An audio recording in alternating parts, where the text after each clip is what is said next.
Morning, morning. Hello, how are we? Happy Sunday? Sunday. Apologies about the late start. You'll have to bear with me today because I am unwell.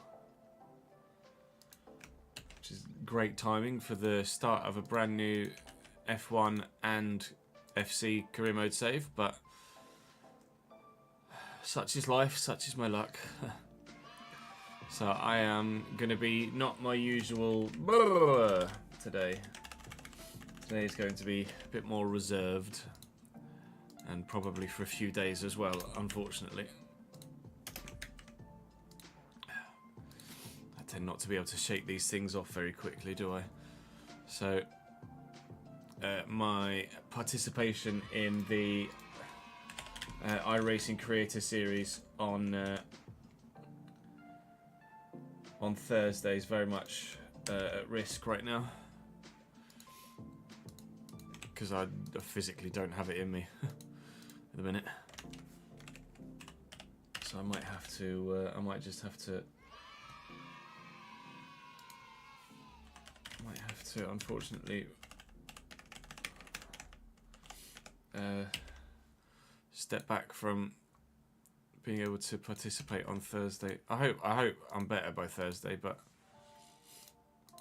we'll wait and see. Not an ideal start to the stuff, but what can you do? If you're going to be poorly, you're going to be poorly, and I'm a poorly boy. Hope you guys are well, though. Thank you for joining me. Do forgive, like I say. We've got some transfers to update. Oh, but I thought we need to send to Panathinaikos, don't we? Because we had done that, and then we need to... Was it Panathinaikos? It was Panathinaikos, wasn't it?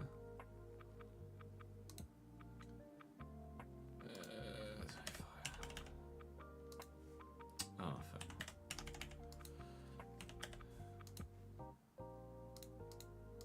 Sorry, Everton. We've lost the goalkeeper.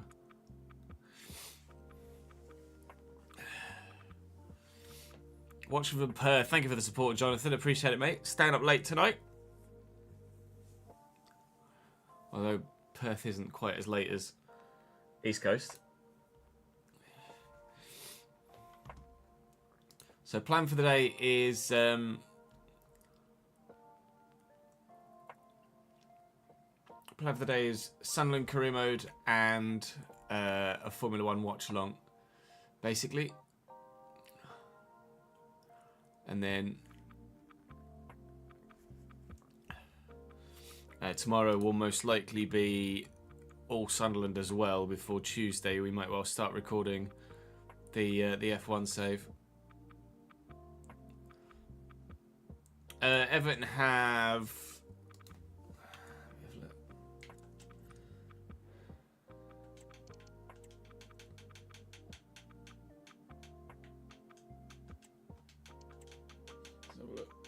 I think they had a couple of other goalkeepers, didn't they? Travers is only 2 or 3 ratings lower than Lafont, so they'll be fine with Travers.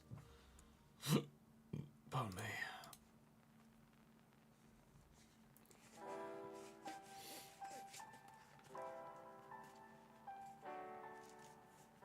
Yeah, F1 starts in about 45 minutes time. Today is very much going to be a slow day.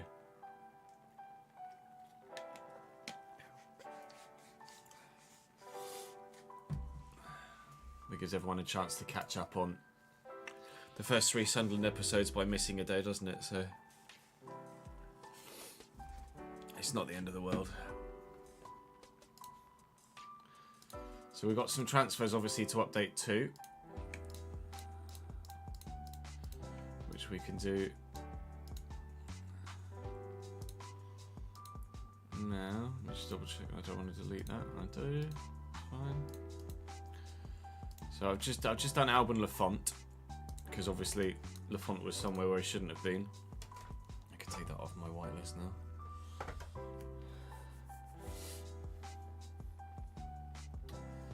now. So we're starting from here. Let me just bring chat up next to me again. So we will do the Celtic one if Quan is in the database, which he should be.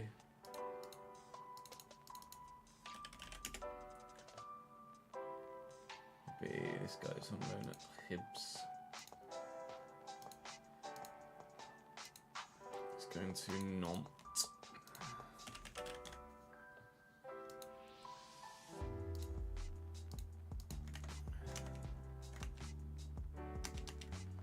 So we'll do Quan.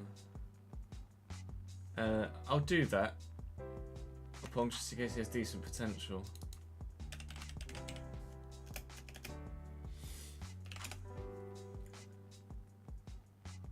$77. Might be a player we come into contact with. Where did he go? Nice.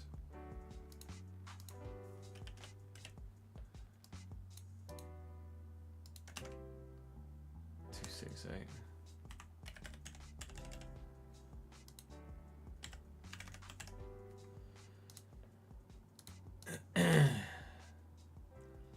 That's just a loan.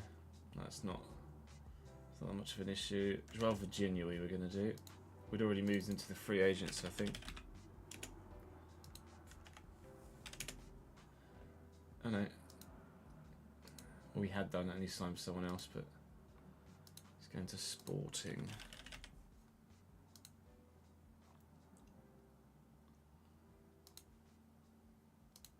Still only 25, Joao Virginia.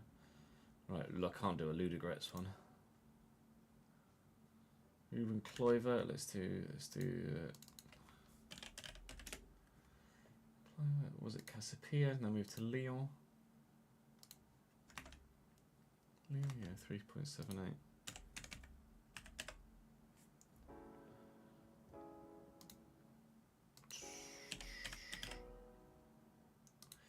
Olympique. Won't do that one or that one. We'll do Alfie Jones.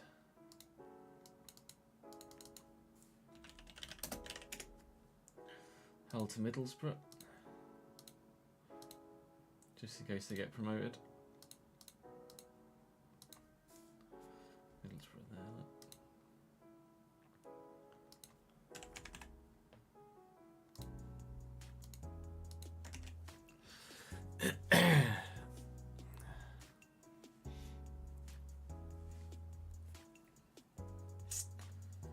Where was that one here?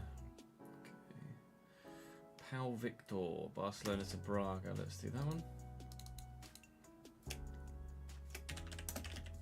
What are your guys' predictions then for the Belgian Grand Prix today? It was Braga, right?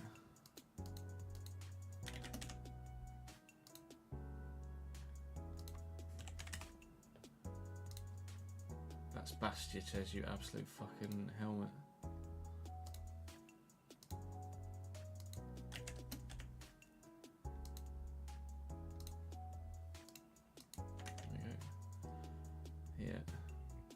Luke Leroux.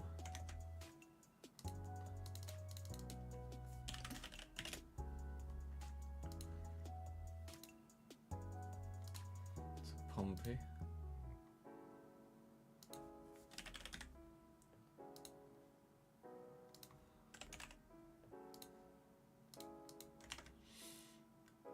It's just a loan.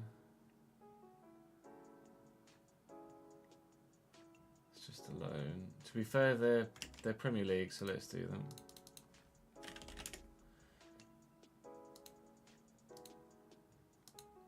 Bender went to Millwall. Harris went to Oxford.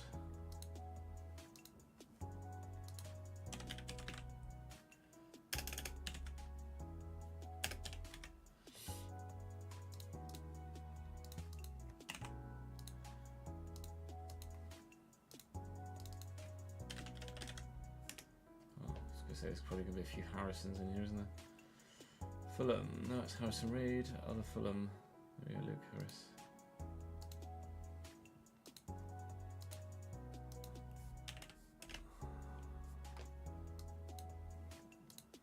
Oxford.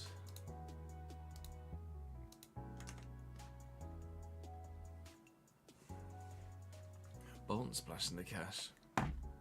Yeah, lots of pit lane starts today. It's no real surprise, is it? To be honest.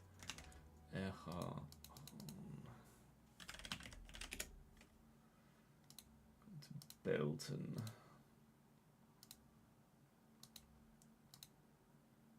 You can tell how old this list is for Premier League size because it's still got fucking Blackburn, Bolton, Middlesbrough, Forest, QPR, Southampton. Like,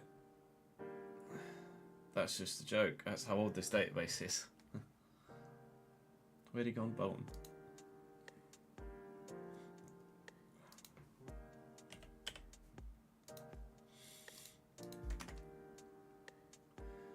I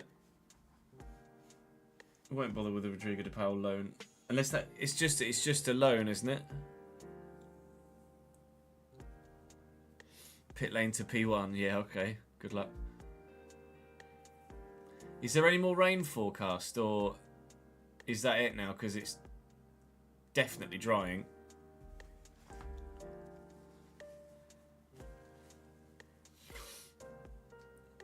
Tottenham win. It's raining soon, is it? I think there's rain coming. Nice. It does look very overcast.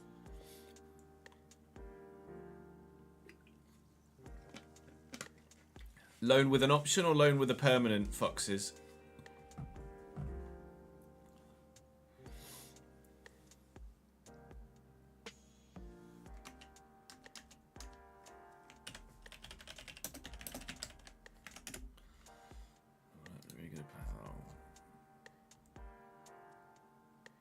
Mandatory purchase price worth 15 million euro. Yeah. It's fine.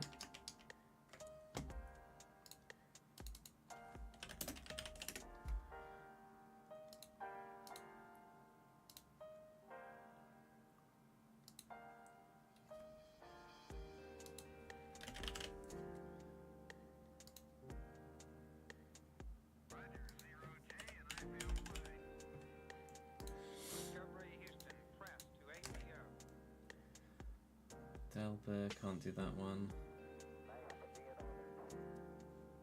Okay, page 2.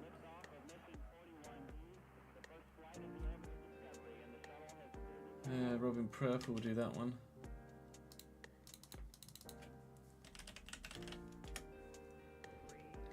Fine odd. Fenter.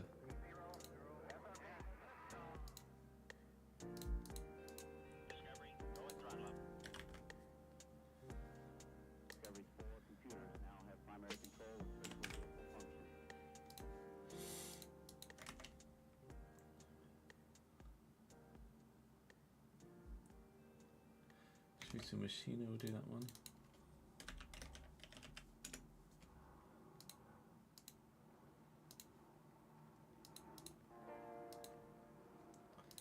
Is she mixing like that?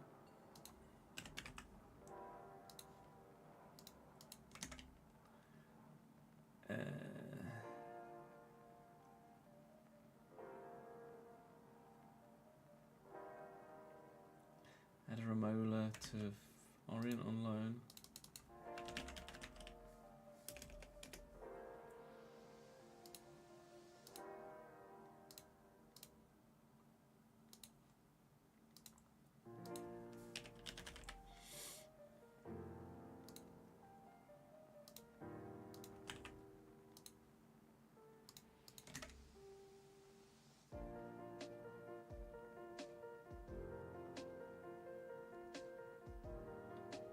Oh, first line Lecomte. That's an odd one.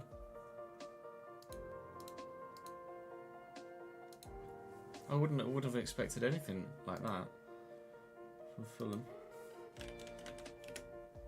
Maybe they just need a backup for Ben Leno, I'm not sure.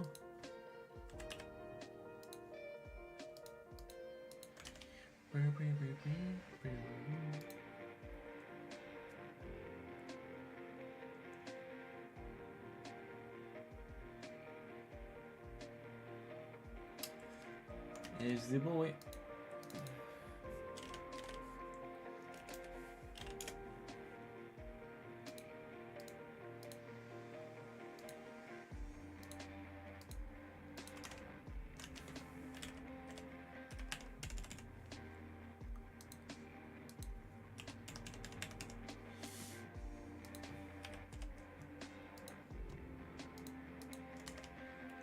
Gyökeres to the arse. Lucas Perry goes to Leeds.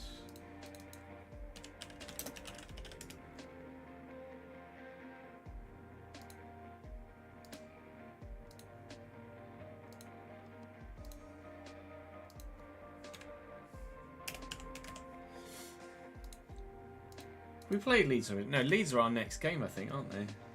So Perry will probably start there.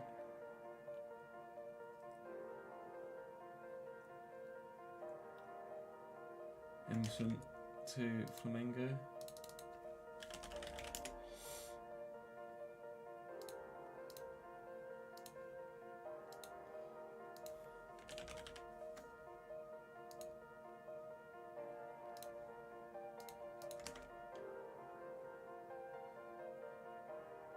Joaquin Panicelli.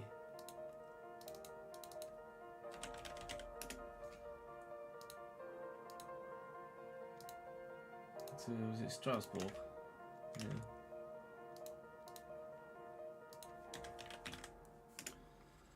Strasbourg, Alsace.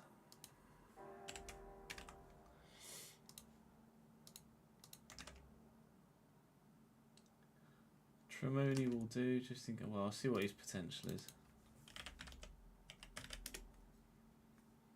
I'll tell you.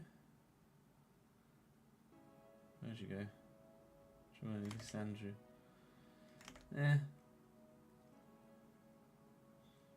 Do Charlie Kelman.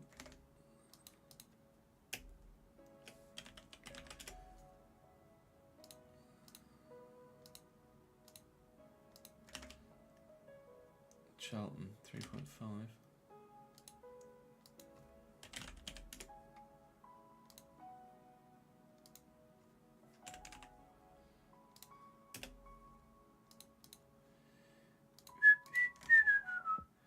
I'm not sure if Keima Andres is in the database, is he? He is. Stuttgart. VfB. Stuttgart. Right, I think that's every transfer up to date now. We are up to date transfer wise. Yeah, Joao Felix has had a here we go, but it's not had an official announcement yet, so we'll do it later.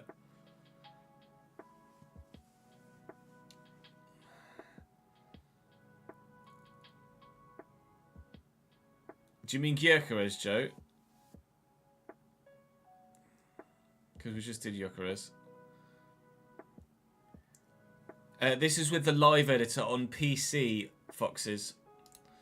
So there's a piece of software called the live editor that is made by someone on Patreon called Aranaktu.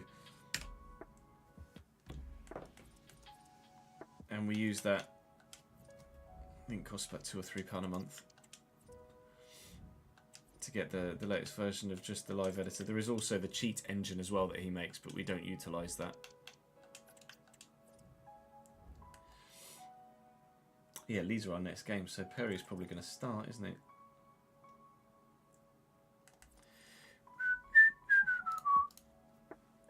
No worries, Reese. Catching a bit, mate. Yeah, it's on someone's Patreon, Foxes. So if you do !_ live editor, or if I do it, I think there's a command.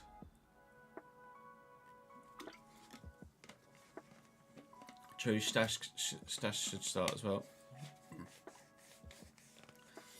For this year, I'm not going to edit new kits in, Lewis. I need to learn how to do it. So we'll do that at the end of the cycle. I'll look into learning how to edit kit mods.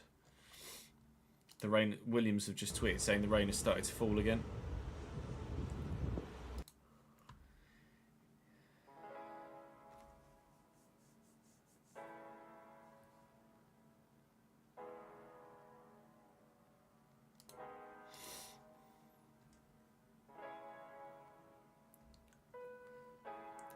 I mean, Sheshko might well be on his way to Newcastle, Griff.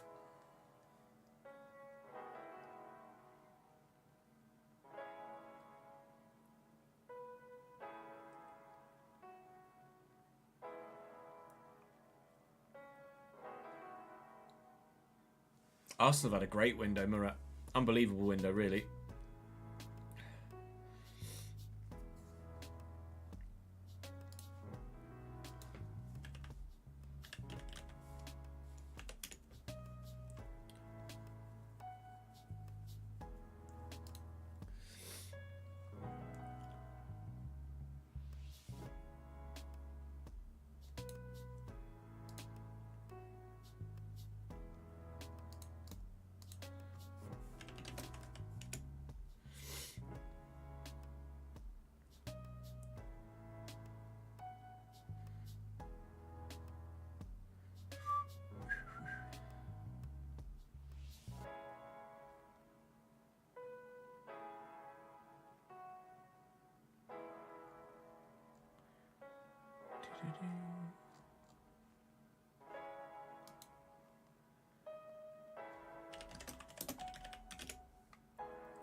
I have ordered Sunderland's new kit, yeah.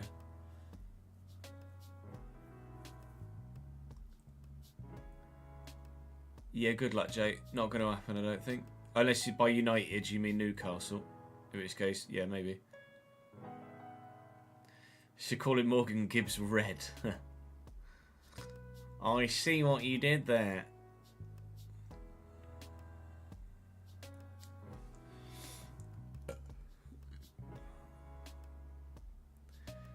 Wow, that is quite a lot. That's quite a lot of rain. That's really quite heavy. That's going to be a delayed start, isn't it?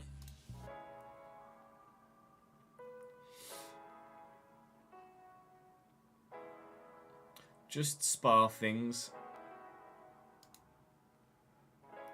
That's what happens, isn't it, at Spa?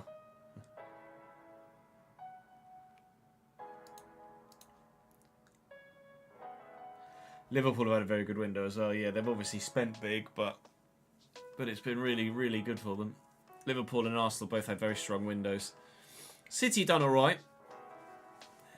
If Arsenal get Eze as well, then if Arsenal get Eze as well, I'd go as far as to say it's the best transfer window Arsenal have ever had in their entire history.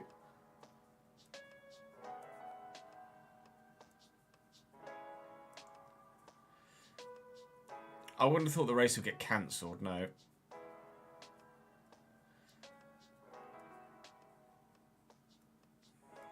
The lower Formula races and support races, other support races, they're more open to cancelling because of time constraints, but they wouldn't cancel the F1, they'd just push it back. So there is a 4-hour window to get in a 2-hour race. So if the race was supposed to start at 2 UK, then we have until 6 PM UK to complete the race. So it'd have to start by 4 PM UK-ish. I don't know as Man United are going to get a striker in all honesty, Jay.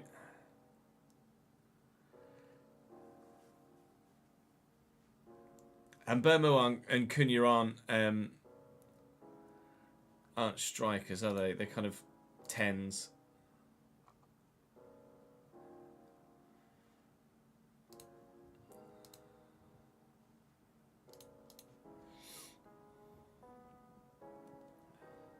Trafford to City isn't official yet, is it? It's just got the here we go.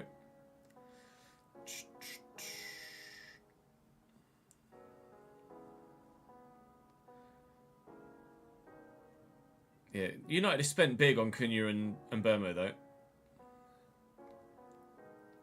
Sizable deals, those.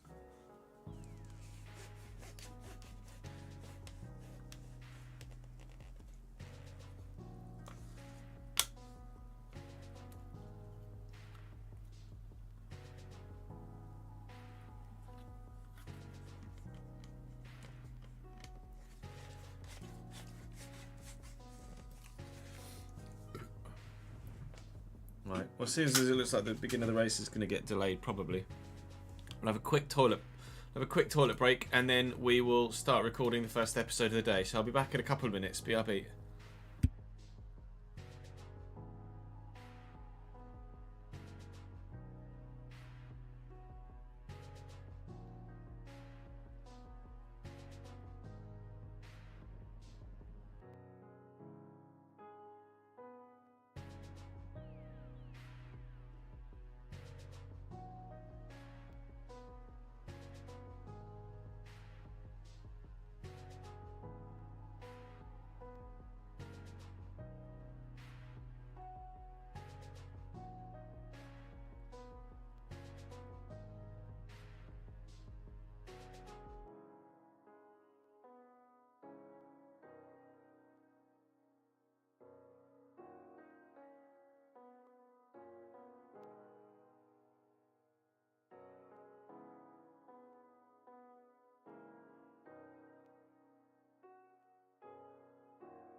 United looked at... Yeah, I don't think Šeško would go to Man United anyway. Or at least I don't think it would be a bad decision for him if he did. The kit is ordered, Kodu. It came out on pre-order on Friday, and they're sending them this coming Friday.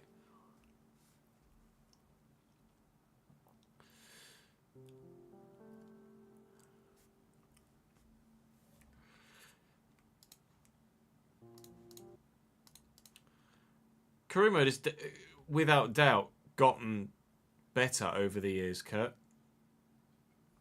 I mean, it's just an objective fact that Career Mode is better than it was last year and the year before and the year before and the year before and the year before. A significant portion of the frustrations about Career Mode are its untapped potential and gameplay, which isn't Career Mode based, if you know what I mean. A lot of the frustrations we have with Career Mode are on the gameplay side, which aren't the Career Mode team's responsibility, or at least weren't prior to the upcoming split of gameplay for 26. Who's winning the F1 at the minute? The weather.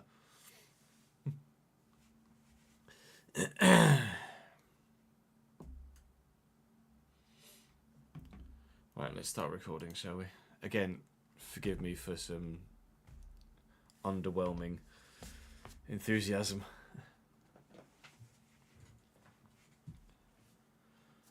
Welcome back to a new week on the channel. Welcome back to episode 4 of the Sunderland Career Mode here on FC25. Forgive me for being slightly less enthusiastic today. I'm significantly under the weather, so I'm going to be a bit less woo as we normally are. But we start today with what we hope to be a very straightforward game against Leeds United. That said, they have just in real life bought Lucas Perry. So they will have a significantly better goalkeeper for this next game. They've obviously bought Anton Stash as well, so he'll probably be in their starting lineup. We also face Spurs and Man United today, so it's actually quite a difficult month with Nottingham Forest away at the end of said month, which will probably be the one that will sim of the 4, and then we'll head into December where at the minute there are 6 games, so that will just quite simply probably most likely just be split into 2 different episodes as we look to power through this first season at Premier League level. We've updated a number more transfers. So Victor Gyökeres is at Arsenal. This has been recorded at 1:45 on Sunday afternoon. So as per Transfermarkt, I am updated up to the minute. Came at Andreth was the last one that we did. And there is at the bottom Victor Gyökeres sporting to Arsenal. So Gyökeres is there. That's the latest one we've done. We've done Emerson Royale as well, of course, and a handful of others. Actually, Franco Israel is one that I didn't do that I probably should, the Uruguayan goalkeeper. So we may well look to do that one as well. We did do Piancelli. We have done Charlie Kelman, etc. That one kind of slipped through the net. So I'll do Franco Israel, and then we shall go and play Leeds United whilst I drop you guys, or ask you guys, sorry, to drop the video a like if you enjoyed or are enjoying the save. I'd very much appreciate it. Do make sure you subscribe to the channel so you don't miss out on any more. And as it says up there, come and follow me on Twitch so you can come and watch the streams live. Although, of course, you can watch the streams live here on the YouTube channel as well. We stream on both simultaneously. I'm going to go and sort that one final transfer out. And then you'll join me at the Stadium of Lights where hopefully we'll get a win against Leeds.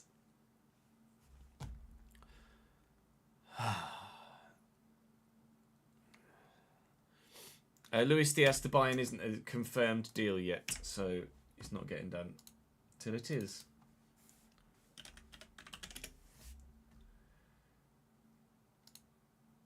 It's Torino, wasn't it? He was on loan at Bologna, wasn't he, last year?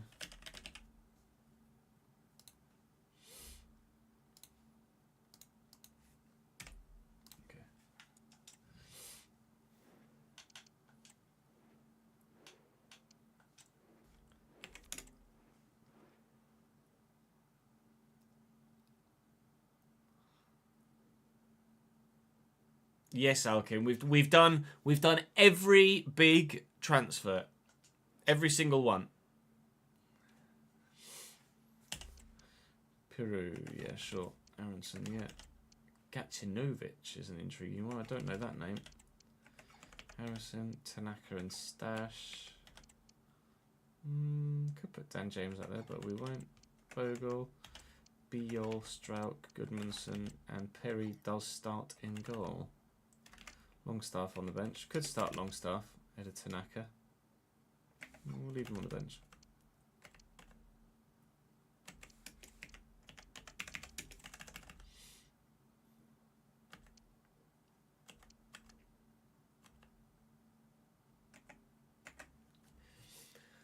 Do we make any changes? Oh, we were going to play. We were playing Reynolds as centre back, weren't we, to try and get some growth out of Sirkin? Yeah, let's do that.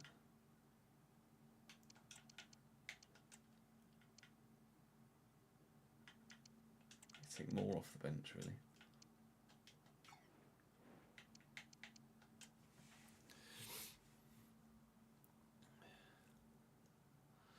Do I have anything in particular I want to see in career mode next year? By next year, do you mean 27, Lewis? Because 26, we already know what's coming. Or at least you guys have had a hint at what's coming, and I do know what's coming.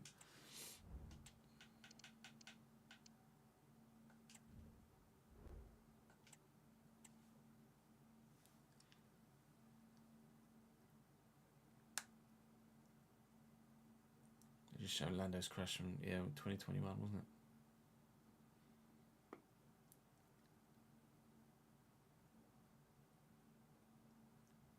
K-Mag had a big hit up there, didn't he, as well, in recent years? Although it wasn't in the wet, I don't think.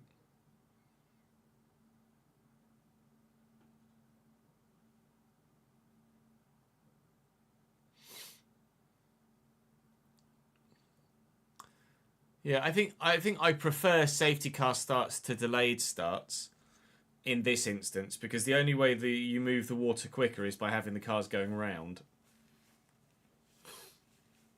Although obviously they're because it's such a long track, they're only 44 laps, so you do lose a considerable portion of the race with a safety car start. What can I tell you about FC26, specifically career mode? Nothing more than has already been teased at this stage.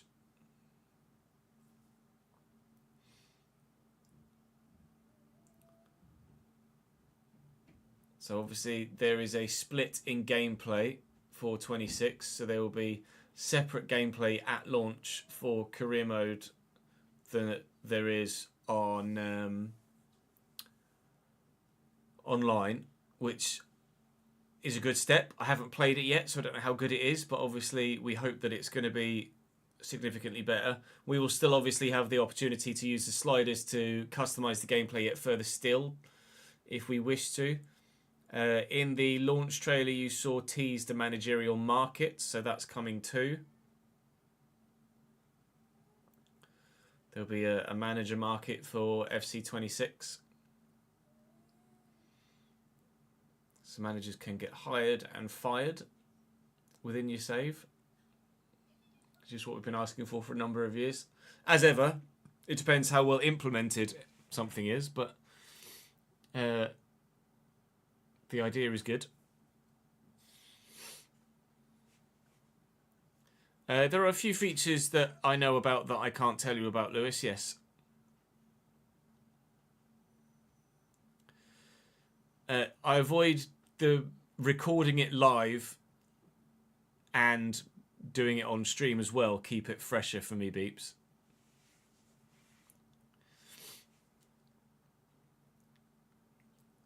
Lol, good luck, Danny. Leeds do indeed line up with new signing Lucas Perry in goal, or Luca Perry. Jaden Bogle at right back, Jakob Biel, Pascal Strauch and Gabriel Goodmanson, the back four. Anton Stash does start alongside Ao Tanaka, Jack Harrison, Mijat Gacinovic, who I think is a new signing in save, Brendan Aronson and Yoel Piru up top. New real-life signing Sebastian Bornau starts on the bench, as well as new real-life signing Lucas Amesha and Sean Longstaff as well. So they've got options. Leeds making some good signings to try and stay in the Premier League in real life. We shall wait and see if they can.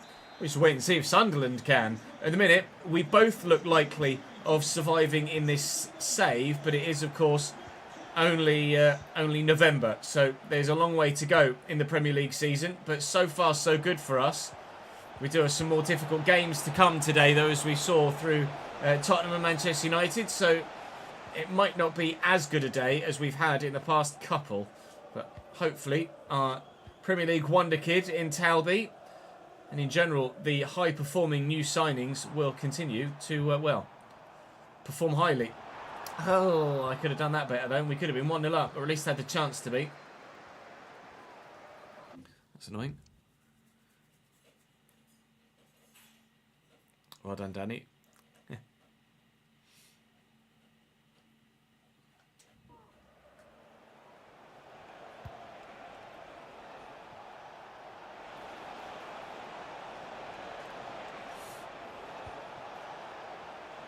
Aronson needs to win this. Reynaldo does well, needs to win this. And Siddiqui does well. Diarra will switch across to the left back and we'll get it quickly forward here to Adingra, who has space to get into.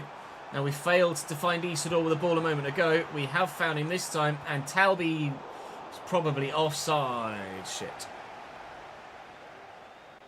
Yeah, it was a 2-year loan, I think, wasn't it, Danny?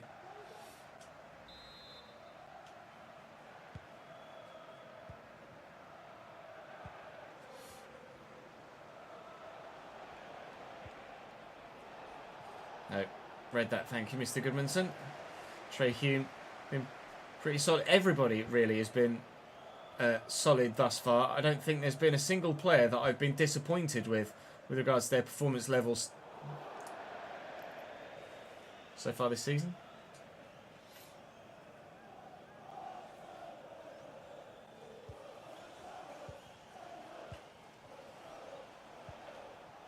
Here's Gacinovic out wide for Leeds. Going around the corner, but Reynaldo has the legs. That's what we moved him centrally for. Not only to get some extra growth out of Serkin, who's obviously one of our younger players, but because Reynaldo's extra pace through the middle going to make a big difference.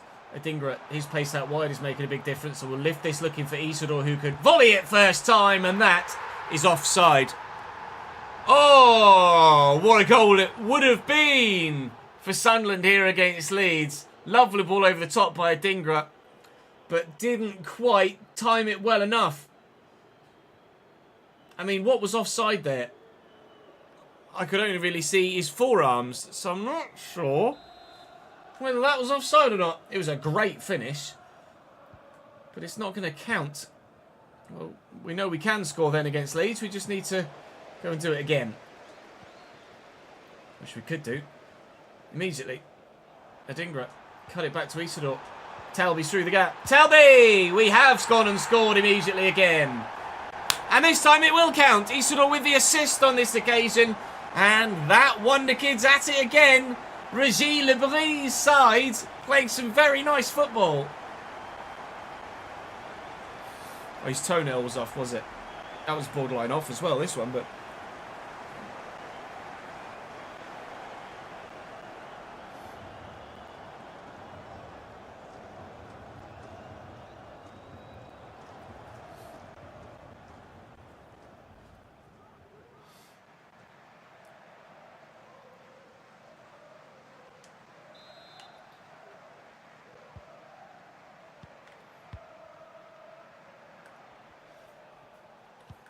Okay, good.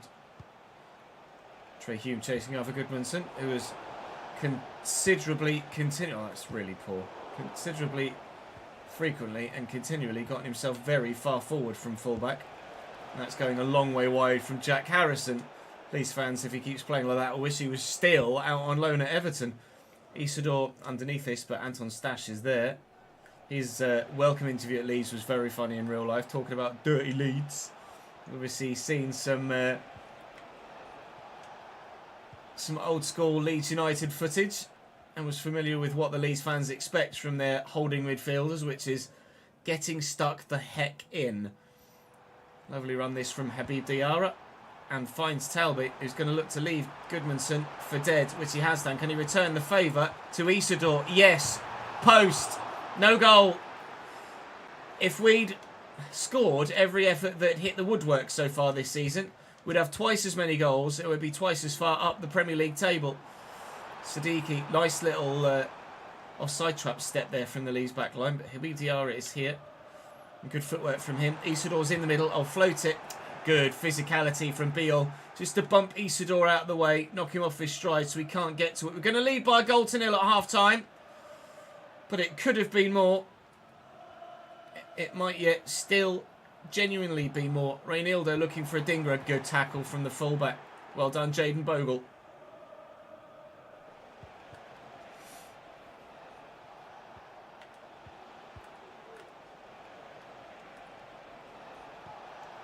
This ball over the top to Aronson. Might not be 1-0 at half-time. Yoel Peru, good block. Pinball, but away. Thank you.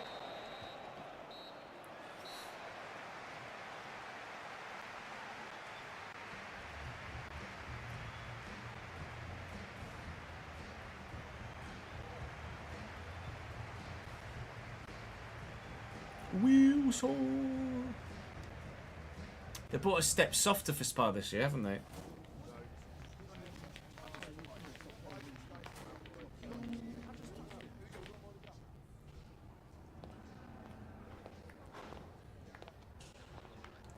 They were doing a test of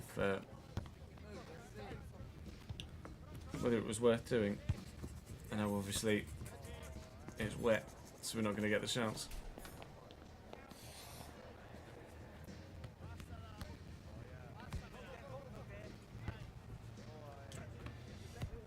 Safety car start, is it, Fez? We'll record until the race begins.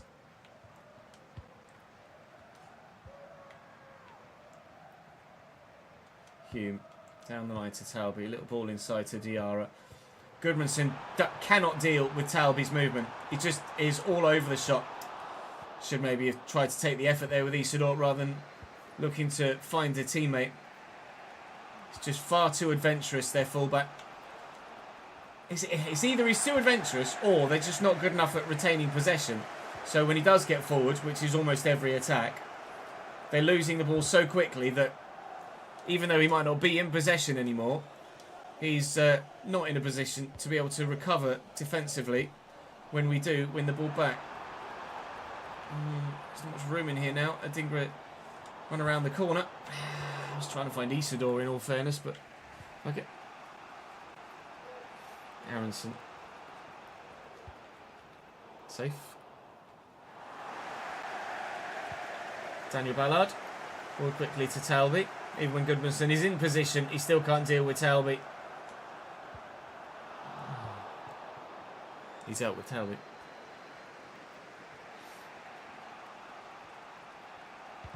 Thank you.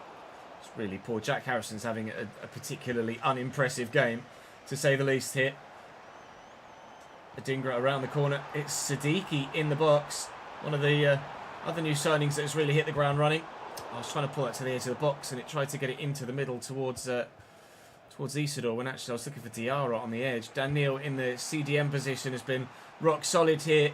And Talby's in some space. He'll take it in his stride. Here comes Goodmanson. Here comes Adingra. Adingra in the box for 2! This Sunderland side are playing so much better than their overall ratings. We have only played 2 of the big boys, so I'm not going to get carried away. We've got Tottenham and Manchester United to come, but everybody else that would be around us in the table, more often than not, we're beating them.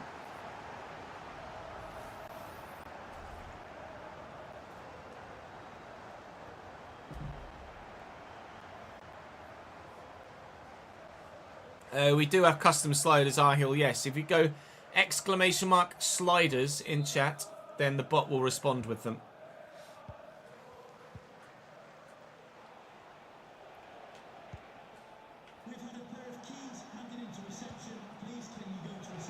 Aronson. Forward into Jack Harrison. Well, it was better from Jack. He's done something positive, but still the negative scoreline for Leeds United. We have such an advantage here. I might actually look to make a couple of changes soon and give some fringe players the opportunity to get some football. I think that hit Talby's hand. We might give him a rest, actually. Patrick Roberts can come on. We'll bring on Chris Rigg, who we want to get some growth out of. Enzo Lefebvre, who we want to make sure continues to hold his rating. He's not old by any stretch, but At 24, he is one of the older players in the squad, which seems quite remarkable, really. Dan Ballard is growing nicely. Apparently, Ekwa and Pembele, alongside a couple of others, are either on the fringes of the squad or just quite frankly, Reggie doesn't play them or wants to play them. So please do confirm that for me, Sunderland fans in chat. And if that is the case, then we will look to utilise other players rather than those guys for the considerable future. Yelder's only 21, isn't he? So we'll get him some first-team football too. Not sure how old Dan Ballard is. Again, I presume quite young. 25, Ronaldo's 30, so we'll put Yelder in there. Making some changes, give some fringe players some football, and hopefully still hold on to the lead.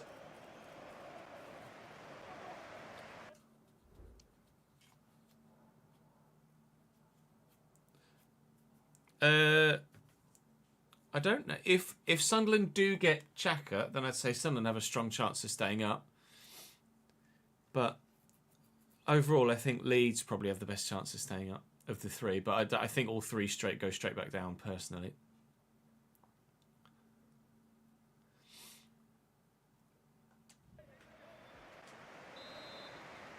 But Razin, Hemir, Poveda, Ekwa, Pembele and Matet all won't play for Sunderland again. What is the reasoning for that, Lewis? I know a handful of them were out on loan last year.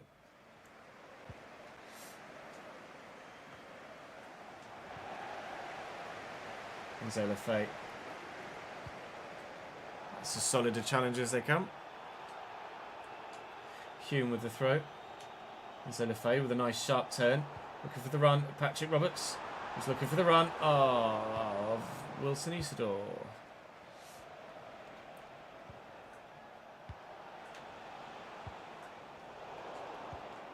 Again, it's Paul from Leeds.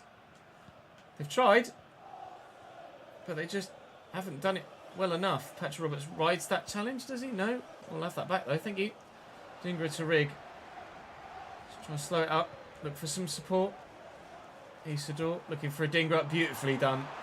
A Dingra in again! And very nearly adding another.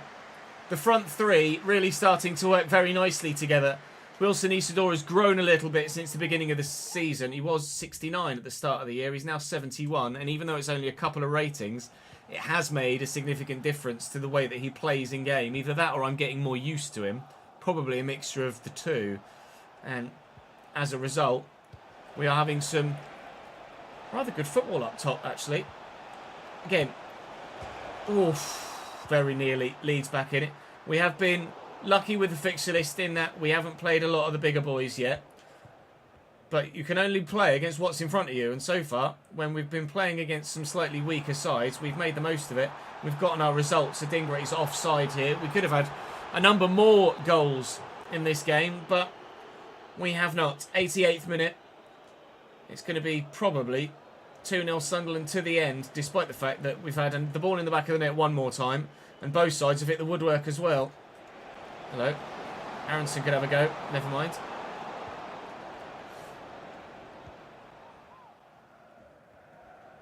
There's a Lafay. It's a Trey Hugh. We'll lift it. Isidore, flick it. Well done. Roberts brings it down brilliantly. Oh, he's in behind as well. Patrick Roberts. All right. Just the two then. Should really have finished that. But never mind. Defender did well to get back to me. But it's another 3 points for the cause. This Sunderland side are probably recording an average of just above a point a game now. City 2, Bournemouth 1 as they continue their charge towards the top end of the table. Have a look and see what... Well, we're up to 7th. Blind. We have played a game more than a handful of others, though. So Spurs and Palace could both go back above us. But that's going to be top half for us at this stage. Played 10 games, gotten 15 points, averaging 1.5 points a game. That is certainly enough to stay up, isn't it? Especially considering the terrible run of form of those at the bottom. This has been a remarkably great start to Premier League life once more for Sunderland. But now come the bigger tests. Tottenham Hotspur and Manchester United, which in real life has been less of a test, but in game will still certainly be a very big one.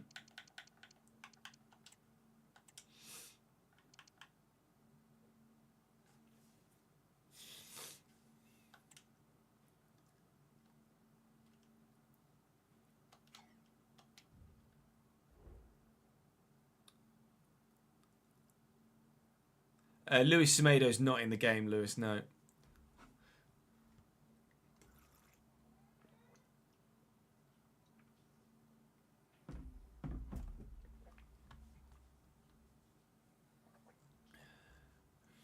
Appreciate the feedback from Sunderland fans.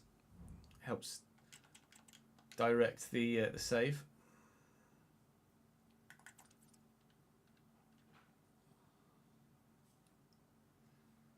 Yeah, I mean, we couldn't have asked for more in the first season so far, could we?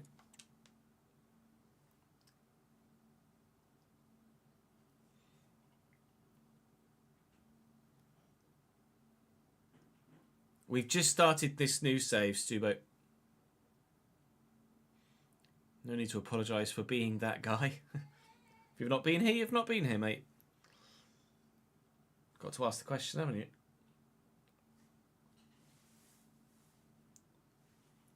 Spurs are 11th, Gross. I mean, not really.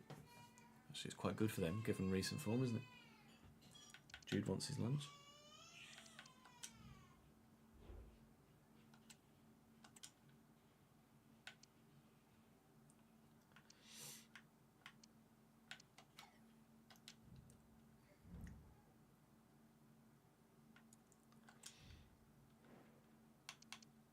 Yeah, it needs to change there. Let's make those changes permanently now.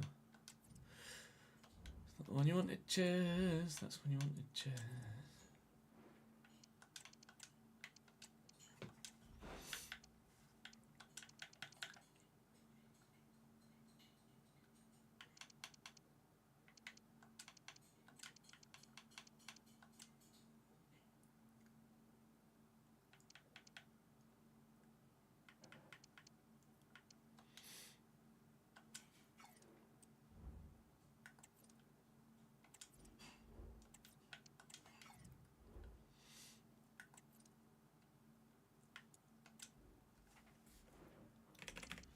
Spurs made many signings this year. I don't know if they have they?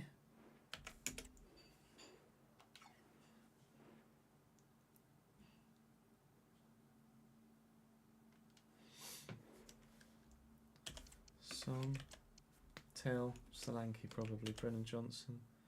Start Kulusevski up there. Bergfall. Or Berryfall.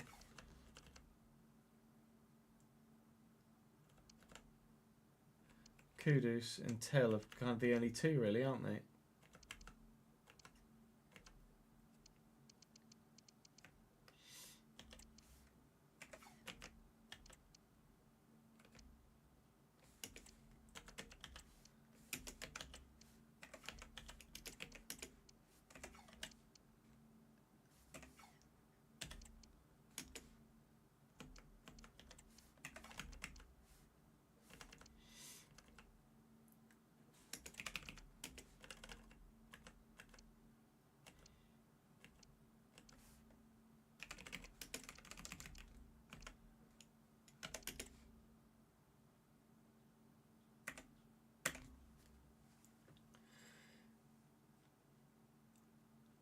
Oh, Danso as well, yeah, sorry. You're right.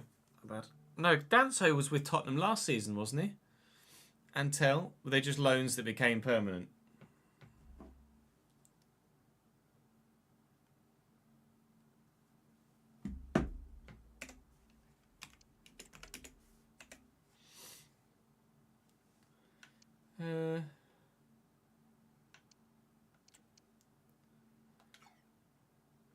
Make a couple changes then. Regan.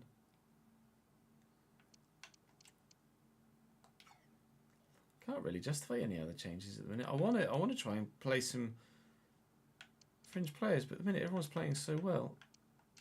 I'll give my ender a start. Why not?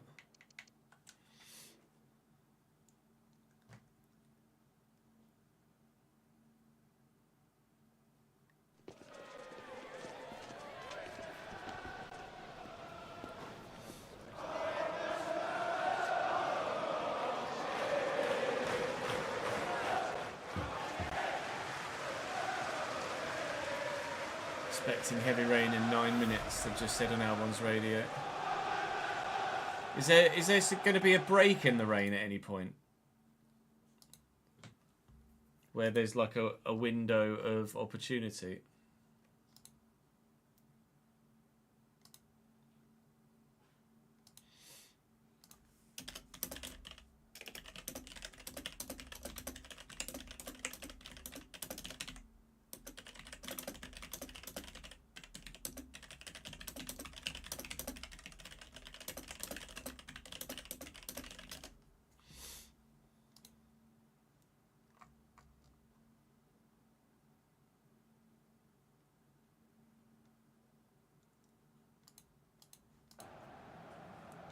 The break in the rain is now, but visibility is the issue.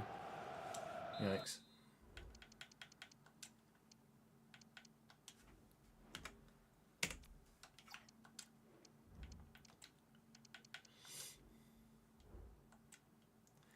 This then is our first real, genuine, proper test since the opening episode when we had Liverpool and Manchester City. Vicario in goal, Porro, Romero, Van der Ven and Udogie. Bentancur, Sarr and Maddison, Kulusevski, Solanke and Son. Danso's loan was made permanent. Kudus has obviously been brought in from West Ham, and Matthijs Tel's loan was made permanent. I don't think Tottenham have done anything else. They obviously were trying to get Morgan Gibbs-White in. But as Chap quite rightly said earlier, he's staying Morgan Gibbs-Red for now at Nottingham Forest, having signed a contract extension.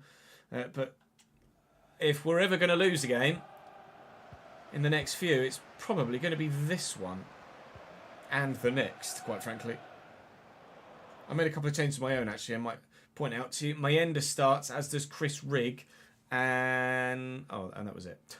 I thought I'd made more than that.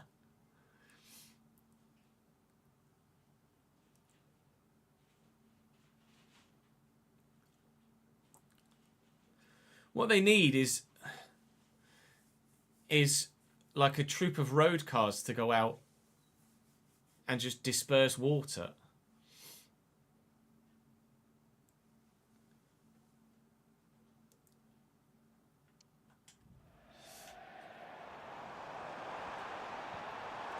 That's a lovely dink into Kulusevski.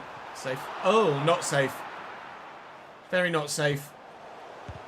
Very not safe. Get out. Thank you. I hit a Tottenham hand at the end there. Bloody hell, that was scary. Well, Talby was in behind the fullback there and continues to be so. Looking for Mayenda. I should have gone for another Talby Wonder solo goal, shouldn't I?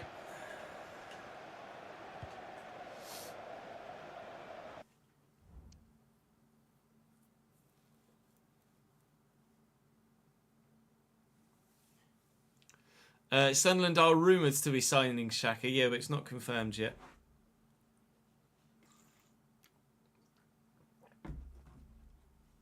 Thank you for the follow, by the way, FTN.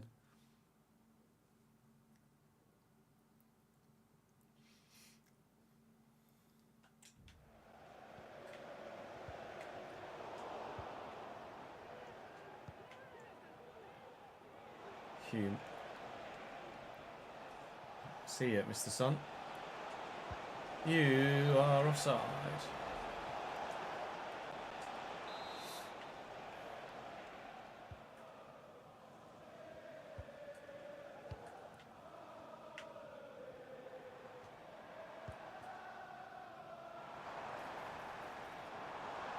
Son around. Oh, hello. Son around the corner with a ping and a half to find Kulu. Sirkin's done brilliantly. Siddiqui will look for him again, and he's getting forward into the space. Adingra, well, they tried an offside trap there. That's very Ange, but whether that's very Thomas Frank, I don't know.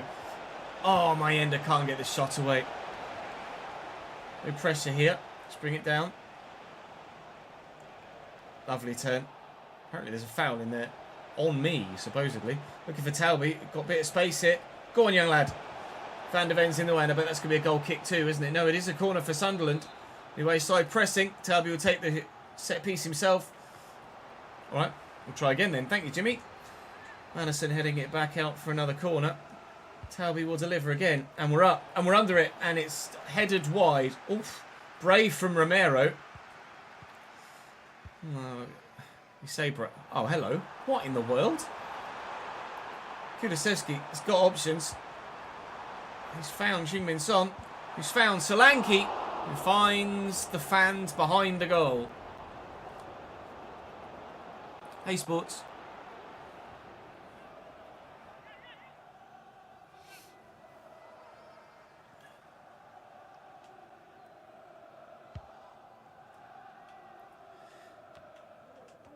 Here, I could get to that. I've done. Talby died. He's alive again. Go on, young lad. His agility's so good. I think my ender might have been off anyway. Papsar. Porro. This is a good ball. Solanke. Save. Thank you, Lee.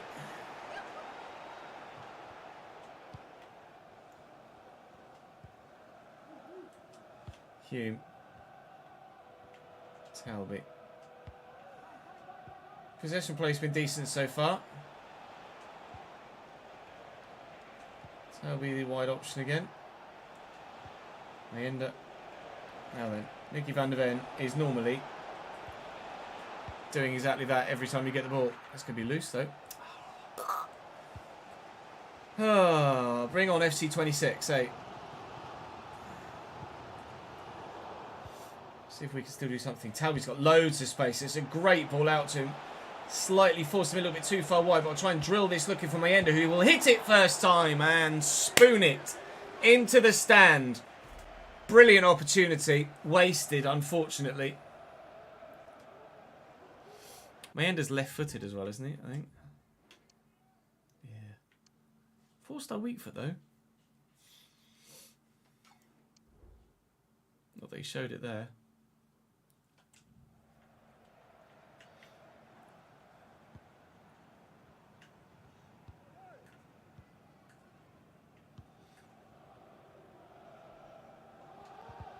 Well in. Very well in. Well built. Solanke. Solanke safe. So Spurs have offered so far. Thought this was going to be the next real test for us. But we have absolutely held our own here. And Spurs haven't really been that impressive at all. So, very realistic to that point, probably. 0-0 at half-time.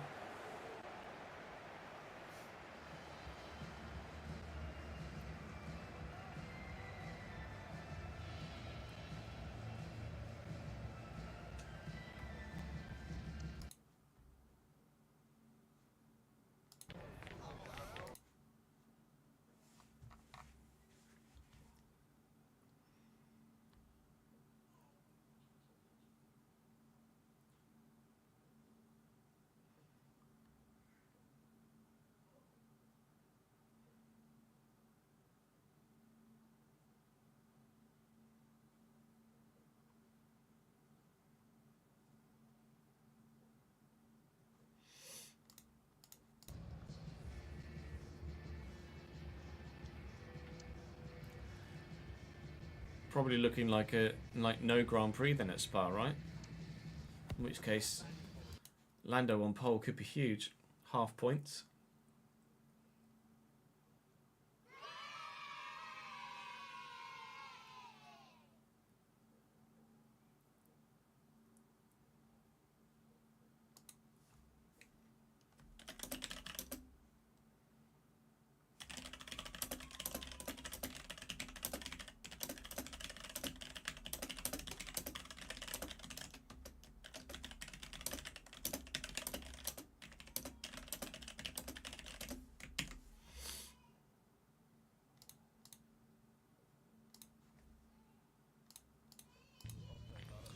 Thank you very much for the brand new sub.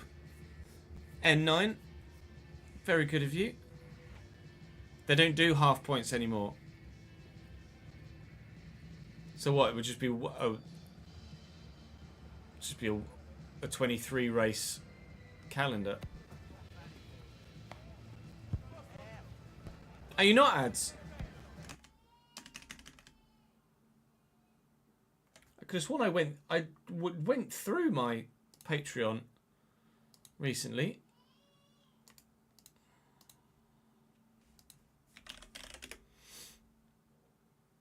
Ah. It ran out after I'd sorted the list. Well, enjoy the extra month, sir.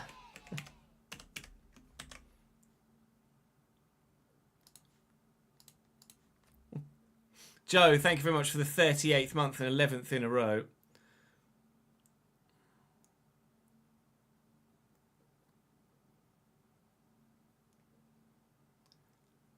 No, it's not a problem, Mads. Not a problem at all, mate. Unfortunately, I am going to have to remove your VIP badge. But I appreciate the upfront honesty, rather than just keeping your mouth shut and taking the free sub.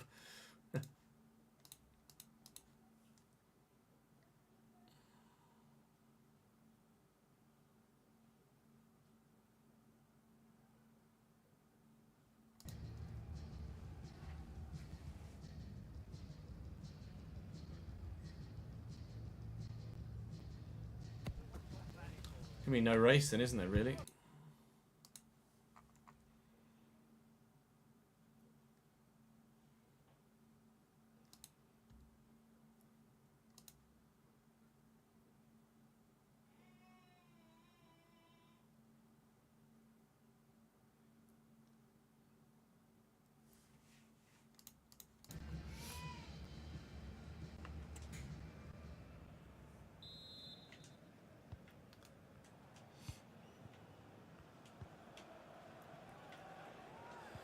Neil to Sirkin.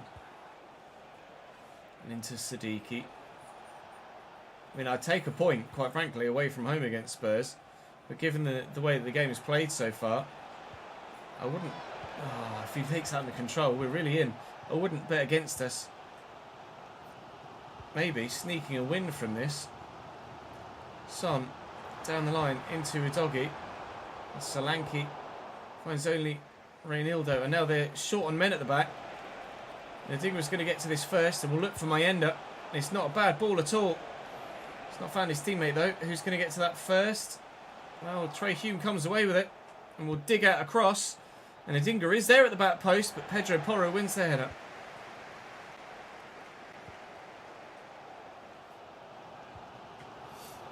Kulu. Thankfully, he's not blessed with electric pace. Dejan Kulusevski. He's just particularly good with the ball at his feet. Patterson down low to deny Heung-min Son. An opener for Spurs. Madison's going to take this corner short. Yeah, fully expected Kulu to try and turn back on his left there, but he didn't. Can we flick this round the corner? No, Udogie's won that well, but Talby recovers particularly well. And now we could genuinely be in. Little back heel here to Talby on the counter. Destiny Udogie with an excellent recovery from fullback. Over there was a fullback with the pace to get back. It was going to be him. Heung-min Son needs to pick the right pass. He's found Kulusevski, who certainly should have picked any sort of pass over going for the shot. Talby now looking to find the space in behind. Mayenda is here. Udogie is quick, but obviously low on stamina now, having gotten forward. And Mayenda's there. He's going to lob the keeper. It is! What a goal from Mayenda, getting just enough of a touch on it to get it over the keeper and into the back of the net. We've not scored a goal like that all FC25 cycle long. Boos from the home fans as Sunderland do take the lead. Talby dinks. Mayenda just flicks it with the deftest of touches to get it over the keeper and under the bar. That's one of the cutest little touches we've seen all year round. And that might be my first headed goal for about 6 months.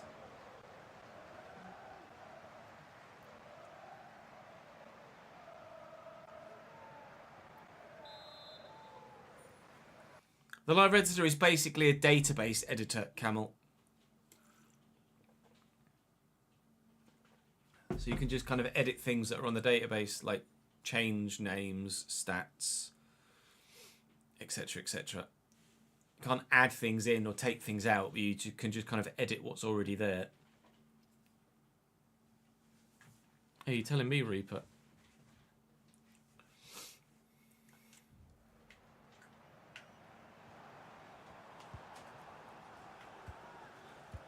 Told you I thought we might be able to sneak a winner from this.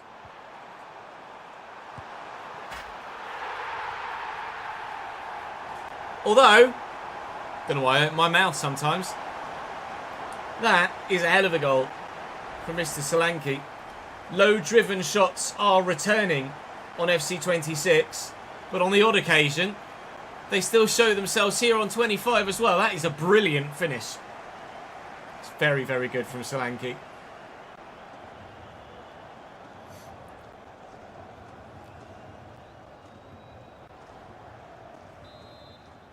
Blend, thank you for the follow, mate.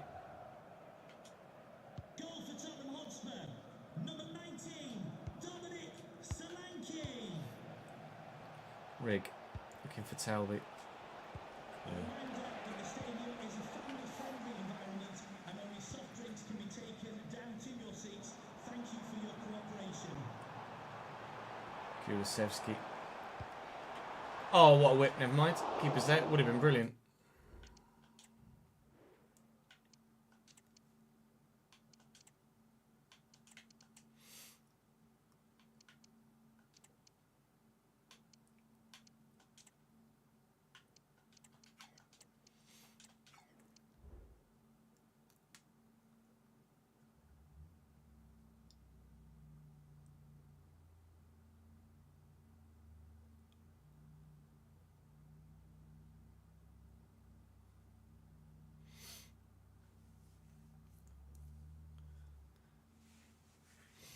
Yeah, it's purely from a content creation point of view, Blaster.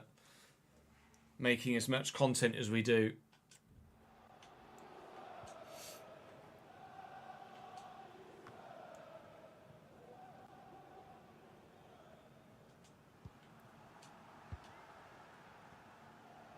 Rig needs the runner. Not the runner I was after.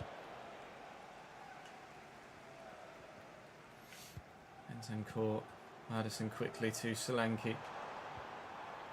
Renildo across. Renildo in the way. And Sirkin steps in. Sar steps in. That hit a hand. Fuck my life.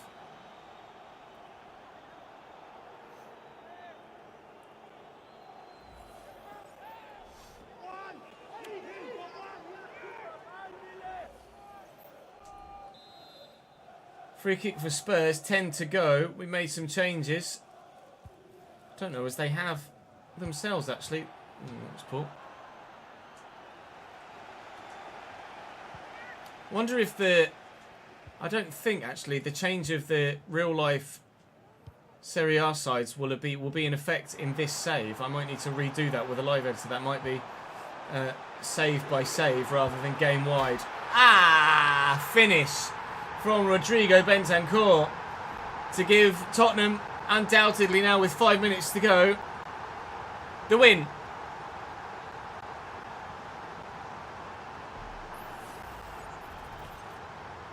That's what I just asked on socials. Ads. Like, clearly, this window in real life just doesn't work for Spa with regards to whether does it.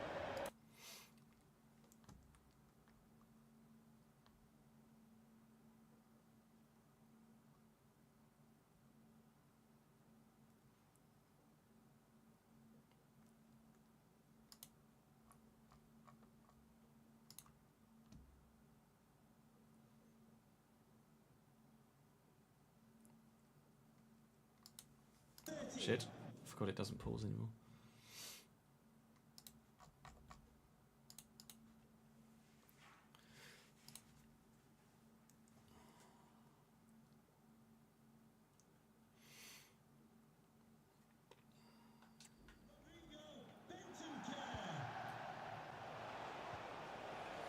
Neil evades that challenge very well.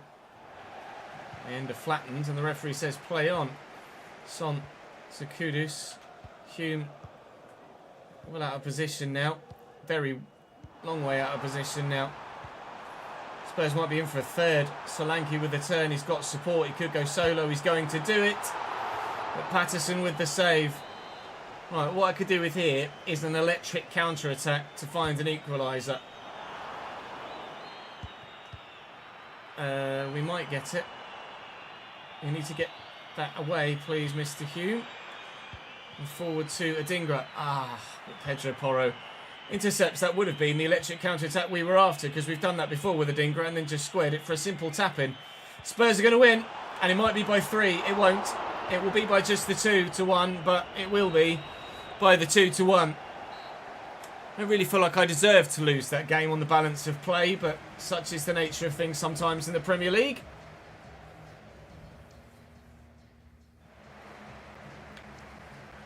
No, Lewis, they haven't. I edited the names of the Serie A sides in the RTG save. I think I might need to do that again in this save. I think you might need to do it save by save rather than... Yeah, I need to do it save by save.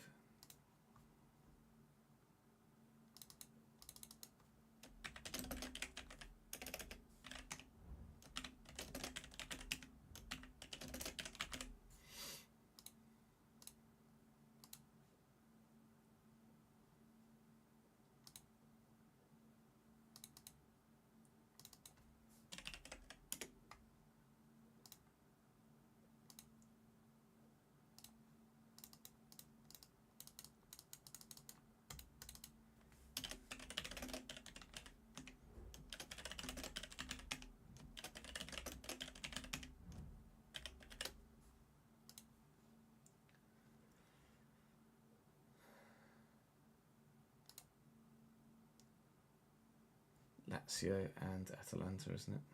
Any other two?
Why, Leone?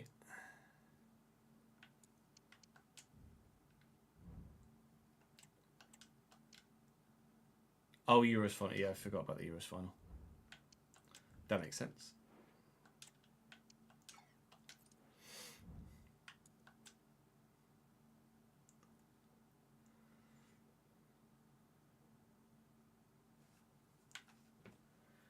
I'm just going to have a quick toilet break chat and then we'll play this final game against Manchester United before then recording another episode. So it doesn't look like we're going to get a Grand Prix, does it really?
Have they called it yet or no?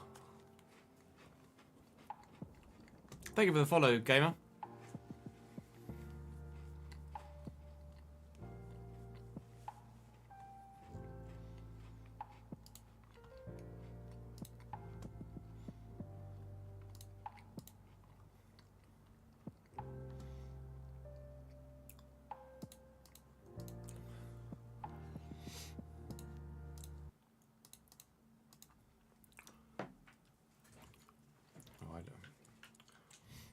By called it, I mean called it off, not said that it's going to start.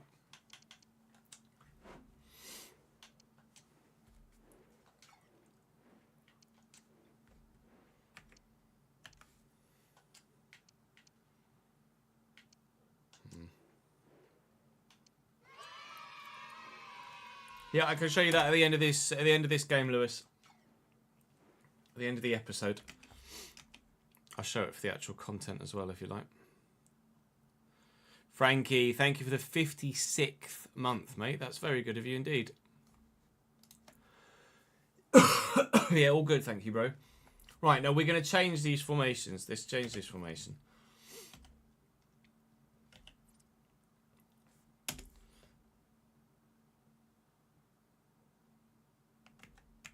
Good. That's worked well then.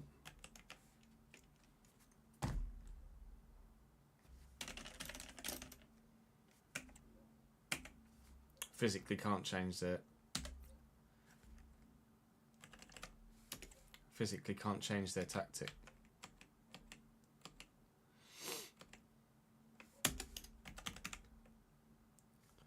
I'll have to go back. I'll have to go back and do it in the... Yeah. Alright, so I might as well just give you that update you're after now. Lewis, here you go. Isidore has 4 goals in 10 Premier League games. Idingra has 5 in 11. Talby has 4 in 11. Ender's got 1 in 5, but 2 in the Carabao Cup. Mundell's got 2 goals in the Prem for Brentford. He's starting every week, I think. And Reinildo has 1 in friendlies. Patrick Roberts 1 in the Carabao Cup. Creatively, Siddiqui with 2. Talby with 2. Isidore with 2, Lefay with, that's pre-season, Reek with 2 and 7, Edingra with 1, Pembele with 1, Mayenda with 1.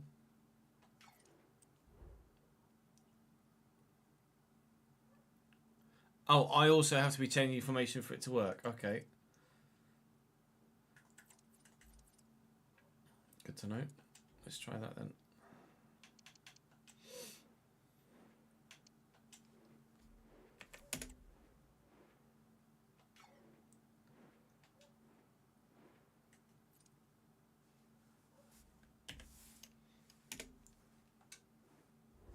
Ah, look at that one.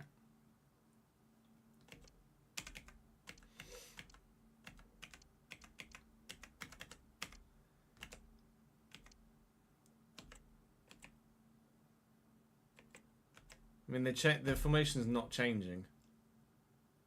Oh, that's without the ball though.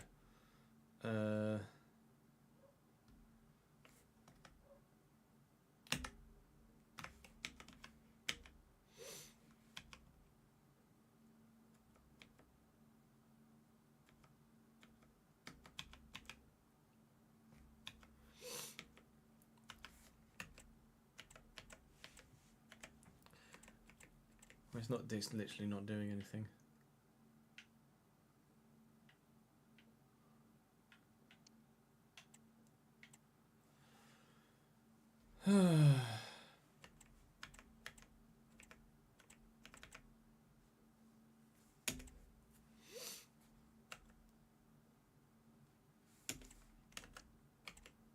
There we go.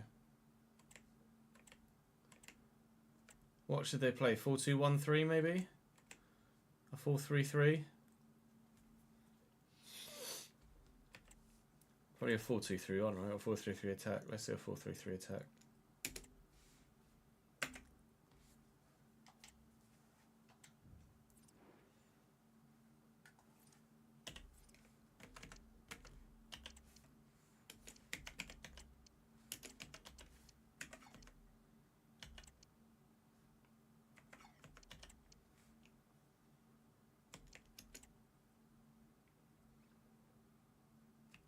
Must have sold Luke Shaw.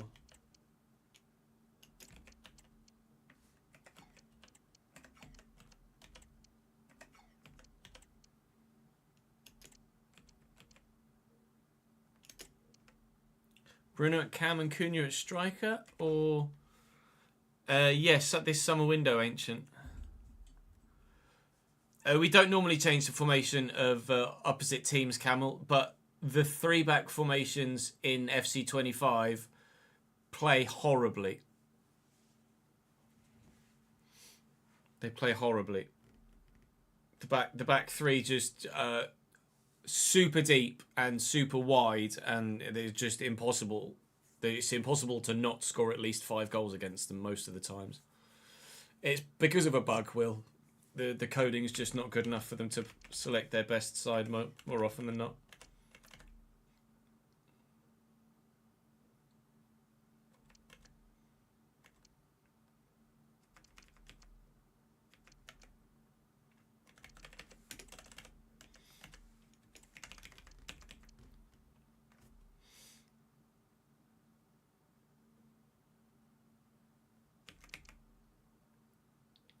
Could play Cunha on the left. And Bruno.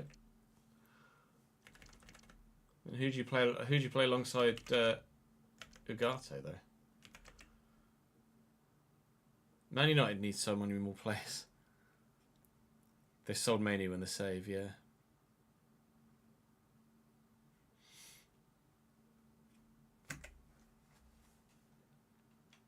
I mean, my ender came in and scored against Spurs, so we'll start him again.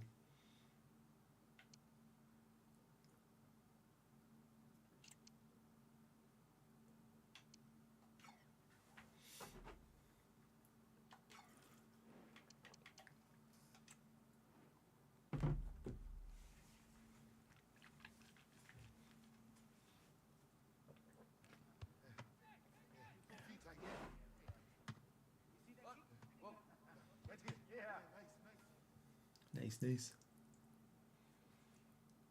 Oh, that might have something to do with the scoreline then, mightn't it, Daniel?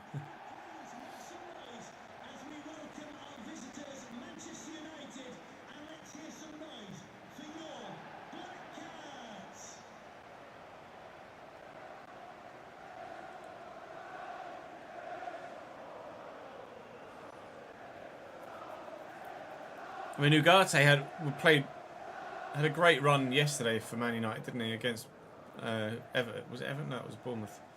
Against West Ham.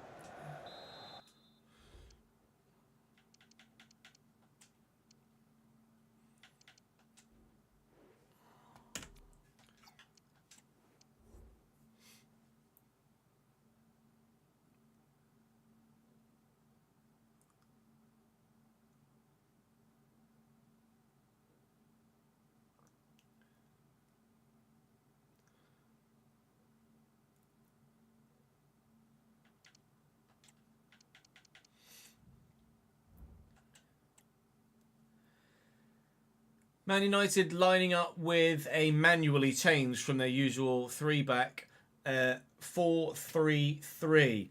Decided that rather than just play against those 3-backs and have it be potluck as to whether you rip them apart or they actually play okay, just going to manually change those 3-backs to make sure that the opposition teams actually play half-decent football. So they've signed Jordan Pickford in this save, obviously, as you can see. Mazraoui, De Ligt, Yoro and Dorgu is their back 4. Fernandes and Ugarte behind Cunha, with Mbeumo, Højlund and Sancho as the rest of their front 3. Heaven is on the bench, including Patreon player Ben Bessemer. Obi's on the bench as well. Chidoebe, Casemiro, Garnacho, Yosu Xerxes, Mason Mount, Malacia. And Nana, they have sold Kobbie Mainoo in this save, which is why he's not in their starting lineup. For me, usual 11 other than Mayenda maintains his starting spot thanks to his goal against Spurs. We'll try and get back to positive results, or at least a neutral result. Here now against Manchester United, we had played 9, drawn 3, won 3, lost 3. Now we're hoping to make it 4-4-4, having won 1 and lost 1. Obviously, we'd like to win a 5th, but I'd certainly take a point here. Adingra on the free kick from here it's going to be pretty difficult to try and score, but we'll give it a go. Probably won't even get it over the wall. Yep, there you go. Chill.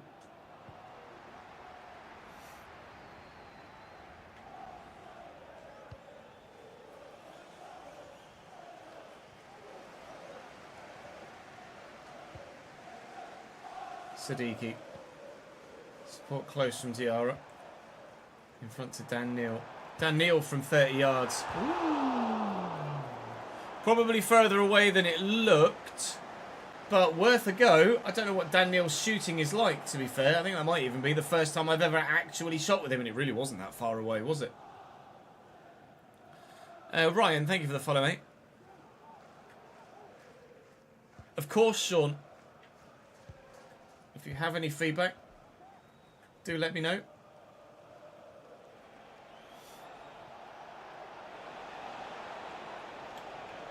And Burmo cutting inside, and Mateus Cunha, never mind. Aye, never mind. Lovely from Sancho, and Cunha here now, holding up nicely. Ugarte to Jadon. Sancho for the time being back in the starting lineup at Manchester United, although not on the score sheet, thankfully.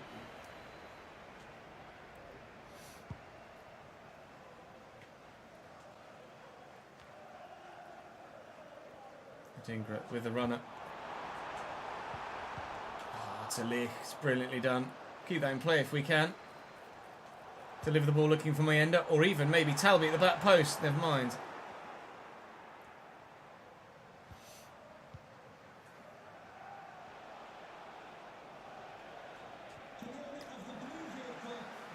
Oh, I've still got some of the ball.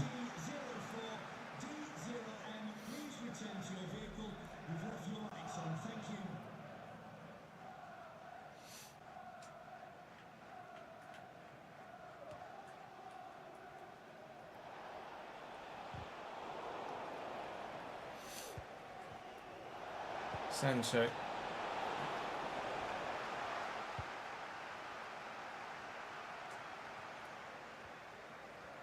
Siddiqui with a nice turn. And Mayenda with a nice take. And a dinger in the box. Offside.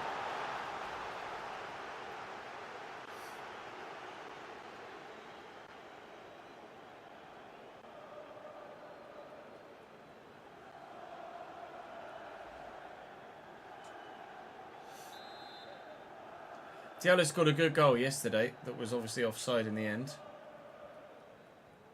That might have been the one off the run of Ugarte, actually.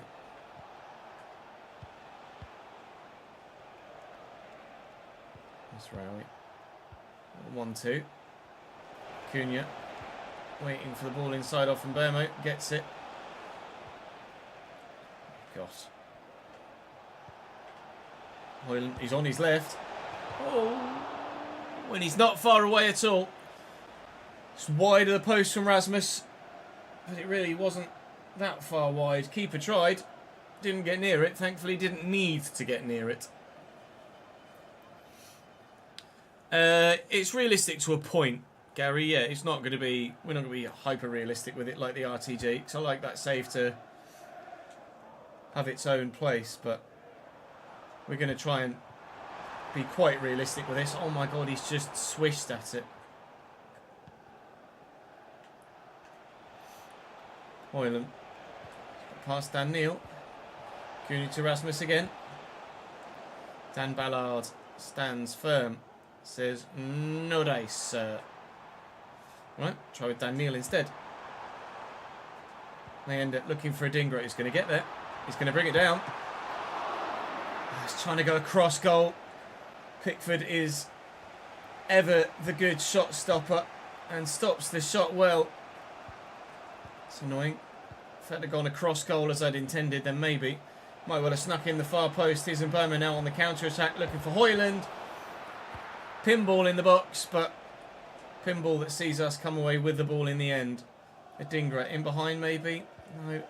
Dorgu is the weaker fullback by quite a margin. I don't know where Diogo Dallo is, actually. They must have sold him too, because It was Mazraoui that was at right back, and Dallo wasn't an option, so Dallo must have been sold in this save alongside Luke Shaw. So they're lacking in squad numbers here, Manchester United. Hopefully they'll be lacking in the scoreline soon too. Talby's there with a header, but it hit my ender's arm. It'll be 0-0 at half-time.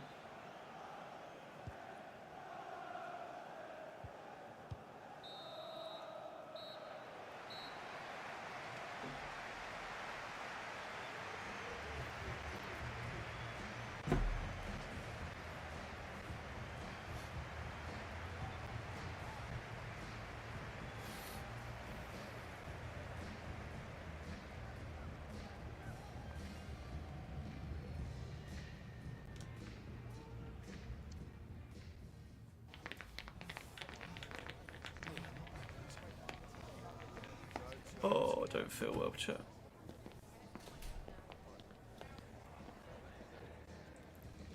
Relatively even game in terms of creativity, but you can see that Man United are edging possession. I wouldn't say we're out of this, but I also wouldn't say really that we're in this. It is kind of edging towards a kind of dull 0-0 draw at the moment. I say dull. Like, there haven't been chances on goal, where evidently there have been 10. But it's not been that, like, obvious, he absolutely must score that chance. Good save, Pickford. Other than maybe the Adingra one in the first half, where he probably should do better. See what Talby can do from this corner. Delivering it in. Can we win that header? No. Eventually lets me change player. Reynildo. Reynildo? Struck firmly enough. Got to be careful here. Could run out of bodies. Rasmus. And Cunha. And Rasmus again. There's the obvious ball out to Jadon Sancho. Back inside to Rasmus again. Just looking to run through the defence, which is exactly what he's done. But Reynildo does just enough. Okay, I mean, it's end-to-end. But there's just no goals yet. Oh, we could get 1-0 if I can send my end clear. Ugarte's man that's with me. Talby's arriving. Talby! That's the one. That's the one that has to go in. Ugarte off, presumably Mason Mount on in his place. Indeed it is. Changes for United. The away side trying to find a way through. Going a bit more attacking with Mount rather than the defence-minded Ugarte. But at the minute, they are doing more defending than anything else. Mayenda could power through with this, but he can't quite get there. We're trying to put the pressure on at the beginning of this second half. And we are not letting them get out. We really are putting the pressure on. Talby. Ah, nearly. Nearly seems to be the word of the day.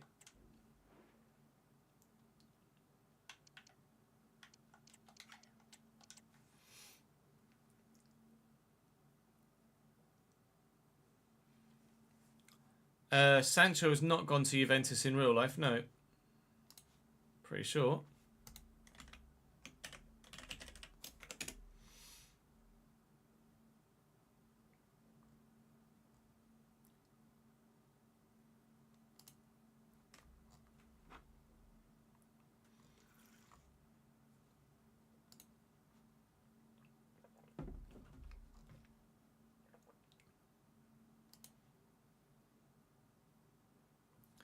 Heavily linked, but nothing official.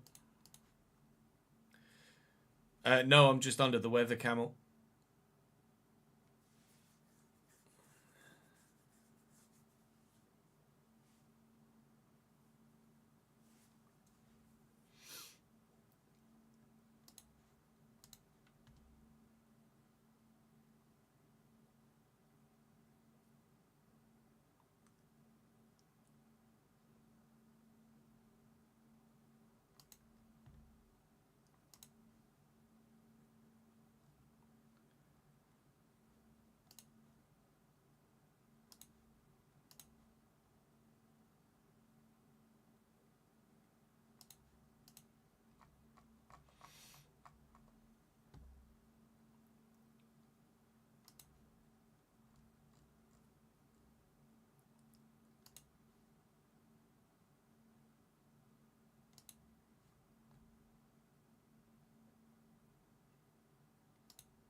Yeah, nothing said either way.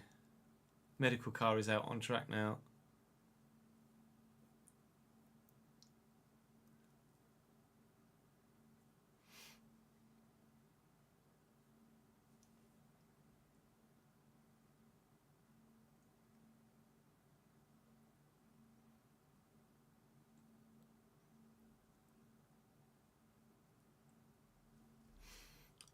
Just make sure you maximise your development programs, Gary.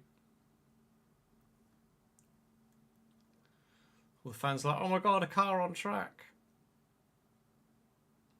Even the medical car is throwing up so much spray that you can barely see behind it. Let alone a Formula 1 car.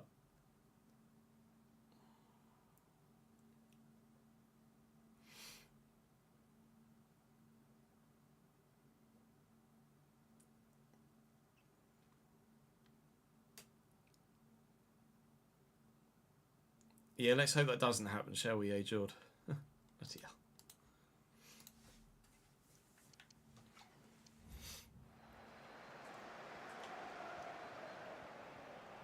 Sancho.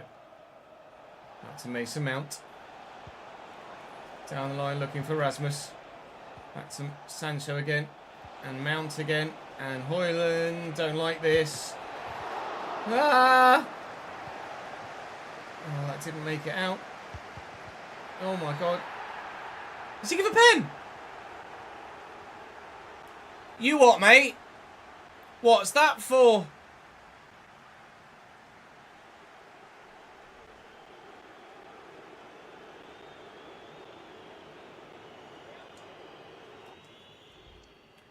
So, I have handballs on, except for penalties. And then he's given a free kick for he's given a foul for handball on the edge of the box. That he has then adjudged to be on the line and therefore a penalty. What?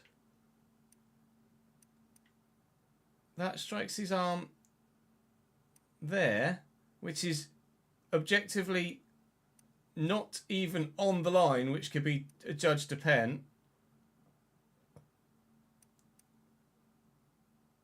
Where does it touch his hand? There. That's the exact moment. I mean, that he's given a penalty for that handball outside the box.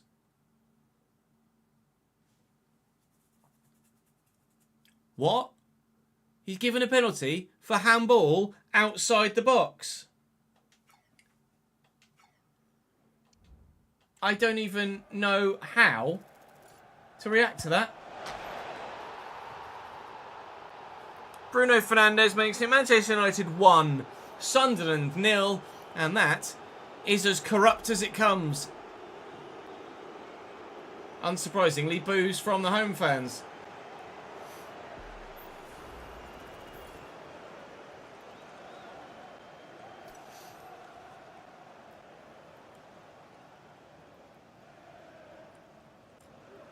Thanks for following the terrible game. That was a terrible refereeing decision.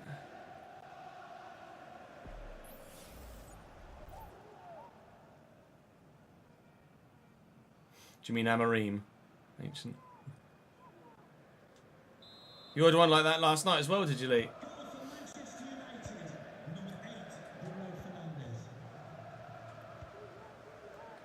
Hume looking for the runner Talby, not finding him. Well in, Diarra, never mind. Fuck you, I missed. Xerxes on for Rasmus here.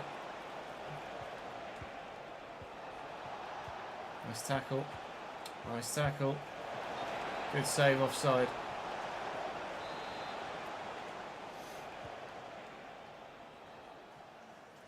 Hume and Diarra looking for the run.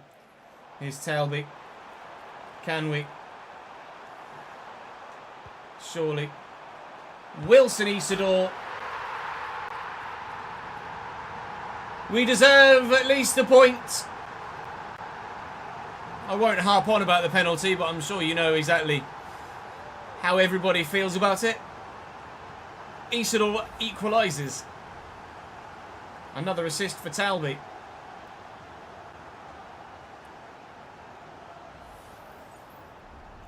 Race will resume at 4:20. Let's fucking go, boys.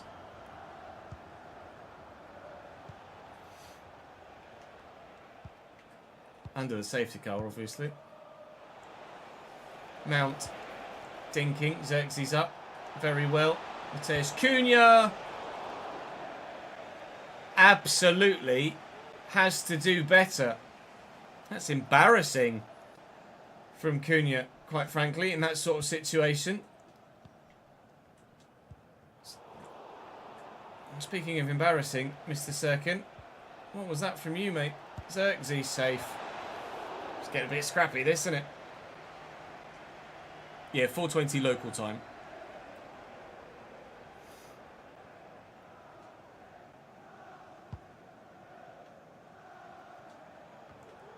Good header. Diarra looking for Talbot. He's on.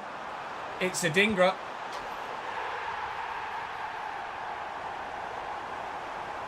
Take that, referee! Well, we lost the game against Spurs after feeling like we didn't deserve to. We probably don't deserve to win this one. But we might just be doing so. Terrible marking from Manchester United. Unbelievable. You hope that in FC26 the defenders will be better than that in terms of their... I mean, where is the right back going? He literally stepped when none of the other defenders did to play Adingra offside. So Adingra was onside and with 10 yards of space around him. Oh, I really hope that the authentic gameplay on FC26 is significantly better than this. I'm complaining, having scored to win a game. That's how frustrating it is. We very nearly didn't win the game. Fernandes misses.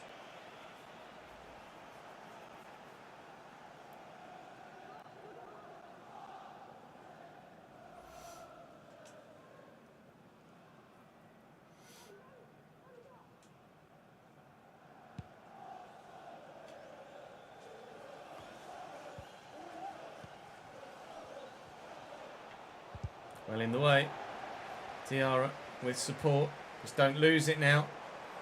Keep possession away from Man United and that's game. Talby. Yeah, we're going to... Oh, I say we're going to win it. I've just seen how many minutes are added on. Siddiqui. Foul? Adingra seemed to stumble there. The defender wanted a first time pass and didn't get it. Joshua Xerxes 5 times the size of anybody I have in defence. And it might not be over yet. Sirkin trying to close down. Cross isn't great. The clearance is worse. He's given a free kick for handball, I think, even though it hit him seemingly on the head. The referee has no idea what is and isn't handball, or is and isn't in or outside the box. But what we know for sure is that we've won the game. 3 points for Sunderland. Ian, thank you for the 11th month subscribed, mate. Very good of you. And Aragon, thank you for the follow, mate.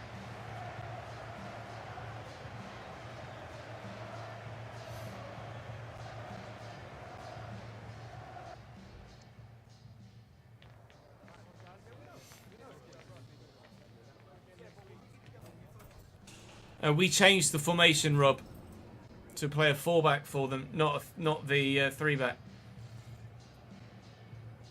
I don't play Gegenpress, Gary. No, I play just normal or balanced.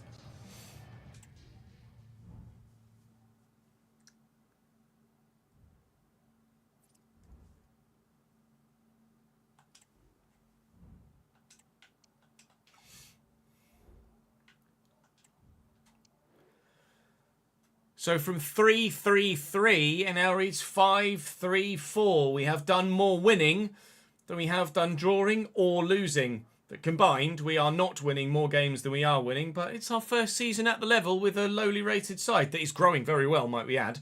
So can't complain too much. Definitely won't complain too much. Everybody has now won a game. Congratulations, West Ham, Wolves, Bournemouth, etc. Bournemouth, I think, hadn't won one, or hadn't won any. And now they've won 2. But 8, 9, 9, 10, 10, 10, 11, the bottom 7 or so, very much battling out in the relegation picture. 3 points from bottom to 14th. We find ourselves up in 10th at this stage. We thought that Tottenham and Man United were going to be really difficult games. In the end, they weren't. They were more of a challenge than some of the other sides we've played, but they weren't anywhere near as much of a challenge as Liverpool or Manchester City.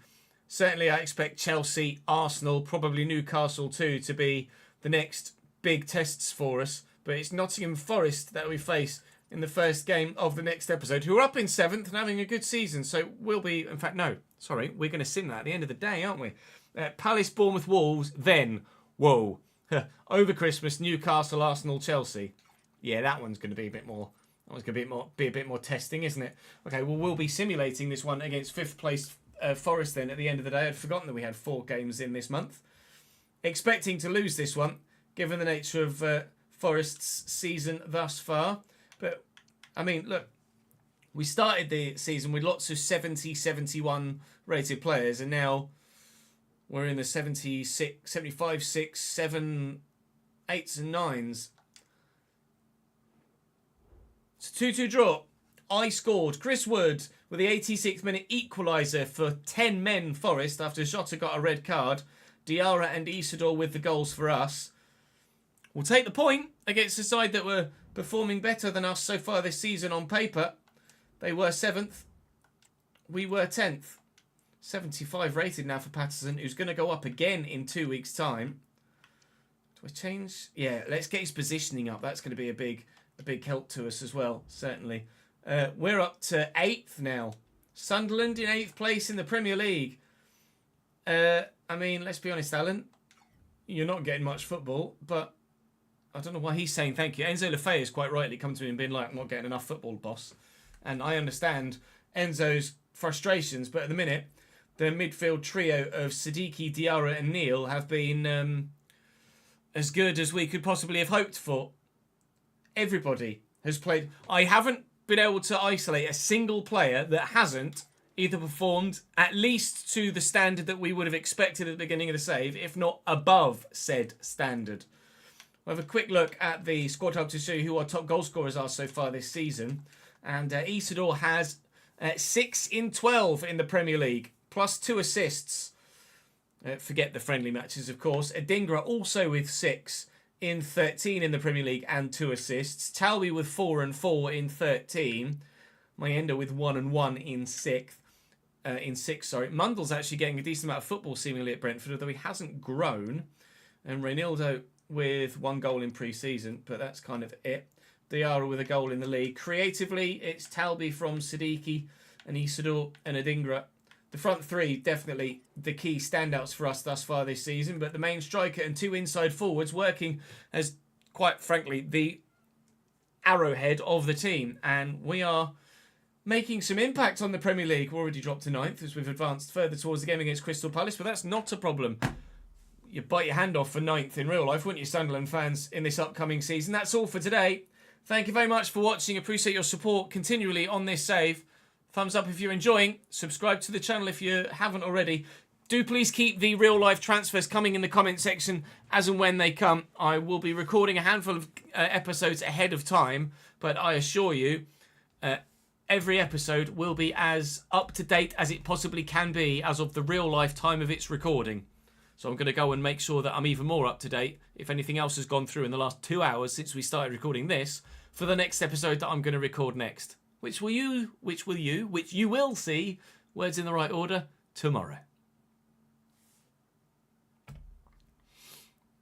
It looks like we're going to get a dry spell. So, race will be underway soon, I think.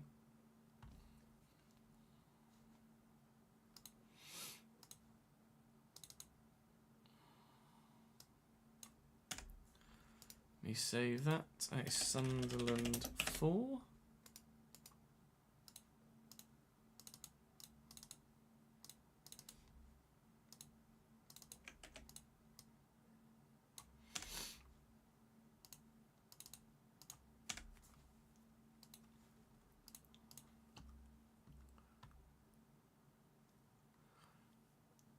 SC Furl, Spud. Nice. We are contemplating doing a German realistic RTG at some point in the next couple of years. Andrew is still the most recent transfer. Well, if the Grand Prix is going to be starting in the next few minutes, then let's have that on. And I'll edit that video in the background whilst we have the watch along. Particularly so, although with information Minimum of 2 laps behind the safety car. 2 laps behind the safety cars. 2 laps behind the safety car, and then they'll call it. And that's the sort of information he needs. This is his first time racing at Spa in Formula One. You know, needs to know the procedure, needs clarity, and well done, Bono. Yeah, it does make you wonder why we didn't do this in the first pass as well, didn't it? At least some laps behind the safety car, but we didn't. And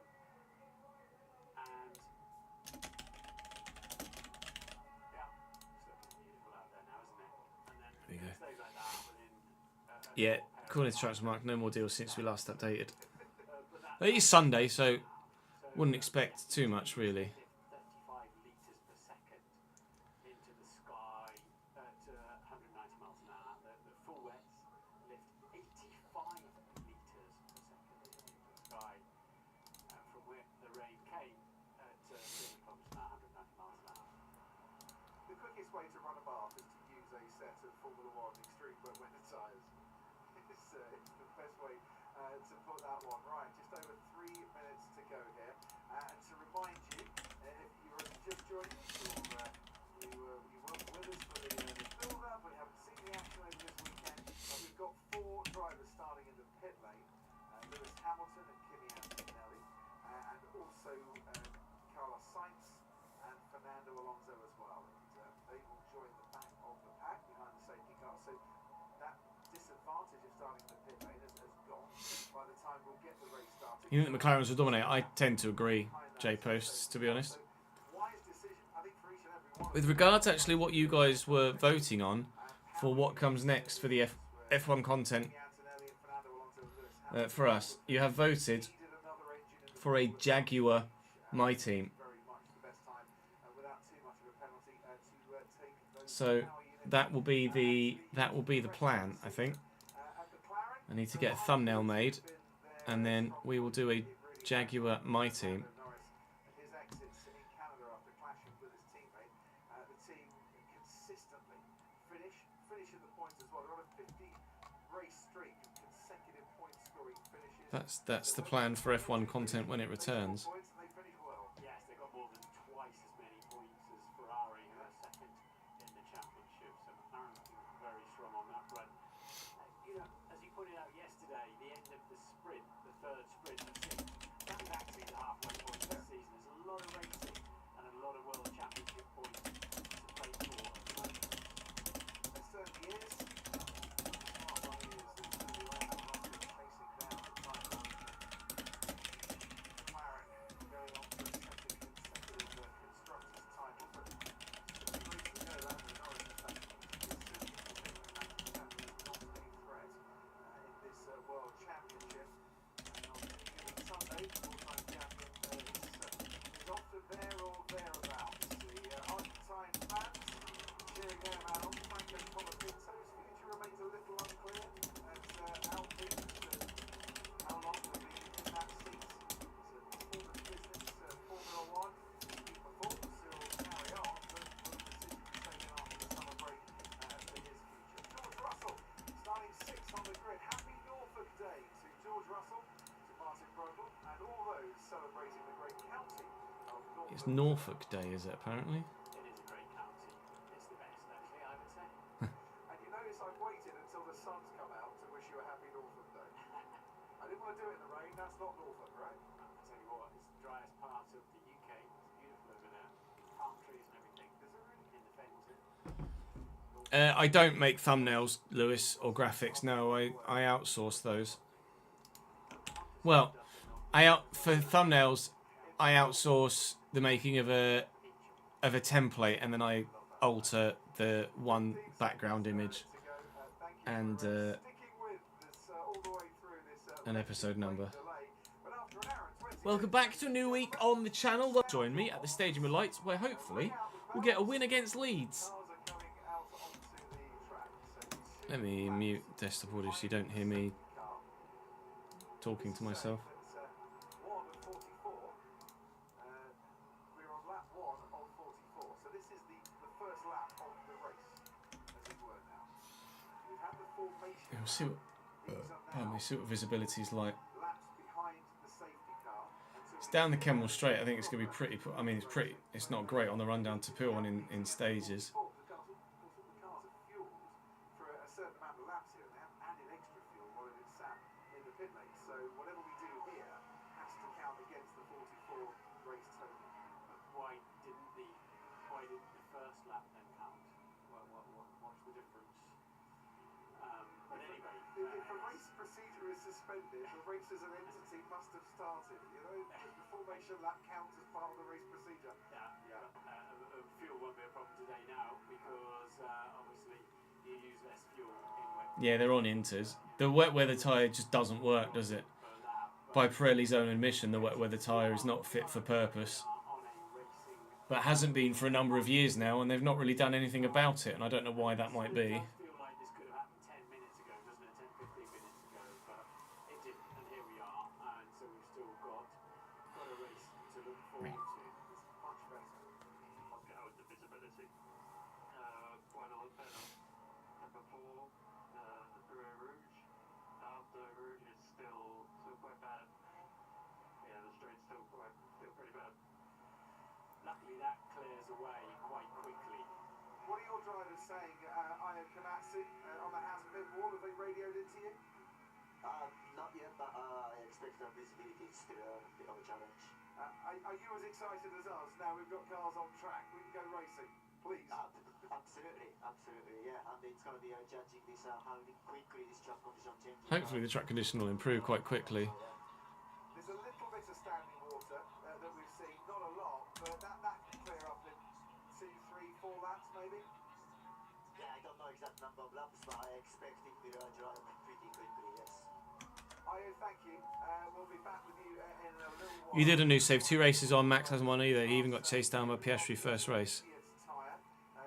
Oh, okay, that's good to know. But as we saw at Silverstone, Martin Brundle, judging when to go on to the slicks can often be absolutely crucial, and the difference between a thoroughly disappointing afternoon and a great afternoon. Especially on such a long lap as we have here, you can, you're a long time coming back round again if you're on the wrong tyres. But also, again, it can rain at one end of the circuit and not the other, for example. It's a pretty tricky place. Then I talked earlier on about the little streams that run across the various sort of hilly bits as well. So this was always one of the more difficult circuits. But it's the track temp's 25 degrees. That helps a lot. It's reasonably warm, especially now the sun's getting out. So that helps with tire temperatures. That helps, of course, with track clearing. But I mentioned that. I think they'll probably be racing by lap 5, maybe. I remind you, if you need, you can expect a 20 car lengths. As you can see, drivers accelerating, braking all the way to the safety car phase. Lando Norris just slowed down a bit, Oscar had to, and then Charles Leclerc was in his acceleration phase when he suddenly saw that the McLaren was going a lot slower in front of him. Yeah, this looks ready to go, doesn't it? Use Kelly Meyer as I know you see a 2 of your drivers, and while she doesn't have the radio check voice lines, she has pick confirm radio calls and race end voice lines. Oh, okay. It is bad, but that clears away very quickly. As I said, these tyres collectively 35 litres per second, and the wind just takes it away. I imagine it's the same for. So that looks raceable to me. It certainly does. I think what Well, would it be the same for Devon? I was thinking about having Devon Butler in the save. as to when the safety car comes in and when we get going again, be it a rolling start or be it a standing start, which is still possible, but we don't actually know those. We say pick confirm radio calls as well. Looking at this, when they do go for a start, What do you mean by pick confirm radio calls? Because we've not had any of that. We've not had any of that from Nico. It's drying pretty quick. Yeah, I think we're gonna be racing soon. Lewis Hamilton, a man for I wonder whether they'll go for it. Will they just go for a safety car start, or will they put them all on the grid for a standing start? 18th place. But they're going through Oh, Devon's not an icon, is he not? When they call you in, she responds. prayer at the moment. No indication that safety As in, coming in at the end of when you say box this lap, Silverstone, where Oscar Piastri had 2 restarts, she says something, or quite a late call to if it's organic that they say, okay, we're gonna pit window in 2 laps. She got a penalty for the other, which wasn't referred to the stewards, and he might have got picked penalised for that as well. I think after that, Martin, we'd like to see a slightly earlier call so the drivers have more time to get things sorted. Yeah, it was really tough for Oscar, that one. He breached the regulations and he took a penalty. I think there were mitigating circumstances. They could have made that 5 instead of 10-second penalty, in my personal opinion. They chose not to. The right side of the grid still a lot wetter than the left. And he, It's not side to side equal. Yeah, that was clear on the video. that's an important message there, as Lando Norris goes through that right-hand side of the grid, because that's where pole is. So if he's thinking it's a lot wetter, he doesn't want a standing start because he's at a massive disadvantage. No, and that's a message to the other 7, as we've only got 16 on the grid, to go down that side of the grid and dry it out a little bit, which is what Lando was doing there. Regular pit window. That's quite cool. It's a nice Through addition. Eau Rouge. See, on the racing line through Eau Rouge, that standing water has been cleared away. The safety car will go as fast as it possibly can. It's never going to go as fast as a Formula 1 car, but it is a safety car. It's there for safety purposes. But you can see Yeah, it's definitely raceable now. Can accelerate up to it. And Lando clearly thinking also it could well be declared a standing start. It's the race director's decision. Rolling start, standing start. But, yeah, my goodness, we're very cautious, aren't we? I just put a poll live on the main YouTube channel in the community posts to see or to gauge feedback on The right idea. It's, on what people think about having F1 content on the main channel. It says on the tin to get you between wet and dry, but there's such long, fast corners here. They burn out very quickly. I was going to say, we've had more rain. So far, 24 votes and 58% saying yes, they'd love F1 content on the main channel, Behind the safety car for these intermediate which is quite refreshing to see actually. and how long before we start hearing on the radio that the drivers might need to come in for new tyres. That is Rui Marquez, the race director, and his deputy to his right-hand side. It's his call, but he'll take it after hearing the chatter on the team radio, feedback from the drivers, and he'll take that decision not just based on his own opinion, but the collective opinions of the 20 drivers out on the track. Yeah, again, so we're hanging in towards the end of that. So the safety car's coming in the end of this lap, which surely it should be. It's a late call, so that suggests it's going around again. We get that feeling through launching on we go. I mean, there's rooster tails, but they're like rooster tails. And as you can see, they dissipate. Yeah, it's definitely raceable right now. That's not a plague of wasps, by the way. Don't adjust your sound levels. We got some drone footage for this week, and some great drone footage as the cars make their way to the chicane. I hate to call it the bus stop chicane, Martin, because it's not the bus stop chicane. There's no bus stop there anymore either. No, it used to be a really great section of the original bus stop chicane. Yeah, so a message from Io on who's clearly hearing us on the wall. Oh, that's quite cool actually, lads. We just recorded episode 4, Zach, which will be tomorrow's video. Well, the thing is, you don't want the right-hand side from pole down to P19 to be you know, at any sort of unfair disadvantage. Yeah, but you can't throw those factors into it properly. No, I don't think so. Is it raceable? And it's clearly raceable. Absolutely, clearly raceable. So, and it has been for a while now. So, that's just the way the cookie crumbles, isn't it? If it's a bit wetter here, there, or whatever. There is still a lot of spray down the Kemmel Straight, but it's not unraceable. Safety car was 2022. As Martin Brundle always says, the throttle pedal works each way. Rolling start, we will start from the safety car restart. Sprint, didn't it, this season? But a rolling start, so the safety car will peel away, and Lando Norris will lead them over the line. No overtaking before they get to the line, and And then they're off. I suppose that's the compromise, isn't it, from race control? At least we're going to get a start. Yeah. And we've only lost 4 laps as well. Take the caster wheels off as well, presumably. After a couple of Stabilisers, laps. yeah. Stabilisers. I'm with you, and I'd like to see a standing start as well, but you're going to get, if it is that much wetter on the right-hand side, you're going to get lots of drivers complaining about that, and it costing them potential places at the start. Not just the pole sitter Lando Norris, who's been told by his team to drive through that pit box each and every lap to try and clear some of that water away. Now Lando Norris will just slow things down a little bit. Like, they can complain about that as much as they like, but surely if they'd have just gone for a regular race start right at the very beginning, that would have been the case anyway, so they would have had that disadvantage anyway, so that's just luck of the draw, isn't it? I think they should standing start it. See when he goes to try and stick with him as well. Yeah, I mean, it's less critical for that run up to the top of the hill now, because Lando will be a few metres ahead of Oscar, will be ahead of... but this could well still be a slipstream effect all the way up the hill, though the Red Bull's carrying a bit more wing than it was at the start of the sprint quali yesterday, the sprint race yesterday. So lurking with Max Verstappen ahead of him. Lando's gone. Piastri is right with him. Ahead of him. Lando Norris has They can't overtake until the start-finish line. its wheels roll and away we go. But we're not actually racing until we get to the line.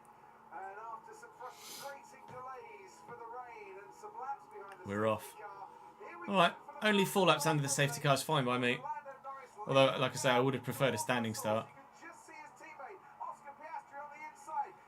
Charles Leclerc ahead of Verstappen, ahead then of Alex Albon and George Russell and Yuki Tsunoda as they make their way round the source. And a little bit of a slide for Lando Norris coming out of La Source hairpin. That put Piastri... Piastri's right up behind Lando.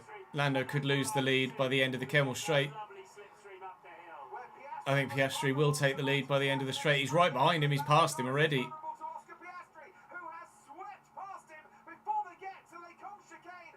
And There's not really much Lando can do about that, as they go into other than try and replicate it next time round. his teammate Lando Norris. Yeah, Lando, I think, telegraphed that way too early and put himself at risk by having his teammate on his tail. Then the wheel spin coming out of La Source hairpin.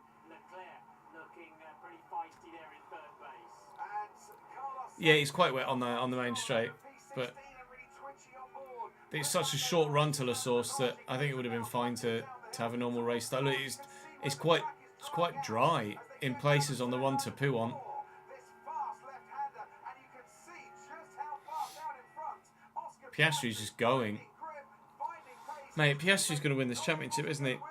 We're going to have an Australian world champion for the first time since Jack Brabham. Around behind the gearbox of the Not Jack Ferrari. Brabham, Alan Jones. So Lando, 1980, was it Alan Jones? unless he can settle down and find the pace of his teammate.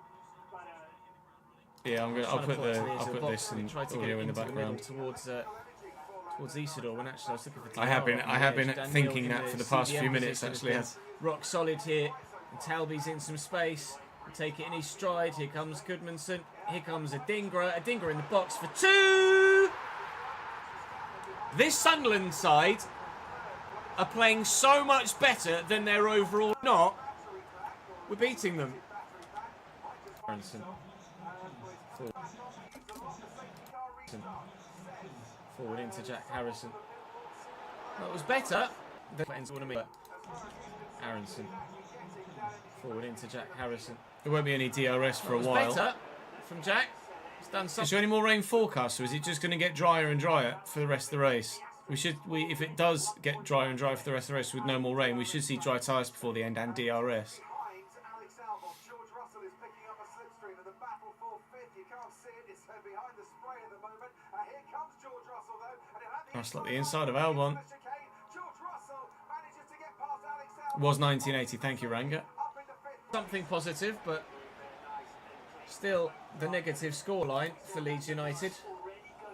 We have such an advantage here. I might actually look to make a couple of changes soon and give some fringe players the opportunity. Seems quite remarkable of others either on the fringes of the squad, but they just haven't done it well enough. Patrick Roberts rides that challenge, does he? No. We'll have that back up. Look for some support. Try and slip it up. Look for some support. Looking for a ding up. Beautiful. I do love the visor cams. Verstappen's struggling a little bit, isn't it? Sorry, Leclerc was struggling a little bit. We were on board with Verstappen, thought it was vice versa. We're about to see that come again in 2025. How close can he stick to the Ferrari though? Out of curve of ball Frere as the drivers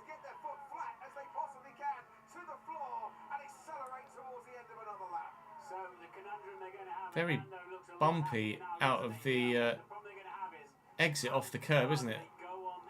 On the way into the flat section, should I say? Rather, I was going to say straight, but it's the flat section, isn't it? Anthony Davis of the Sky Race Controls just told me that the message going to Lando Norris at the moment is that Oscar Piastri might be struggling a little bit with his battery charge and deployment. Oh, okay. So is Oscar Piastri. So it's only a second, 1.1 now, Lando, with a poor exit from La Source between Piastri and Norris. Then it's just 2 seconds back to Leclerc, half a second to Verstappen, 1.5 to Russell. Everyone's about 1 to 1.5 seconds behind the car in front. Although Colapinto has a proper train behind him. When they're slick tyres, you want a nice dull sheen, but not on these tyres. It means the surface is tearing. Piastri survives another blast. Beautifully done. Adingra in again! Oh. To hit the woodwork as well. Hello. Aronson could have a go. Never mind. Lift. He's in full run of form of those in game will still certainly be a very big one. Lando's closing a bit. 9/10.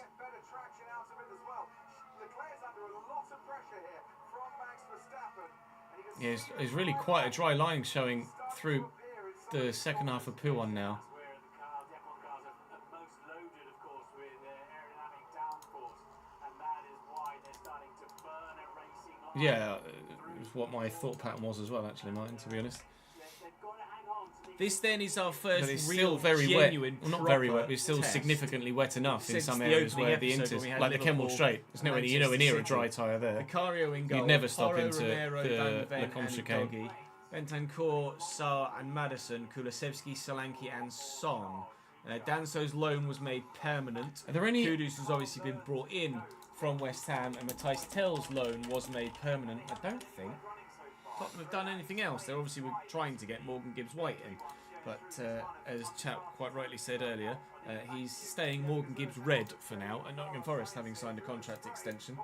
But if we're ever going to lose a game in the next few, it's probably going to be this one and the next. Mayenda starts, as does Chris Rigg, and that was it. I thought I'd made more than that. Good grip on the inside there for Lewis in the Ferrari, and Antonelli Hamilton up to 16th now, past Sainz. a little bit. Here's Max then in the slipstream, still no DRS. You can see the Ferrari harvesting his battery, but no, that's the rain lights, of course, flashing at that time. But that was odd. He was harvesting going up the straight. But anyway, and every time Leclerc turns into a corner, he's just struggling to keep it anywhere where he wants to be near the apex. Max then looking for the damp track down into the hairpin. And Lewis Hamilton round the outside as they come with Pierre Gasly to smash Having looked for and the bus stop chicane in about 6 corners later is up to 15th. Franco Colapinto with the drive. Having looked for mods on overtakes.gg for F125 liveries. If we can get a Jaguar livery for F125, then I'll do it on. I'll do it on. Just over a second from Lando Norris, Charles Leclerc holding off Max Verstappen still, but under big pressure. Those two pulling away from George Russell, Alex. I do it on PC, but Hadger under pressure from his teammate Liam Lawson and Gabriel Bortoletto in 10th. at the minute I can't see a Jaguar one. That's the only thing. Damper Bucket, thank you for the 9th month, 8th in a row. Jaguars' colours were green and white mainly. The graphics show Kimi on mediums for a minute, did they there? Very not safe. Very not. I end up on for another Talby Wonder solo goal, shouldn't I? And we're up.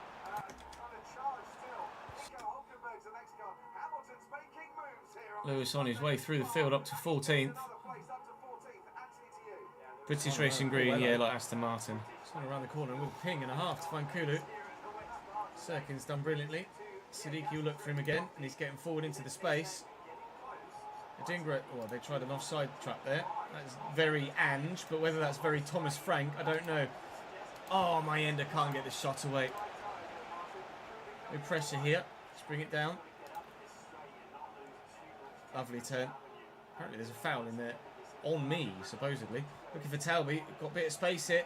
Go on, young lad. And it's headed wide. It's found Heung-min Son, who's found Solanke, who finds the fans behind the goal. See if we can still do something. Talby's got loads. See if we can still do something. Talby's got loads of space. It's a great. Hamilton now on the back of Gasly as well. Ferrari's working well seemingly in these conditions. Gasly's going wide. Hamilton hugs a tighter line through Survey, through Rivage. Gasly going way wider, but he's struggling, Martin, to stay on a racing line that he likes. I think Lewis has kept his tyres intact much better. And we've seen him Try and look. I'll show you what I'm looking at. find some water, but Gasly There is some slightly more difficult to breeze past. You want heat for the grip. You don't want too much heat. some really cool liveries that people have made. But running this close to the Alpine is not going to be necessarily helping Lewis Hamilton in that particular battle. But at the minute, there's nothing Jaguar related.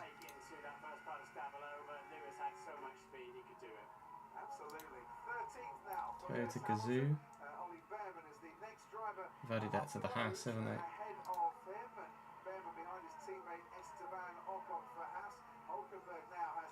Porsche tag coil. It's really smart. It's lap 10 for those that are making their way out of the source. And one of those is Max Verstappen. Look how close he got to Charles Leclerc. Into a second might not be too far off already. The nightmare, though, for Just a straight to turn 5 is what. the nightmare for McLaren That's cool. is that if Oscar's saying that, then Lando might be saying that too. There's only 1.5 seconds between the two, so a double stack is going to. There's nothing Jaguar related, unfortunately. On the first lap, Oscar Piastri was absolutely critical because it gives him the high ground in that That Danker Alvarez is cool. Parmalat.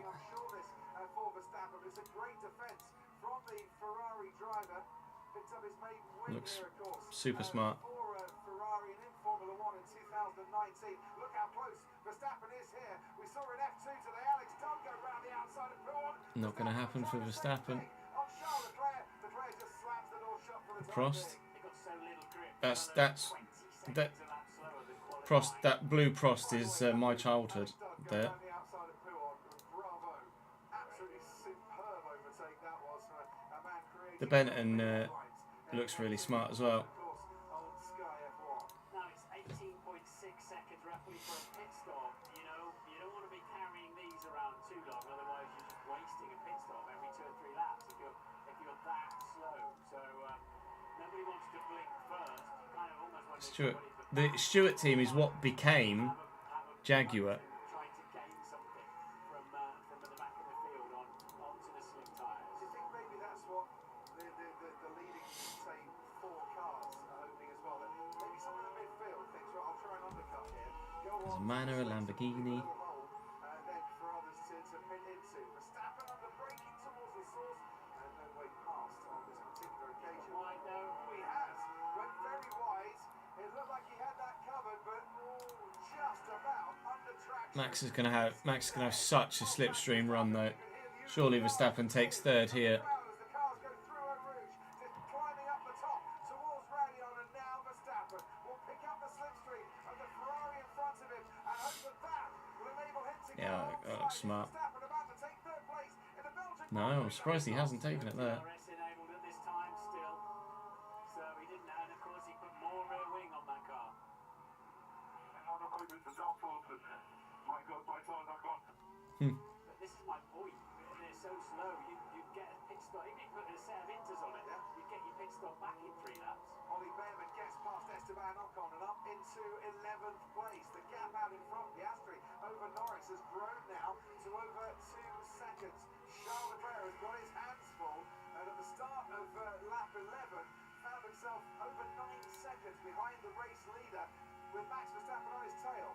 The problem with my strategy there is that they pack quite tight. We put you back into a lot of traffic, but. So there's no Jaguar unfortunately. So we'll do it on. Plan would be then to do it on. Yeah, the Stewart one was nice. No, oh Stewart's song, yeah. And There is no Jaguar, unfortunately. You've got to go through, my feeling is you've got to go through this. So we'll do it on console and just replicate it as best we can, I think. That's probably the way we'll do it. The reality of the circuit, the dryness of the Slightly forced him a little bit too far wide, but I'll try and drill this looking for Mayenda, who will hit it first time, and missed it, unfortunately. Solanke. We have abspressive at all. Into Siddiqui. Into Siddiqui. Into Siddiqui. Yeah, no, that's fair enough. Take a point, quite frankly, away from home against Spurs. They're calling Lewis in. They're going to take a risk with Lewis Hamilton here. Norris said it's not ready for slicks just yet. A few more laps. This will Mediums, I think, going on Lewis. Ferrari do. Well, let's see then what tyres are going on to Lewis Looks Hamilton's, like medium tyres to me. You would hope so. And Gasly and Hulkenberg also in. place between driver and team Yeah, mediums on Lewis. going on. Hamilton's Ferrari. First one onto slicks. Again, nothing to lose much for Lewis, is there? With that difficult grid position he has. Hamilton, Gasly, Hulkenberg and Alonso all in the pits. Give everybody a lot of very good information. There'll be parts of the track where he's massively faster. He was certainly faster than Ocon and Behrman, the two cars ahead of him. In comes Gasly and in comes Alonso and Hulkenberg to change onto slicks too. Those Inters are dying. They look furry almost. There's so much pickup on them. And losing time there. Remember in Silverstone there was time when McLaren were 1 to 2 seconds a lap faster than the next best car and Yeah. way faster than that on the midfield. That's where they are at the moment. They've kept their tyres intact and they're 10 seconds ahead of them. Yeah, how McLaren... No one's yet figured out how McLaren do that, have they? In 2020. But given the way that the game is played so far, the way that they keep their tyres alive is If he takes out the control, abnormal at the moment I wouldn't compared to bet everybody against else. Yeah, coming off that... You see, Leclerc's car is bouncing all over the place coming off that curb on the way onto the flat-out section towards the bus stop. If you're right on the exit of the curb there's such a big bump. To the pits comes the race leader, Oscar Piastri. Wish I could show you it so I could pinpoint it, but Close to the McLaren drivers. Piastri's in. That double stack.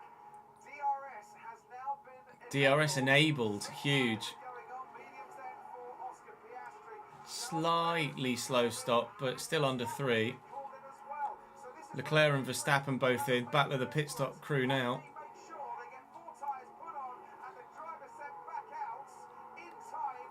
2.5. An unsafe release there for Charles Leclerc with a Williams coming in. Out on the track, Lando Norris carries on. Oscar Piastri in second place. Then Yuki Tsunoda. Yeah, Leclerc's ahead of Verstappen. They are all Still, on the intermediate by a bigger margin. Must have had to be held in the box, Verstappen. to put the slicks on. Indeed, this could cost Lando Norris dearly. I wonder if he didn't just slow down a little bit and double stack there. Might have been a better bet, but he didn't. He's carried on. And now we've got 1, 2, 3, 4, 5, 6, 7, 8, 9, 10 cars on slicks. And another And 4 counting. putting them on as I speak. And it's now the tyre to be on. Yes, Nathan, once the race is finished, we'll record another one. Yes, it was close with the Ferrari. We're not quite recording as many as we normally would do because I'm needing to balance how energetic I'm being. Russell came in very closely after them. They gathered themselves up very, very well. There's nothing wrong with that pit release. Get looked at as well because there's no doubt that Alex Albon and the Williams did have to apply the brakes a bit to make sure that Charles Leclerc didn't come into it. I'm not saying it's going to be investigated by the stewards. Wouldn't be surprised if he didn't get noted though. Hamilton on the slicks from the previous lap. We come to that replay in the pit lane just as Hamilton, wow, that was close, was about to get past Liam Lawson. And I'll tell you what, Martin, that was about the width of a Ferrari document to a head of department away from Lewis Hamilton, losing a bit of his front wing there. Yeah, absolutely amazing that he didn't lose a bit of front wing there. But Piastri, 2.4 seconds faster than Norris. What about a hard tyre? We try and go to the end. What about a hard? Would you take it now? Oh, Norris hearts to the end, maybe. Idea, but it might be slow. Charles Leclerc has managed to get through a few back markers there. And Max This is chaos. finding himself up the With Ocon just stuck in there. Russell is giving Max Verstappen a bit of something to think about here. I think they had a bit of a slow pit stop for Max Verstappen that put him well behind the Ferrari. So that is what Lando Norris does. He's maintained his second position. And they've had to do something contrary because Piastri is down the road. So Piastri leads now by over 6 seconds to Lando Norris. Norris has been in and switched. Maybe. It's a big gap for win from Piastri this. now. About So we'll look for Mayenda. We'll dig out across. And Adingra is there at the back post. Kulu. Thankfully, he's there. But obviously, with DRS active, now Lewis is up to 7th. And Hamilton absolutely flying. He can see now his teammate just at the top of the hill. He'll have warmer tyres as well. He's only 5 seconds off a podium position at the minute, Lewis Hamilton.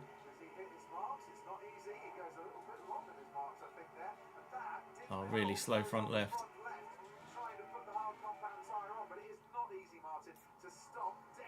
He did stop on his marks. I think it's just poor from the mechanic.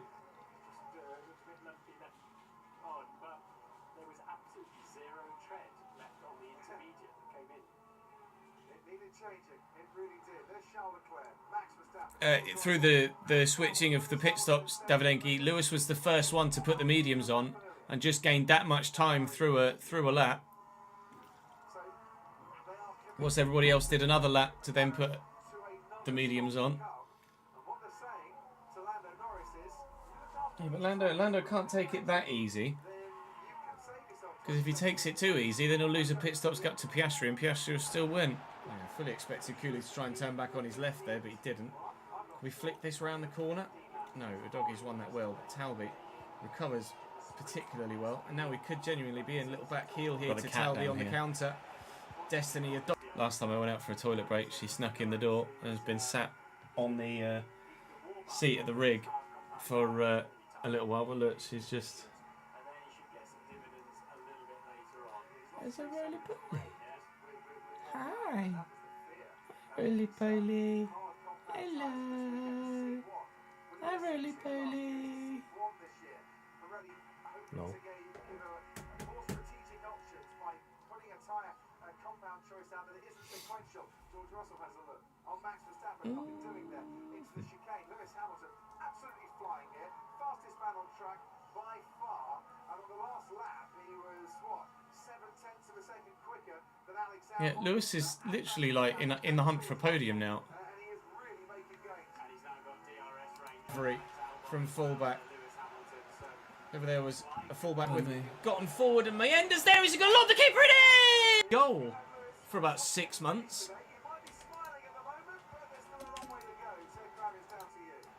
For the follow me. Yeah, I don't know whether it was a Ferrari call or a Lewis call. Whoever it was that made the call, though, top one. Luis Diaz to Bayern done, is it, supposedly?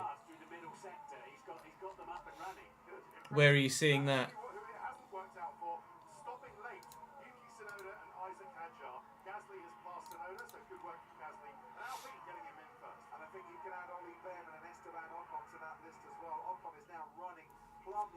By 9 seconds.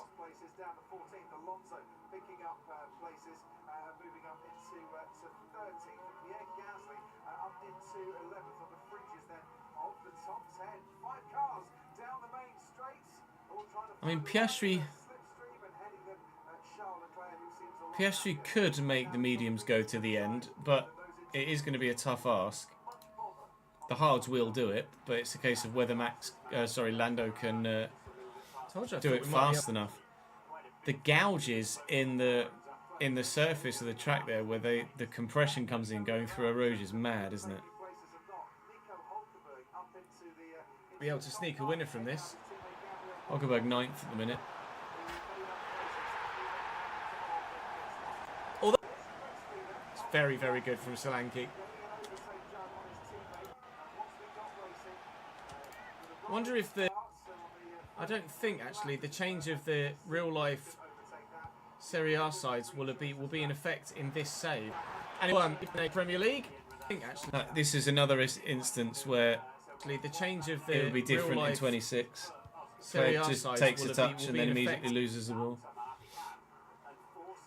In this save, I might need to redo that with a live editor. That might be save. Vettel and Ferrari trying to make tyres last and then going true. Yeah, I remember that. That's where it's charging the battery, basically, where it really, it feels like you've thrown a parachute out the back when it starts topping the battery up instead of punching everything out.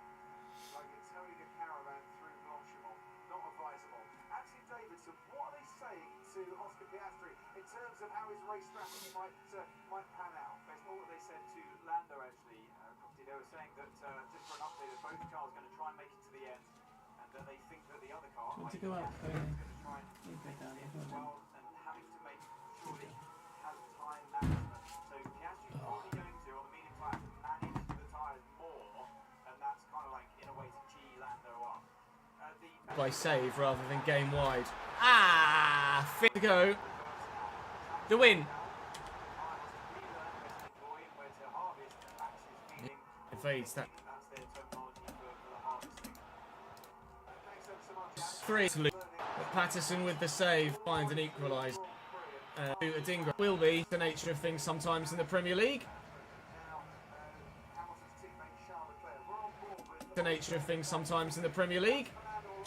Behrman on Alonso. Ahead of him, and he ain't going to be ahead of him for long. Ollie Behrman, who's picking up places in each and every Grand Prix, and I think has picked up more places than any other driver this season, makes another. So that was an update. Both cars will try and get to the end. Of course, if the other car might do some pace management to make it work. Yes, that's our opportunity. Yeah, I was going to say, the mediums will go to the end. It's just a case of how quickly they can do it. Yeah, so you've got to put him under pressure, got to put his tyres under pressure. But Oscar Piastri is 8.8 between the two McLarens at the minute. leader of Leclerc and Verstappen. That's not enough for another pit stop. They're all on the same tyres, of course. So Lando It's getting a bit DRS trainy now down the Kemmel Straight, isn't it? all 20 cars are running Yes Posts will be live tomorrow. on the hard compound tyre, and he's just taken another 3 We don't normally. out of Piastri's lead. So they're working nicely. Man United up with a fans. Man Piastri, if he does stop again, has the option to go on to the soft tyre for maybe the last 8 I'll do. Well, I'm not, because of how I'm feeling. I'm not sure how the stream schedule will go this week. I'm going to probably end up throwing an extra day off in there, just so I don't burn myself out. It's not like going on holiday feeling like absolute death, is there? Norris, that was over 9 seconds, about 3 laps ago. Going through into the source is I might as well not go on fucking holiday. Man United lining up with a manually changed from their usual. No more updated three-back, transfers on Transfermarkt as of yet, anyway. 4-3-3.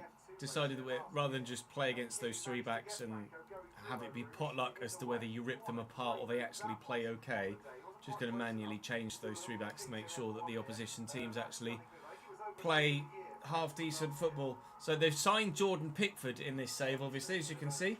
Mazraoui, De Ligt, Yoro and Dorgu is their back four. Fernandez and Ugarte behind Cunha, with Mbermo, Hoyland and we had played, obviously would like here, it's going to be pretty difficult to try and score, but we'll give it a go. Probably won't even get it over the wall. Yep, there you go. Siddiqui.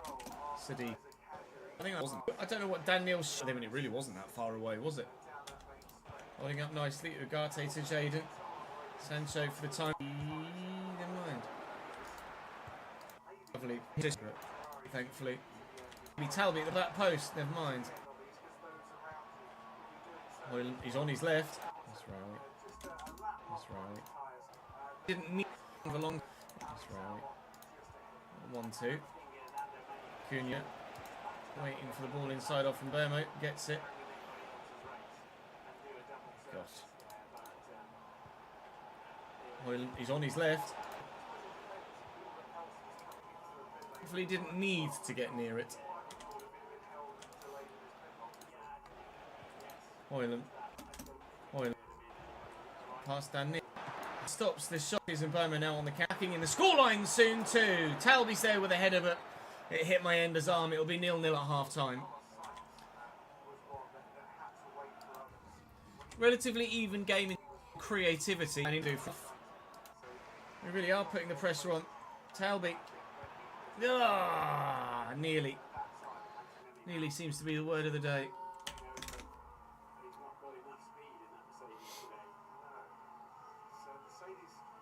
Antonelli P16 still. I mean, Hamilton. I think they're all pace managing, aren't they? Trying to get the mediums to the end now. People are almost not attacking to try and hold on to their position and manage their tyres, rather than trying to actively make overtakes now. He's got more experience than Kimi Antonelli, who, as we've said all weekend, is going through a bit of a crisis of confidence. Nico needs to overtake the man. Should not let me go. Thinks he is way faster than his position of 10th would allow. Bates, thank you very much for sending everyone across, mate. Appreciate it, dude. Hope your first stream back from the Vancouver trip was good, mate. Gutted I couldn't join you guys over there in Canada, unfortunately, but adult life, as well as little person life, unfortunately didn't allow me to make the trip, sadly, this time. But fingers crossed for next time. Thank you for the raid, mate. Appreciate it. Welcome in, lads. You join us watching the Belgian Grand Prix as it stands. We will then continue on recording our modded Sunderland career mode once the Grand Prix finishes, currently on lap 20 of 44. We're doing a modded Sunderland career mode, and we've updated all of the transfers in real life up to literally live in the moment. So every transfer that's gone through in real life thus far has been made in the save that we've done. Obviously, you can only see it in the little window at the minute. Let me just change scenes. So we've been using Transfermarkt to. There you go. Finally, Antonelli past Colapinto. We're using Transfermarkt to update all of the transfers. Obviously, the real life ones that go through. So we update them every day at the minute, rather than just do them during the transfer window. We're just doing everything live as it happens. So even though we might not be in the transfer window in the save, we are actually still updating the transfers. So I'm kind of relying on real life Sunderland at the minute to make my transfers for me as it stands. But we are absolutely bang up to date with every real life transfer of every Premier League and major European club, plus obviously other transfers that get done throughout the English leagues and other notable ones as well. So of course, yes, we've done Pervis Estupiñán to AC Milan. We're literally up to date to the second with everything that has been officially confirmed by a club. Anything that's Fabrizio Romano, here we go, we're not doing until it's officially announced by the club in question. Joao Felix to Al Nassr is not here we go. Sorry, it's not officially announced by the club, it's only here we go.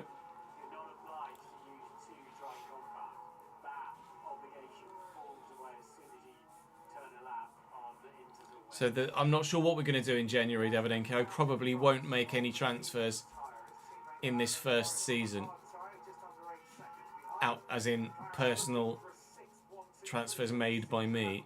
Plus, this first season is going well enough thus far, if we're completely honest, that we might not need to make transfers anyway. The whole objective of this first season was to stay in the league, and at the minute we're 9th after 13 games, so things are going very well. We're 9 points off the relegation zone. So I'm quite happy with that. Also, 10 points off the top. We are as mid-table could be in terms of the points.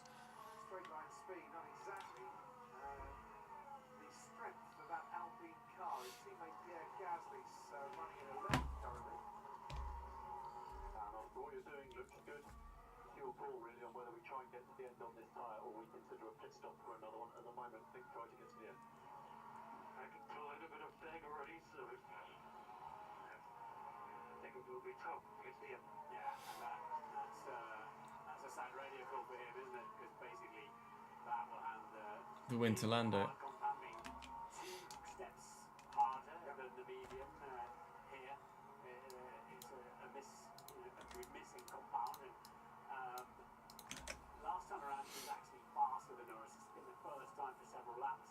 Lando's just managing his tyres, isn't he? Lando can definitely get to the end on the hards.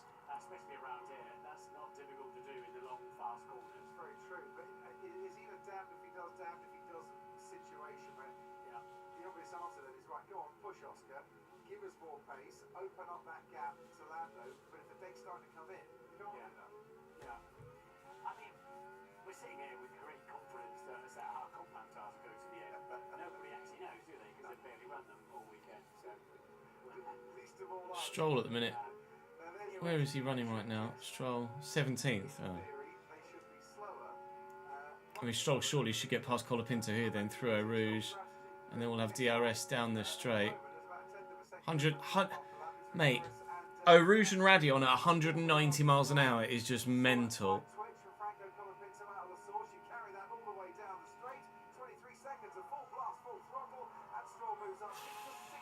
That's mad. Edison de Gala. I'd be very surprised if Edison leaves Manchester City. I know they're in the processes of signing James Trafford back, but I don't think they let. I know Ortega's decent, but he's not as good as Edison. Fresh PC. Thank you very much. Thank you very much for the follow, mate. Yeah. Also, for those of you that come across from base, I am unwell at the moment as well, unfortunately. So do forgive any coughing, spluttering, general. I don't feel very well-ness.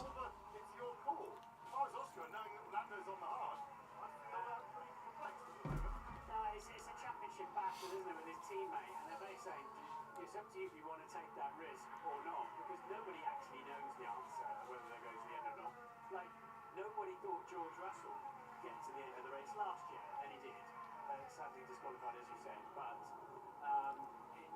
what they may say to him is like, in other words, do you want to go hell for leather now and put another set on, or do you want to take the gamble you can get them to the end? But it strikes me from what he was saying. Yeah, the medium sized runners are going to have to stop again. We thought that anyway when they put that medium on, didn't we? I think Down the line looking for Rasmus. That's Sancho again.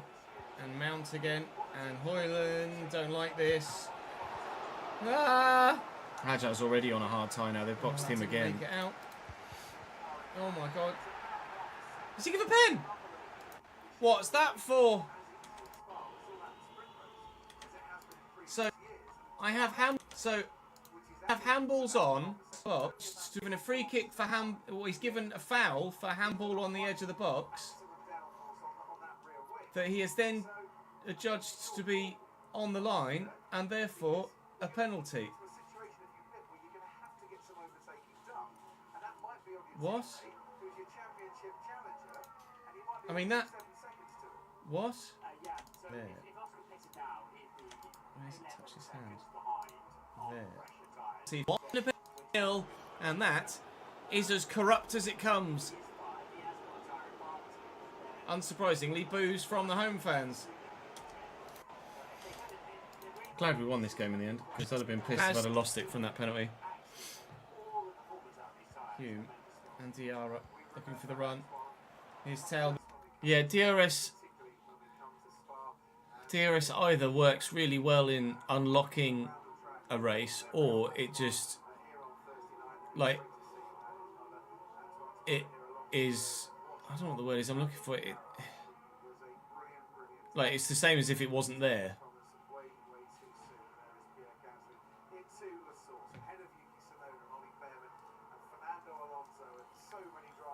As long as you get your exit right. Like, having the DRS, if everyone has DRS, then it's the same as everybody not having DRS, isn't it? So nullifies it, neutralises it.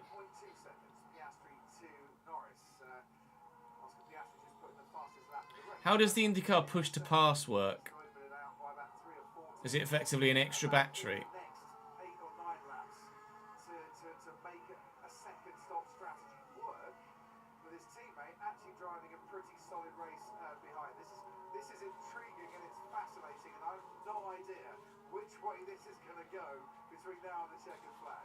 Leclerc and Verstappen stay in the 146s, they don't really open a pit stop gap up for Piastri at the moment. Not quite.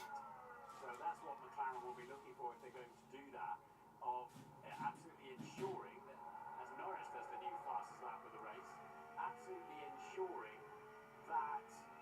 Every time it gets 200 seconds of boost to use, they can use it whenever they want, but limited to a certain amount per lap. 200 seconds for the whole race, and then limited to a certain amount per lap.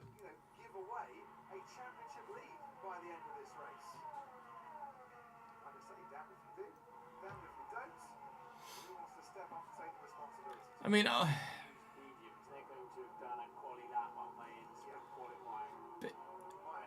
like the phrase "back in the day," like you didn't need any sort of not gimmick, but you know what I mean, like extra factor on top of the general car design to help overtaking, because the aerodynamics of the cars were so basic that they weren't creating such dirty air and so much of a wake that overtaking was possible. But because the aerodynamics of the cars are so complex now, that the dirty air is so bad that you need to add some other factor in to aid overtaking. But it's a case of what do you add in?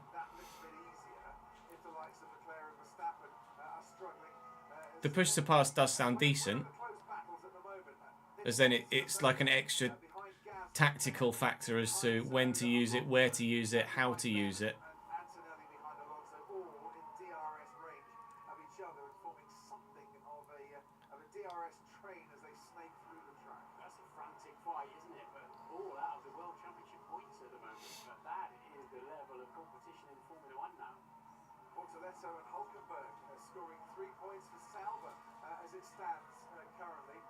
Yeah, I mean, DRS did work really well when it was first introduced, and at certain tracks it still works really well, but at certain other tracks it just creates DRS trains. But at those tracks, it's you either get a DRS train where everyone's within a second of the car in front, or you get a train where nobody has DRS but they're 3 seconds apart because of the dirty air.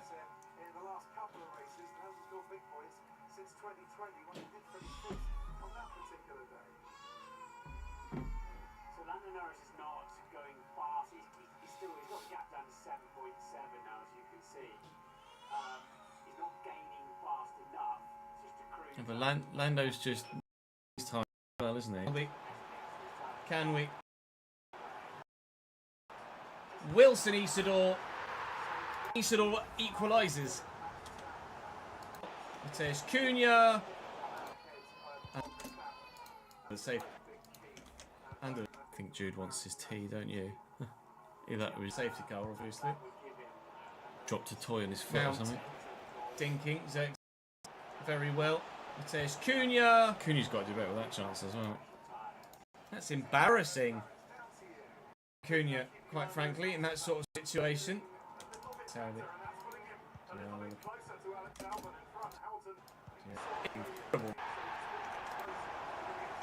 For 8 when FC26 is significantly better than this. I'm complaining, having scored to win a game. That's how frustrating it is. We very nearly didn't win the game. Fernandez misses.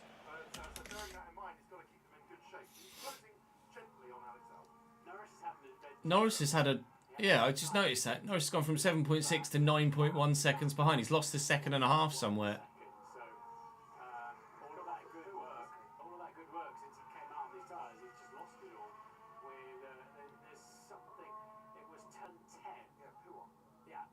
He must have run wide at Pouon.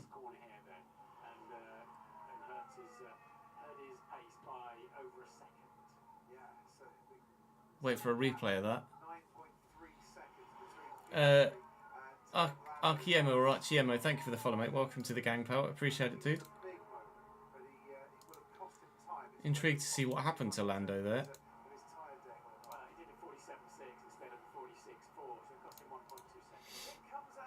Antonelli past Alonso at last. Sainz in the box. He could go medium to be fair, but as he put the hard tyre on, it's not actually registered yet to show on the timing tower as to what tyre he's put on. Sainz. Have they got another set mediums they could go to or no? To be fair, that's Antonelli on Alonso, DRS on DRS. Alonso must just have had a poor run out of the source. Either that or the Aston Martin is just an absolute dog in a straight, which could also be a factor. They were 19th and 20th in qualifying the other day, weren't they?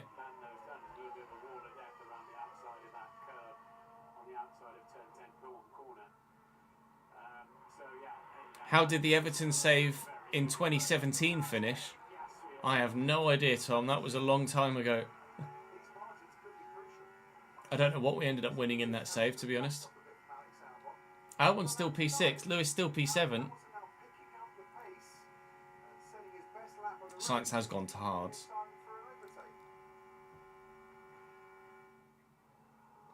That's the thing. When Lewis was P17, they could take the risk and box him early on the crossover from dry to wet to dry tyres. Now he's 7th, and it's no one's really sure if they're gonna be able to take the mediums to the end. You don't really want to be the one in the points that's taking a gamble to go to the hard tyres to the end, because if others are able to make the tyres last, then you've just thrown away the points, haven't you, basically? Alonso's just continually falling further and further back now. Aston Martin have gone with the complete wrong setup for this Grand Prix.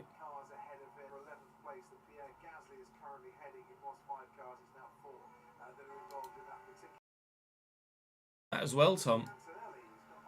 That was a long time ago. A very long time ago. FIFA said it would have been 2016, so 9 years ago was that Everton save. Time does indeed fly and completely disappear, doesn't it?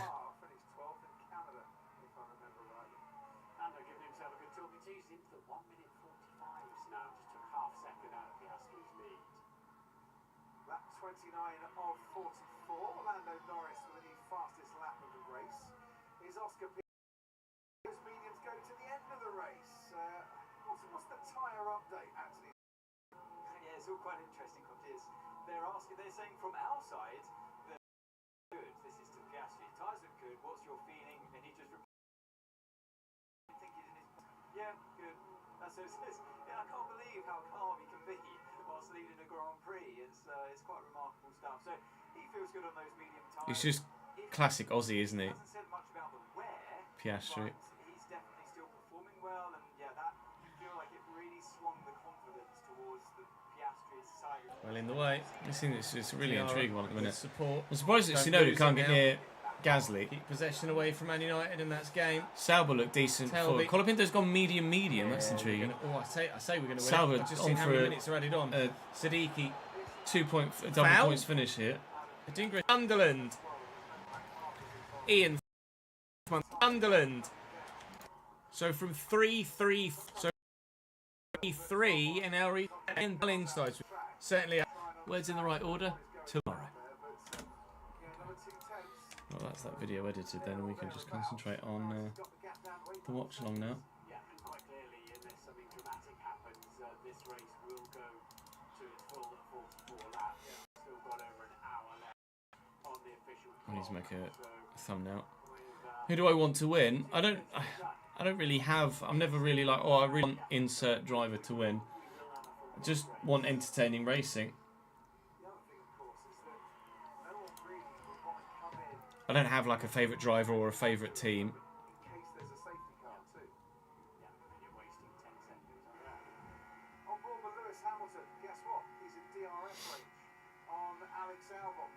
Hamilton has made up a lot of places after starting from the pit lane. It is a top 6 finish, still on fair as he reaches the end of the Kemmel Straight, still behind that Williams, but well within closing distance now in the next couple of laps.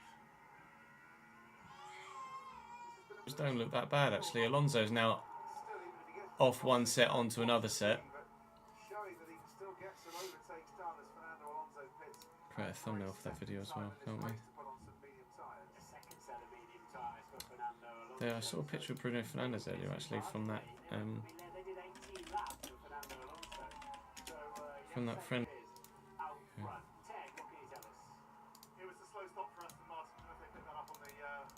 Oh, it was a slow stop as well, was it? Jeez, when it goes from bad to worse.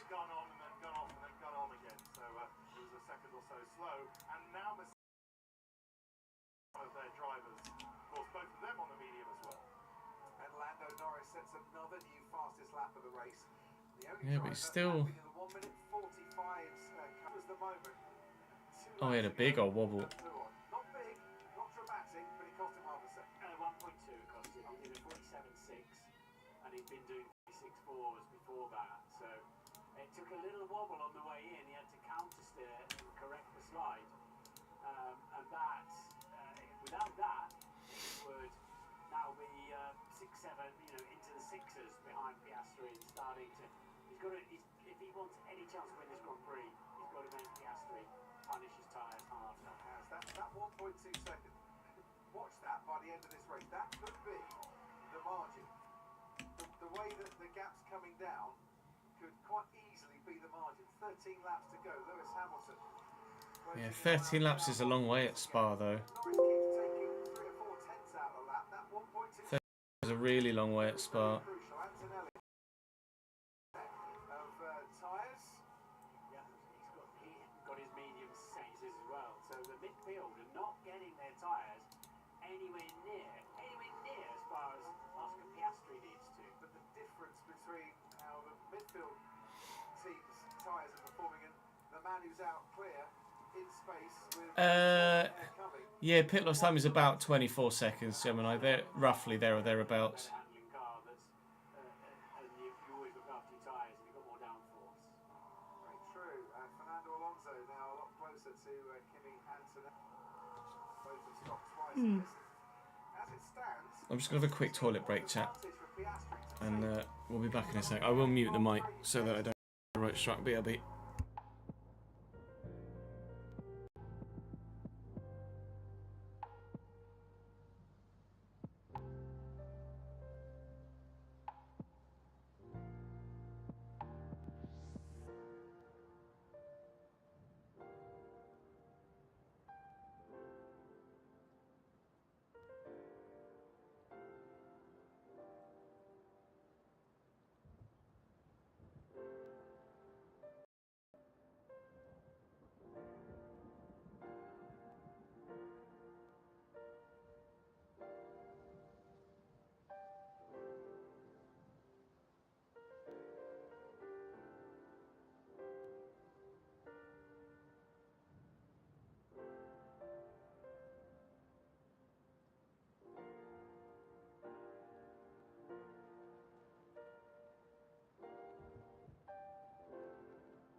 It's too late for a.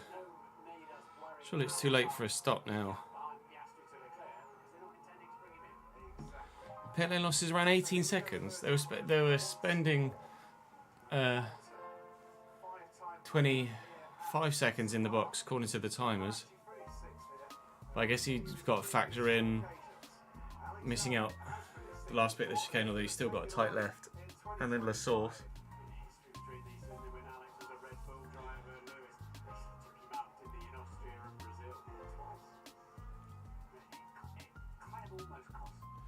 Yeah, I don't really know what Bayern are doing, paying €75 million for Luis Diaz. Lock up for Lando at turn 1. He's lost half a second in the first sector and another 0.2 in the second sector on this lap. And that 1.2 seconds when he went wide isn't going to be the deciding factor.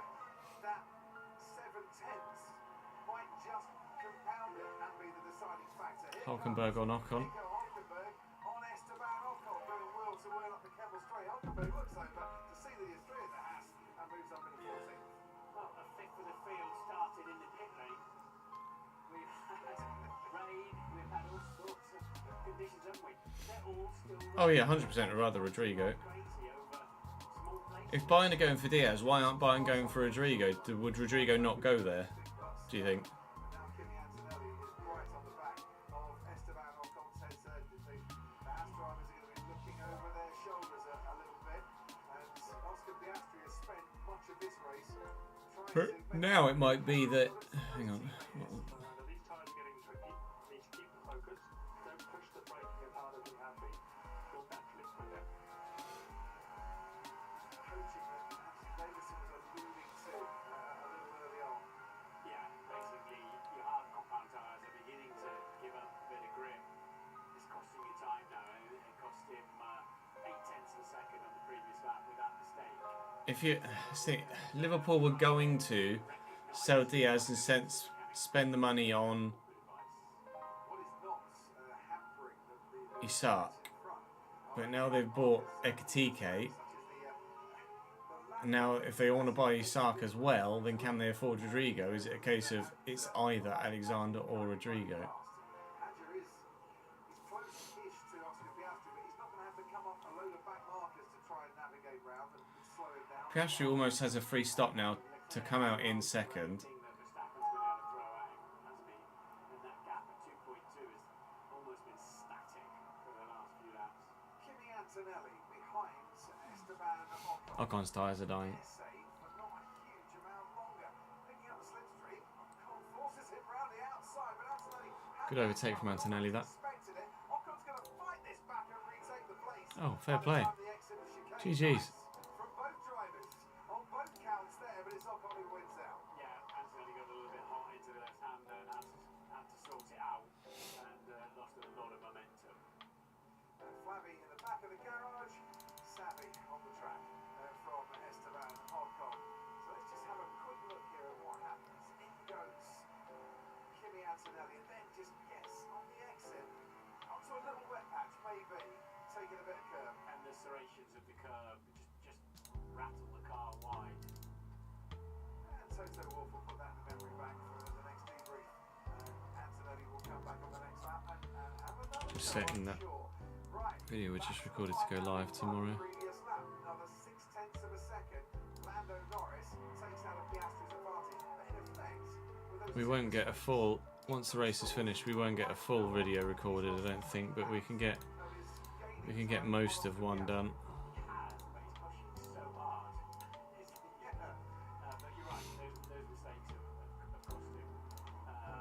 He probably should have been within 5 seconds now. But he's Lando making mistakes under pressure, taken half a second and a lap out. It's still not uncharacteristic. That's you take 3 laps out of the equation here. If he was down to 5 seconds, the way he's gaining on Oscar at the moment, this could be on. Yeah, but he said a long time ago. He's got to put Piastri under pressure, and that would have been the difference. But that's another 0.6 of a second he's gained on the previous. 6.8 seconds now. Little part of the lap where all the tricky corners are, and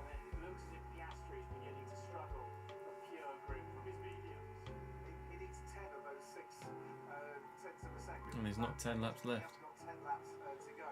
Lewis Hamilton currently leading the driver of the day vote. Can't get past Albon though. Brilliant places up.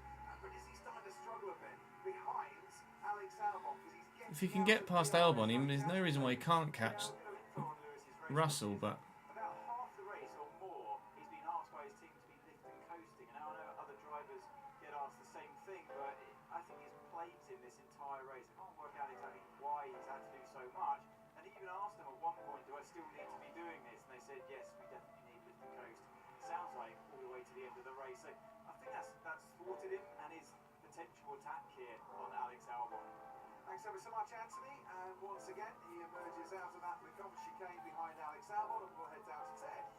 Isn't that the usual? We've heard that from Leclerc, haven't we? Isn't that how long has Rodrigo got left on his contract, Evidenki? That I'm not sure of. that's possible as well? Yeah, that's possible. Just a quick one down here. So first of all, George Russell just making the way as he can, staying out on tyres that he said were done a long time ago. Bayern reached total agreement with Liverpool to sign Luis Diaz, deal for 28-year-old winger, €70 million plus permission granted to travel for medical. Proposed 4 + 1 year contract at Bayern. Now £190 million sales since Hughes became Liverpool's sporting director. Out of your commentary box window. And it's not going to dump any of its rain at the moment. Because the part of your car might not be done with the wet stuff. It's going to make the notebook a bit soggy if nothing else. More rain? Question mark? 3 years left on his contract, Rodrigo. Yeah. Norris, then Oscar Piastri, roundabout. He's on. What's he on? What's he on a week? Sizable contract, I imagine. That's the gap that he can get it down by. He's lost 3 laps. 6.1 now. A lot. Yeah.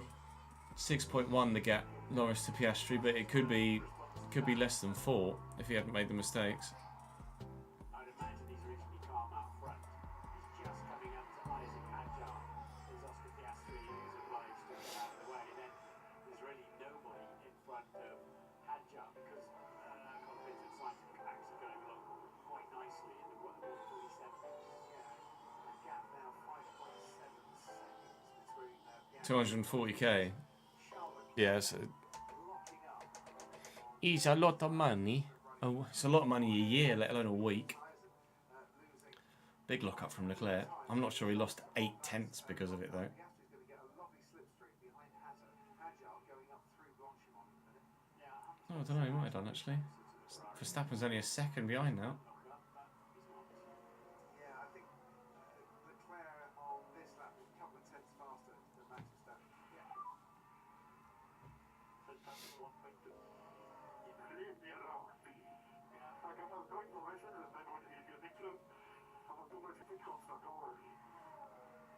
he's getting a bit frazzled in there, isn't he? So actually, that was consistently 2.2 for many laps. He's got that down to 1.1, but still crucially just Outside DRS range.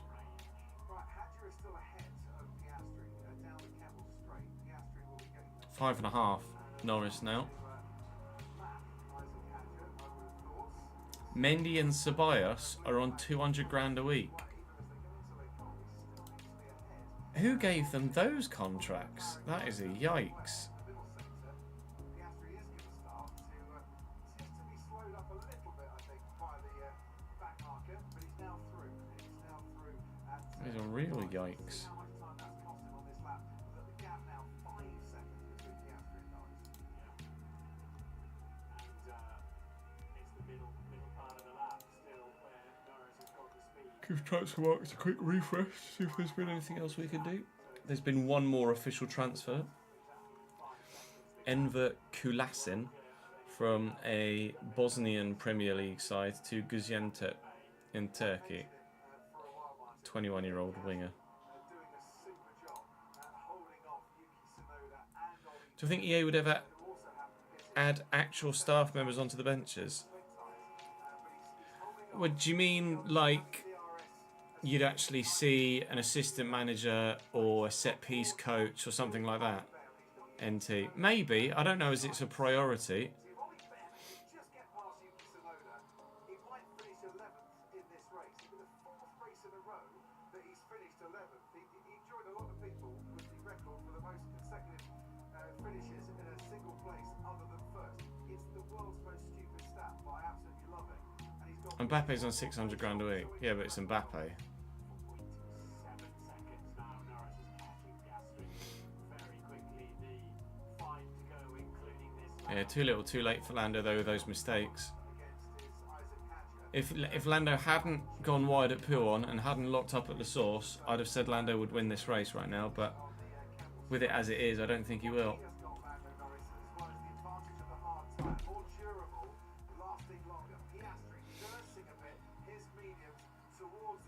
The switch to the hards for Hajar and Sainz just hasn't worked, has it?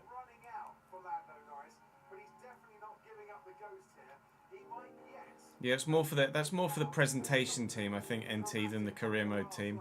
But it is going to be last lap Lando, I think, if he's going to get past Oscar Piastri. And as it stands, 16 points the advantage for Oscar Piastri. If he wins this race, it'll be 2 points the advantage for Oscar Piastri if Lando Norris wins this race. Norris still behind Hajar. There is a point developing around the track. Currently clear. What are you doing? Is it clear? Is it always at Spa? Someone comes on late in the race and says, it might be a bit of rain, though, for a couple of laps. Could be Norris has lost a lap of Yeah, probably Casemiro now that Rashford's off the books again for a second time. Cass is on like 275 or 300, right?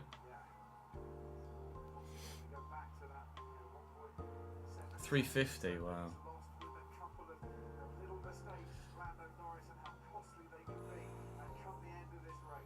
There is no episode today, Spurs Champs. No, next episode will be live tomorrow at the usual 3 PM slot.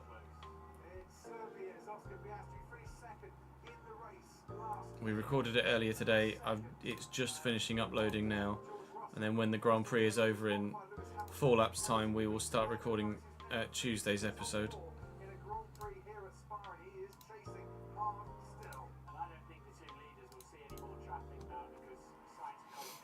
Still 4.1 though.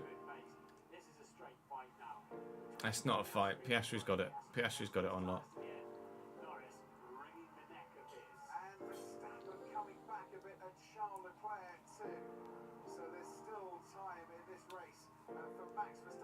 Cunha's on 180 grand a week at Man United. What the fuck?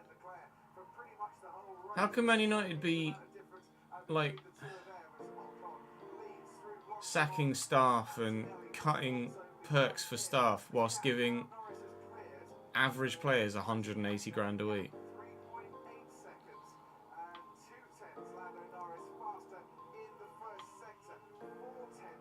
They can't justify their financial spend, surely.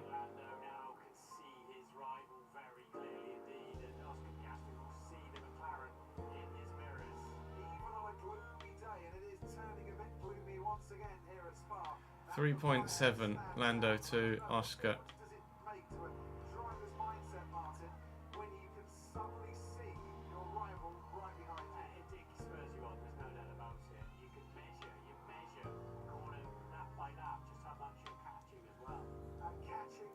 It's the middle sector, right, where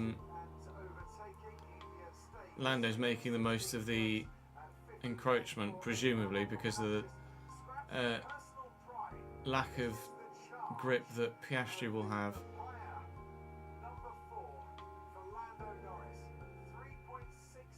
It's just not close enough. 3 laps to go. There's no way he does it. Again, if he hadn't... That's fine. If Piastri... Sorry, if Lando hadn't made his mistakes, then he might have won it, but Piastri's got this in the bag. It's an excellent effort from everybody on the mediums that has gone as far on them as they have, because I didn't think that they would have the pace in them.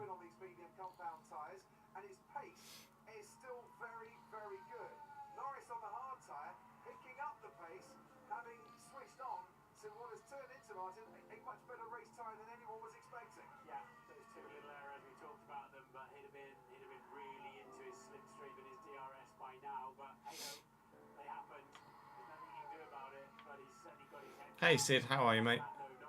Hey Mangua. Yeah, it's not enough. 2 laps to go.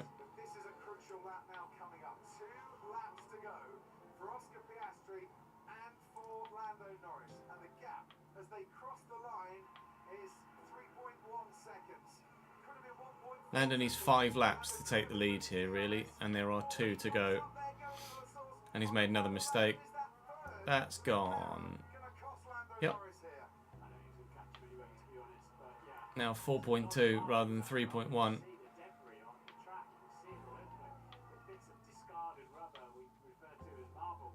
That's Piastri winning the Grand Prix.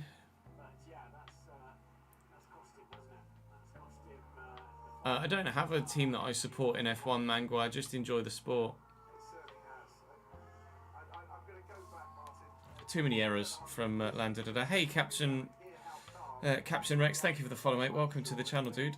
Throughout this race on the team radio, but it is not a solid drive from this young man. And Jackie, what a brilliant race winner, Formula One driver, and all-round character, is ready to wave the checkered flag here. And looking like he's going to wave it to Oscar Piastri, who now sees he's got a margin of 5 seconds. He's solid in these unpenetrable sometimes, Oscar Piastri. He neither gets flustered and excited or gets too down in the race. And I've said it many times already this season, how calm he's going to be when it comes down to the championship showdown is going to pay some big dividends for him. And the rain was coming down. How do I think Jokeres will do? Commentary box, we were talking about music legends who have been on the grid and the tribute that have been In all honesty, I've not seen much of Jokeres play, on this Sabbath Sunday but Arsenal have made some good signings. So final lap, and he's been you'd say and he's going to take 18, 19 goals in the Prem, maybe 25 all comps. Oscar Piastri of his personal best. He was saving some grip in case he needed it. Lando 5 seconds down now. He's just giving it up. Yes, man, we'll be going back to FC in the next 5 minutes or so. championship trophy, nothing. As we start the second part of the season, there's been one decided or lost bus to take to Hungary after his teammate had won the last couple of races. A 16-point champion lead will at least ensure that he, well, not totally, but ensure that he should lead into the summer break, and those things can really help the confidence too. And Charles Leclerc has kept Max Verstappen at bay here today and is just opening up the gap once again on him. Alex Albon still Is it Hungary next week or in 2 weeks' time? in 6th place. Piastri through Pouon. Just a few more corners to go now for a man who has been rock solid and has made this strategy work, and that overtake he did on the first lap. So crucial. Yeah, absolutely. They're both, Lewis, David pit stop priority. which is where the dynamics get really intriguing in Formula One, because you both are trying to win the Constructors' Championship for your team, but then obviously at the same time you want to beat your teammate to get to the World Championship, so it can get feisty. Oscar Piastri Hungary next week, race scoring streak. then the summer break, Second place here last year. which is what, 4 weeks, 5 weeks before Zandvoort, end of August. All by himself. Oscar Piastri wins the Belgian Grand Prix. Piastri from Norris, who will be disappointed to say the least. Season for a dominant McLaren team. High five not enough. It's high tens for Zach Brown on the pit wall. Leclerc holds off Verstappen for a podium. GG's. Podium. In 6th Grand Prix, it's a super drive from him. And those 3 milliseconds that he pit landed Max Verstappen. Hello, Luke. to 31st of August for Zandvoort, is it? yesterday. Mike Justin 4 week break then. here today. Comes home to finish on the podium. Max Verstappen in 4th. Lewis Hamilton is pushing Alex Albon all the way to the line as George Russell crosses that line. Alex Albon Albon P6 for Williams is big. Bortoletto in the points again for Sauber. Gasly grabs 1 for Alpine. for Liam Lawson 2 and 8. Great afternoon. Really good. Let's go. Really good job, mate. Really good. Nicely done. Nicely done. He's very happy with that, I can assure you. 3rd points finish in 6 races for Liam Lawson. Gabriel Bortoletto for a 2nd points finish in Formula 1 for him. Pierre Gasly holds off You don't need to apologise, Luke. to finish 10th. And Ollie Behm joins the list, ladies and gentlemen. Behrman 11th for the 4th straight Grand Prix. Hi, Sarah Friend.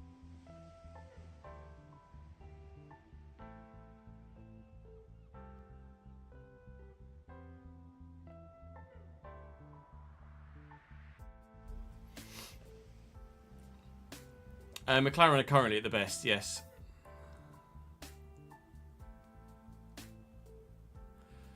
Hamilton hasn't been at McLaren since 2012, Lewis.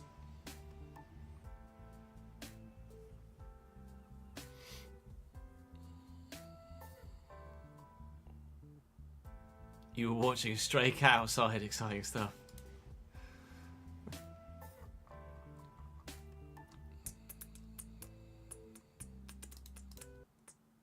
Right, let's record another episode.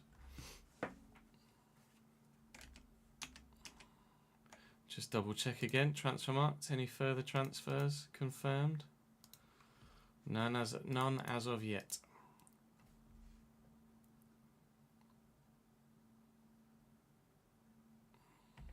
It could be a very good. It's been a very intriguing summer transfer window, hasn't it, Sid? All things considered.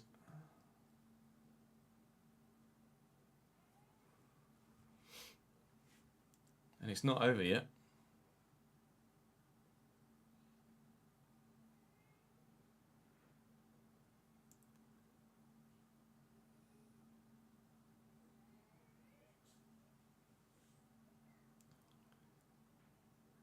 No, I don't do FPL Mangua.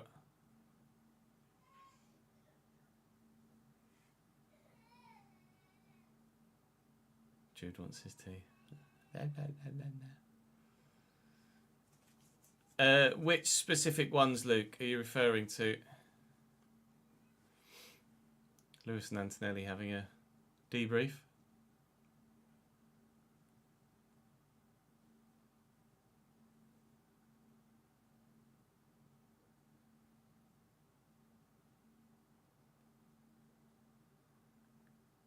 Any of them. I don't know how much detail I can go into on some of them, so I haven't really spilt any beans yet.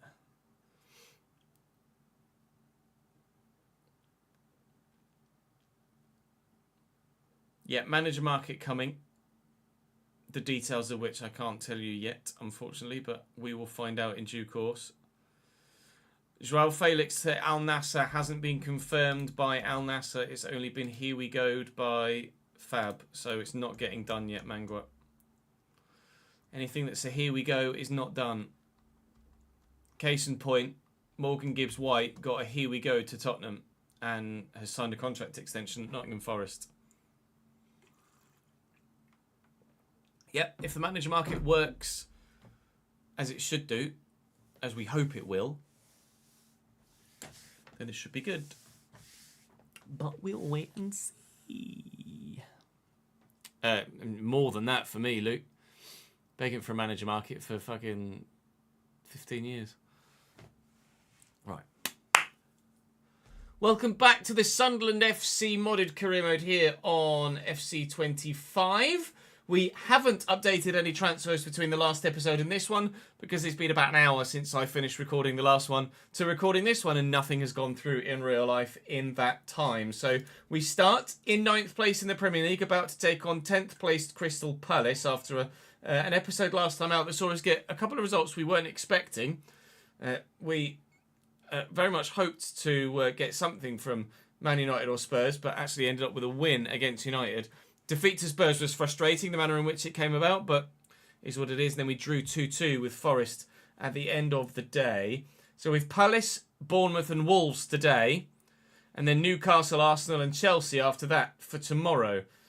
Now, it's probably going to be a lot of points today, not many points tomorrow, but when does FC ever really make that much sense, or when is it ever that predictable? We hope it's going to be that predictable. I haven't shown you my youth academy yet, have I really, on the save? And you can see that the potential of young Bateman is very high. For full disclosure, the potential is locked like that because that's part of the live editor. One of the features of the live editor in career mode is that it's under miscellaneous for career mode. And then youth academy, you can reveal the potential of your youth players, which you can change the minimum age for promotion. So I could call up a player at the age of 13 to the first team squad if I wanted to, if they were good enough. Obviously, nobody's good enough at the moment to make it into the first team squad, but Bateman supposedly could be for next season, growing quite nicely with a loan spell. So we will look to maybe loan him out next year. Navarrete equally too, although obviously he's only 75 potential at the moment. There's no reason why he can't grow with dynamic potential to get higher than that, especially considering he's got some decent physical stats already. Howarth up top is 5'11" currently and doesn't really stand out anywhere, but he does have some good play styles. So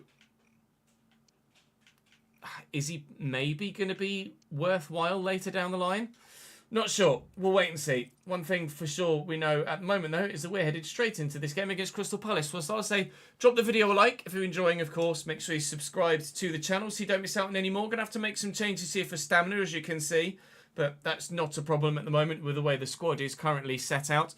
And, of course, do come and join me on stream and see the recording of all the episodes live as well. Do keep those transfers coming in the comments section because, of course, as and when they come in real life determines as and when we do them in this save. Crystal Palace can play in their away kit, and they've obviously, as you can see there, signed Angel Correa for this season in this save. That's not a real-life transfer we've done in save. That's something that's happened in this particular career mode. I will change their formation, though, because we know that those three backs are balked. We shall do for them what we did for Manchester United. What we did for Manchester United didn't work for them, but it may well work for Palace. You'll notice there's a certain Thomas Partey on the bench for them as well as Ferland Mendy too. So they have been busy in this in-save transfer market of Crystal Palace.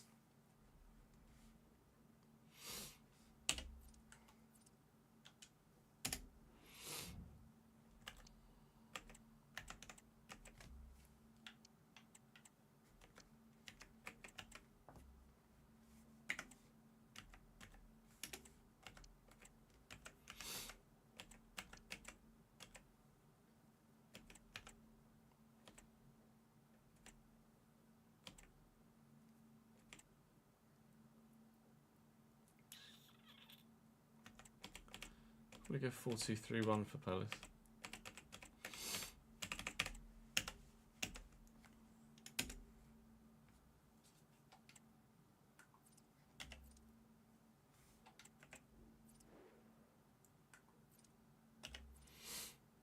Right, Carrera up top.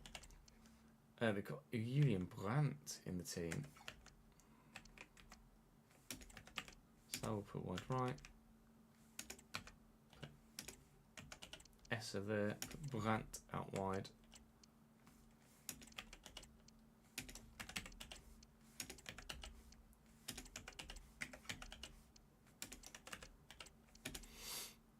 Not a bad team. Not a bad team at all, actually.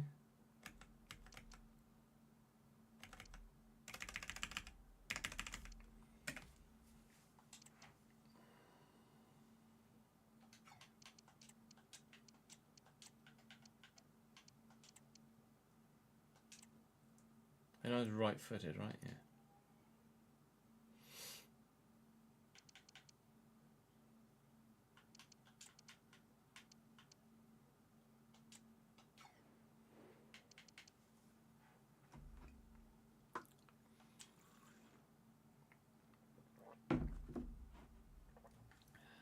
Yeah, they've not said anything about FCIQ this year, have they? Which is slightly worrying.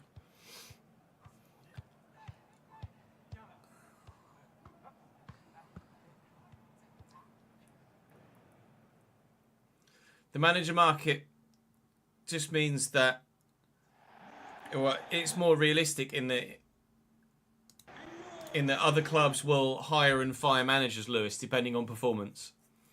So rather than just selecting another club to go to with the job offers thing, there'll be a proper hiring, firing managerial market.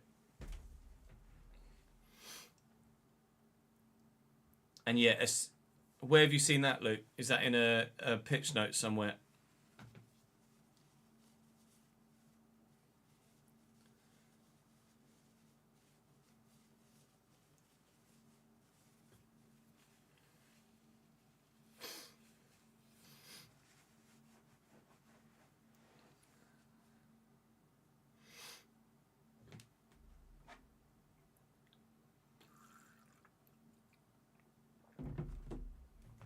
About assistant coaches.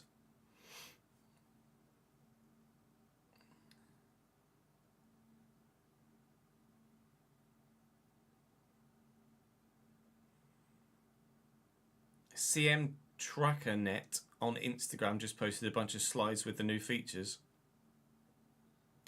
Don't know where he's got that from.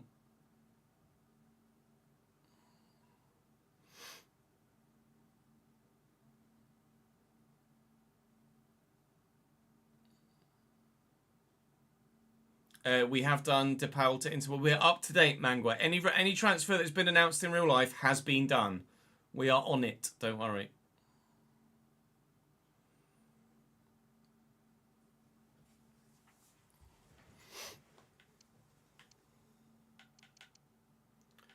Did I do the side select?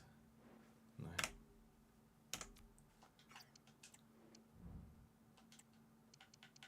I'm mainly saying in the videos for people to keep putting transfers in the comment section to try and keep engagement up. Full disclosure.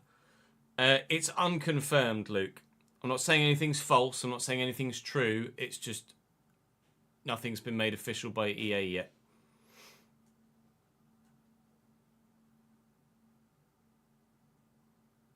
I can't say any more.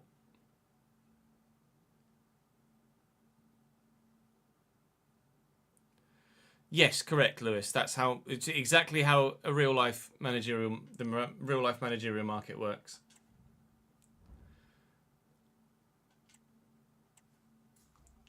Crystal Palace actually have a pretty decent team. Dean Henderson in goal, Munoz, Gehi, Lacroix, Ferland, Mendy, Wharton and Partey, Sarr, Brandt, Eze and Correa.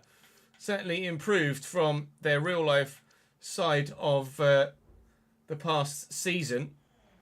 So they are going to be dangerous here. There's some intriguingly good players in there. Brandt is actually being utilised on the left-hand side of midfield rather than centrally, because rather understandingly, Eberici Eze is being played in that cam role for the time being. A quick 1-2 here could work quite nicely. And then in looking for Talby, it would have been a brilliant way to start the game. Of course, we're still waiting to see if Eze's going to move in this window. He may well be an Arsenal man in real life by the end of this summer transfer window. But we'll wait and see. If Arsenal get Eze as well, I'd say it's close to, if not the best transfer window Arsenal have ever had as a club. And I'd say that that's almost objectively true, as opposed to just being a subjective statement. Good chance for Palace there to take the lead. Neil sees the space up wide here for Adingra, who is slightly unfit, but we are lacking in wide options. I could put someone like Poveda out there, but I'm informed that Poveda is significantly out of favour for Régis Lebris in real life and won't be playing another game for the club. So we're more than likely to see Sunderland sign another winger than we are Poveda start a game. Patrick Roberts is in for Talby on the wing just for stamina reasons, as we mentioned before. Mayenda. Oh, good reaction save from Dean Henderson to stop the marauding midfielder from tucking the ball home there. Could have been 1-0 at one end, could have been 1-0 at the other. It's still 0-0 here, although it could yet change. Dan Neil, and now there's space for Enzo Lefebvre. Good save by Henderson again. Oh, that hurt my throat. Oh yeah, let's put the Euros final on. Is it on ITV1, presumably? Yeah.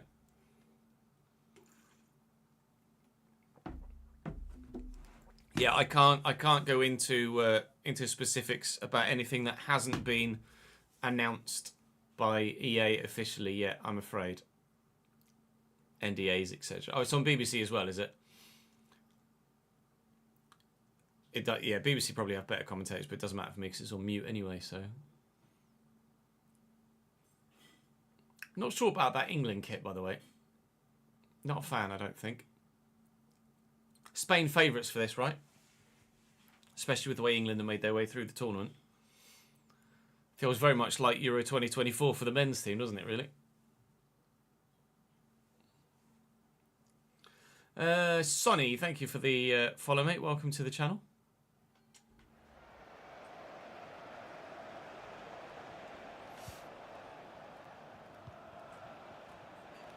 So, back to Eze. Hit a hand. Play will continue. We have lost the possession with that advantage.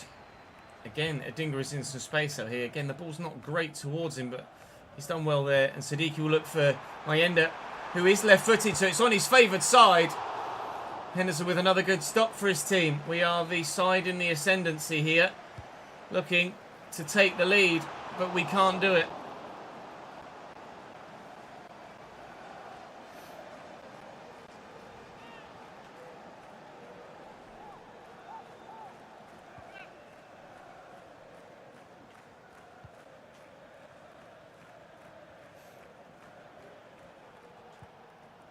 Lynn, Trey Hume, and then completely sends the defender to ground.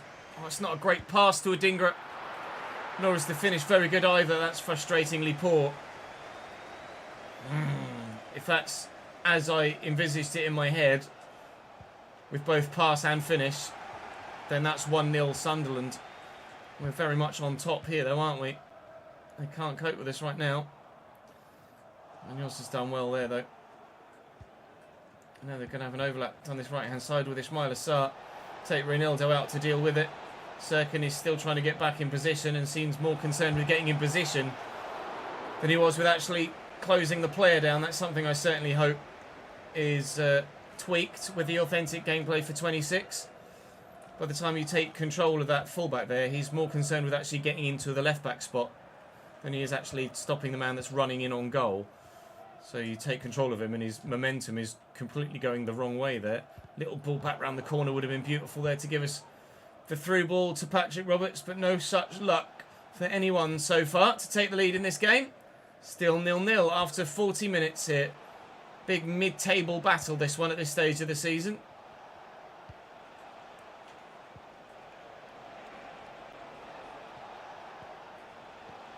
Oh, it's a lovely ball around the corner. Eza, big save. One-on-one, you expect a player of his quality to bury that. Expect Sarr to challenge for that as well. Now can we get Adingra inside Munoz? We can, and he's away from him, but he's run straight into Mark Gahey, who's positioned brilliantly. Sarr is quick. Sarr is very quick.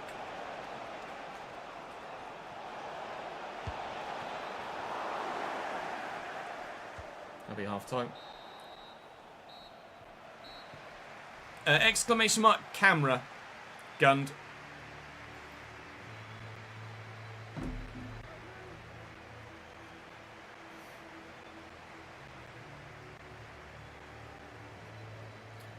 Obviously thrilled with the Pelirada Kampanzu signing, Ollie.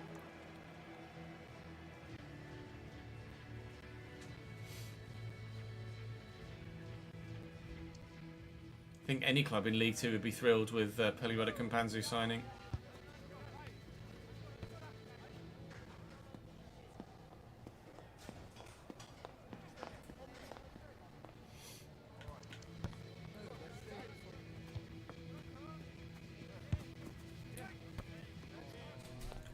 No worries, Gund.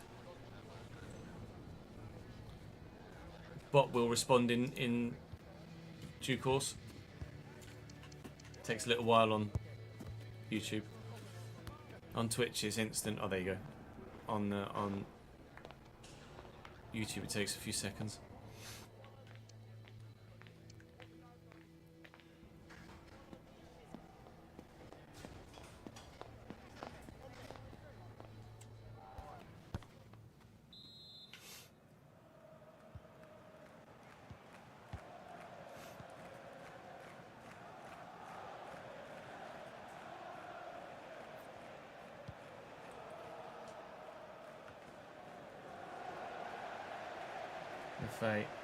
Looking for Siddiqui, breaking into the space, and he's got a lot of green in front of him to try and run into. And oh, it's a lovely turn by Adingra.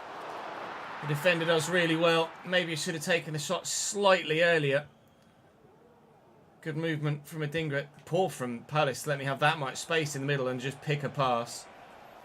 Really not very good defending from them whatsoever. Palace might be a decent side to start FC26 with.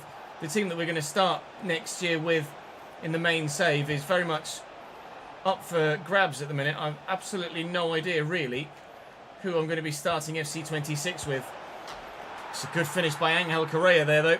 If you'd like to see it, maybe I'll put it to a vote for every Premier League side, or most Premier League sides, apart from those that I really wouldn't want to do. Wait and see. There is going to be a secondary save that usually goes on the second channel that's coming to the main channel as well next year. That will be with either Sevilla or Valencia at the start of FC26. But at the minute, not sure what Premier League side we're going to do with the main save. You guys may well get more of a choice on that than previously you might have done. I didn't have much choice with that goal though. Angel Correa was always going to bury that one. 1-0 Seagulls. Sorry, Palace fans. 1-0 Eagles.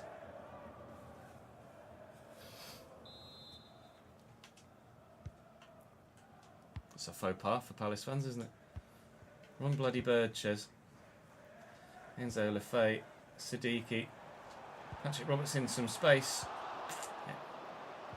Quite very quick. Missing Talby, I think, at the minute. Very much so. And Isidore. Grant. Eza still. Is Angel Correa. Patterson at full stretch does enough. That was meant for Mayenda, but it'll go to Roberts. We'll just keep the ball. Well, that was supposed to go back to the fullback, and it didn't. Well in Dan Neil. He's kept it alive as well. Brilliantly done by Dan Neil. Making up for his teammates' mistakes. Enzo Lefebvre has Dan Neil now looking to get forward as well. And he's away from the one midfielder there and looking for the ball. And an extra one across. And Adingra surely from here equalises for Sunderland. That is solely down to Dan Neil's tenacity and sheer refusal to give up on the football.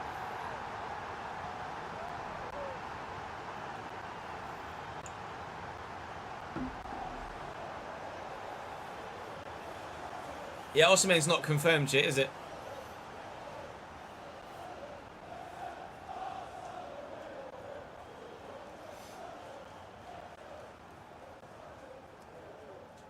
Nothing confirmed on Osimhen yet. That was a really good goal, though. Pleased with that. Adingra's knackered. Throw Telby out there. Actually, no, I'm going to throw Chris Rigg out there.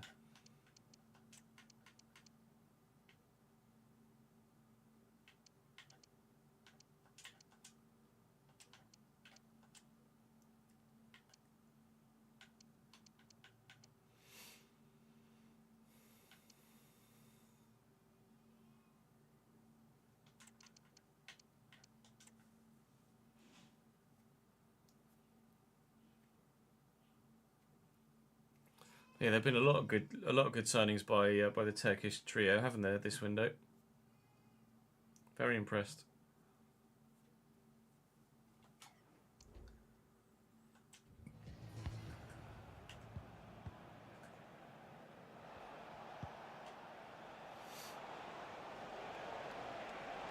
Mendy picked off by Trey Hume, tipped away by Brandt.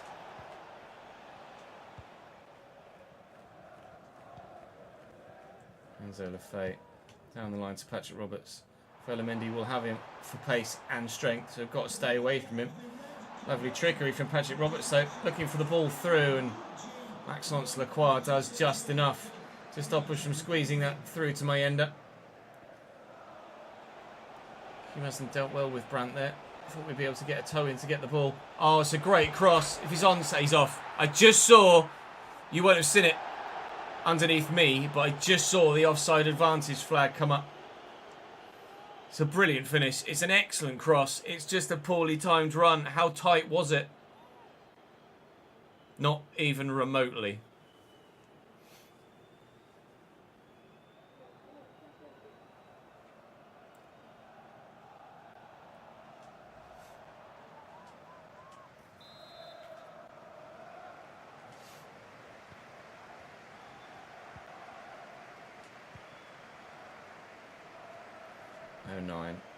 Into Diarra off the bench here.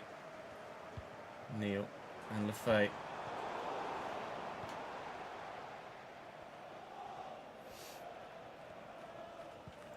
Well in into it.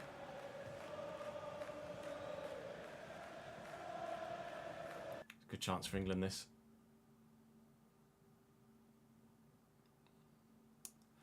And they fucked it. 3v2 and they absolutely fucked it. Well done, ladies.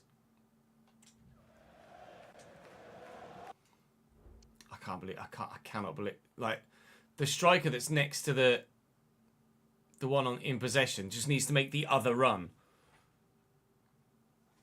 Like the one in possession is going this way, and the one in front of it goes like that as well. As she's going that way, you need to make that run so she can either run into the space you create or play the ball around the corner. It's just poor movement.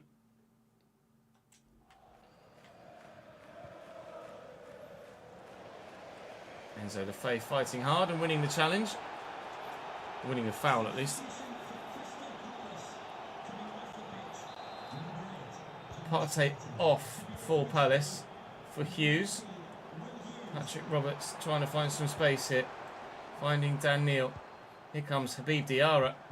Oh, tried to be cute with the little ball around the corner. Reynildo wins the header well. 09. Enzo Lefebvre looking for Roberts. That's not Roberts, that's Diarra. Here's Patrick Roberts. Patrick Roberts. Oh! How's that for a winner? From a man that's really found his feet at Sunderland in real life. Finally, Patrick Roberts' career kicks off in this save. The keeper was scrambling. I think Dean Henderson was so far away from it, he just didn't know what was going on. Need to see a replay to fully understand exactly what happened with their keeper there. Did he slip? Could he have gotten there? Was he just positioned poorly and it just happened to be so far away from him he couldn't get near it? He was positioned poorly. But to be fair, it's just the finish is unbelievable from Patrick Roberts. That is postage stamp stuff in the top left-hand corner.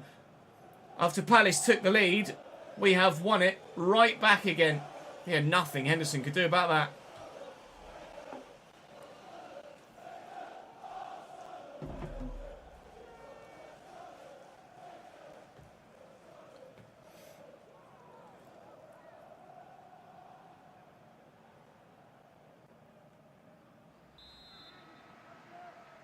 Goal for the Black Cats.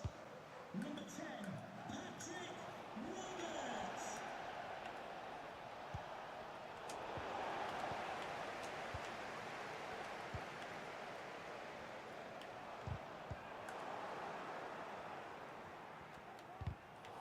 Nice block. Advantage played. And room to do some damage. Chris Rigg. Oh, bloody hell. Sar's away. Nobody's got much stamina left at this stage. Ismaila Sarr can't do anything against Dennis Sirkin. And that is game.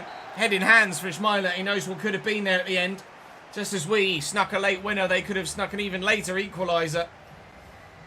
But in the end, the quality of that Patrick Roberts attempt gave us the result we needed. Big result. Potential result. 15 minutes to go there at the Emirates. Arsenal losing 2-0 at home to Manchester United. Mayenda happy with the amount of football he's getting, but it is Isidore that's been the better striker for us. Bournemouth to come in the next game. We're up to 8th in the table now. Sunderland having quite the resurgence back at Premier League level thus far. 22 points from the 14 games. I mean, it's not like we're smashing everybody, is it? 20 goals scored, 20 goals conceded. We've lost 4, we've drawn 4, but we've snuck some late goals in games to turn around a couple of results. Most notably in the last 2 episodes, the Tottenham one and that one just gone. We could quite comfortably still be down in 12th if it weren't for those 2 results, but very pleased with that so far. Still the relegation battle continues at the bottom end, but for the time being, we are not part of it.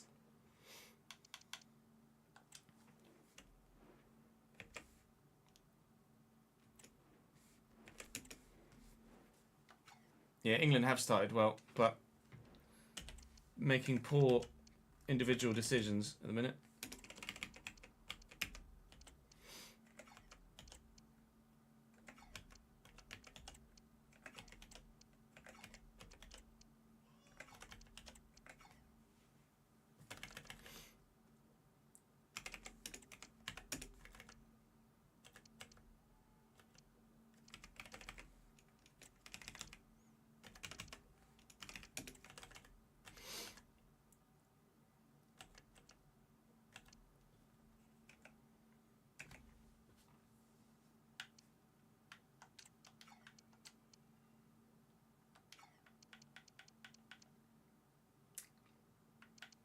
Let's start Rig out on the left. Oh, I don't feel well, chat. I really don't feel well.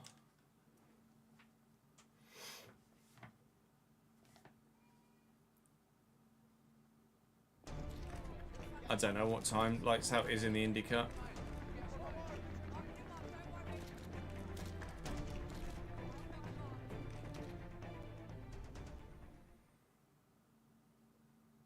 Oh, 8 PM. Yeah, you've got plenty of time. Fit the football in and the Indy. Quite the day for you, lads.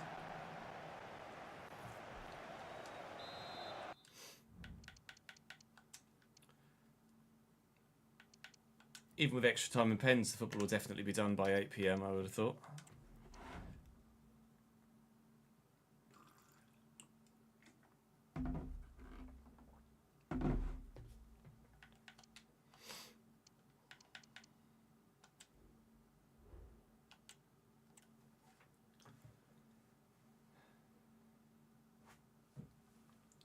New signing Georgi Petrovic in goal for Bournemouth. Araujo at right back, Zabani, Senesi, and new signing Adrien Truffert, obviously having lost Kirkesh to Liverpool. Ryan Christie and Lewis Cook in the midfield with Semenyo, Ouattara, Kluivert and Evan Nielsen leading the line still. 3 goals in his last 3 in save apparently, so will be dangerous. They've got Gabby Jesus on bench to call upon as well if they need to. Bournemouth pretty good, you know. Their squad is decent. Riggs starts wide left is the only changes. Adingra is even more tired than he was in the last match. Everyone else has been able to recover stamina-wise, but Adingra is currently the one man that just doesn't quite have enough puff to do 2 or 3 games in quick succession. Unfortunately, Isidore back in the lineup. Diarra trying to find some space, but Ryan Christie out-muscling him. No early goal for us here.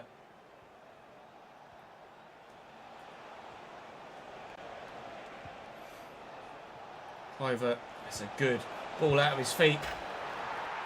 3-3 becomes 4-4. And Bournemouth take the lead at the Stadium of Light. All about the change of direction and change of pace from Justin Kluivert there with that touch to get past the defender. And then Evan Nielsen with too much space, really. Buries it on his left. And Bournemouth lead.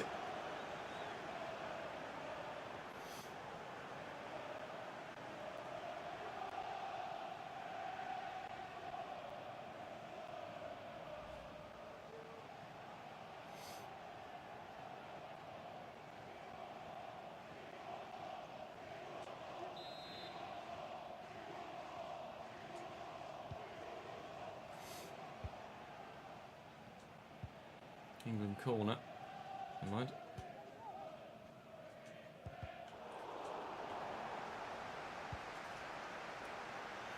Kluivert. First past the man again and delivers a good ball. Dan Ballard gets up to it and gets it away. Diarra takes it in his stride well, looking out wide for Rigg but can't find him. Semenyo cutting inside nicely and finding Evan Nielsen. It could be 2, it is. Can't deal with Evan Nielsen at the minute. 3-3 becomes 5-4. We're only 12 minutes in. Oh dear. Remember what I said about us getting lots of points today and then not many tomorrow? I might have jinxed myself.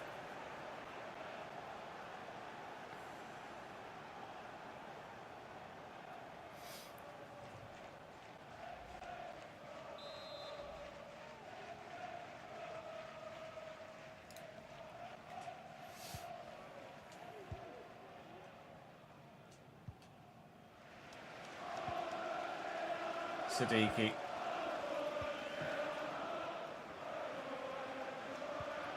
Nice interception by Siddiqui. Nice interception by Christie. Can't force the ball, it's just not working against Bournemouth. Semenyo gets there ahead of Sirkin even. Evan Nielsen doing bits. And he must have been offside. Could be the only explanation for the man not trying to take control of the ball there. That was inexplicable. Can we get to that first with Isidore? No. Bournemouth are just unplayable right now. This is easily the toughest test we've faced since Liverpool and City. Georgi Petrovic has been forced into a save or two, but just can't get near them. I don't think that was a foul either.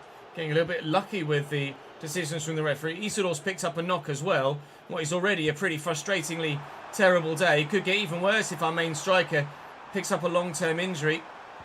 His positional ability there wasn't great either. Just didn't drive into the space where I needed him. Semenyo's left me for dead with Sirkin too. Bournemouth are unbelievable, lads. Semenyo away. Can he find a teammate in the middle? He can. It's Evan Nielsen. It's nearly 3. Bloody Nora.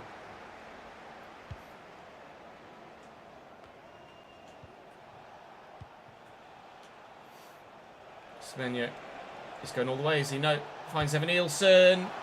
Full stretch from the keeper. Hacked away from the defender. He's sort of shaken off that knock, thankfully, but who knows if it will keep him out for a little while. Rig could be in some space if we can find the ball. Siddiqui looking for Isidore. No, just not on it, are they?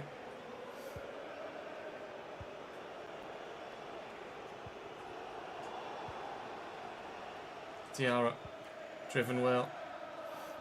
Isidore.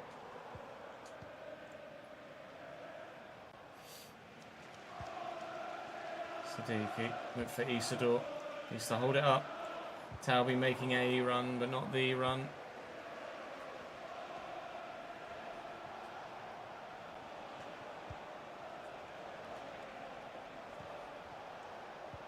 Thank you. Keeper, that was supposed to go to. Thank you. Bloody hell.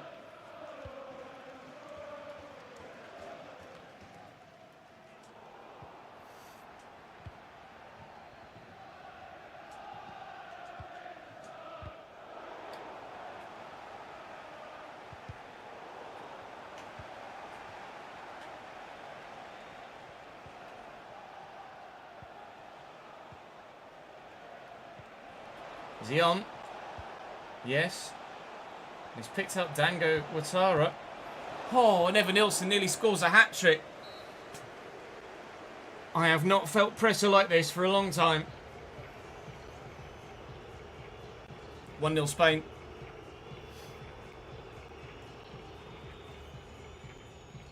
Called that as the ball was on the way across the box before she'd even met it. Could just tell.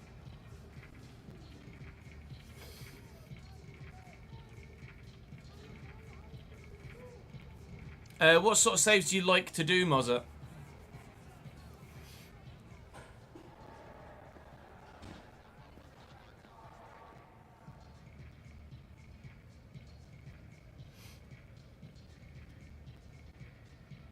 It's just poor defending from England in the corner. And again in the box. Number 8 should go with that runner and doesn't. Defender at the back. It's just errors all round from England there.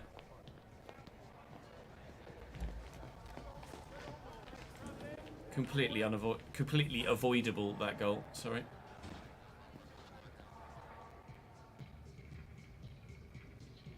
She knows it as well. Number 2 at the back post.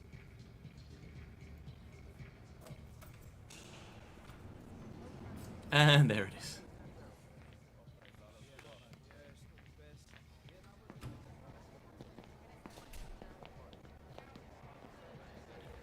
Usually do mid-table. Not bothered on league. You could do a youth-only RTG where you're only able to use your youth academy. Something to add a little bit of a twist. That gives you something to work towards.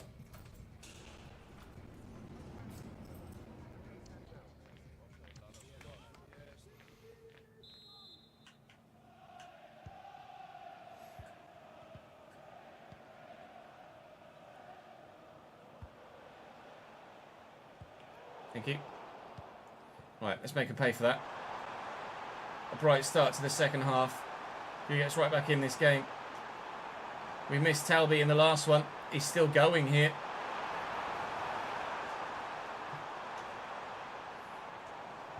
Oh.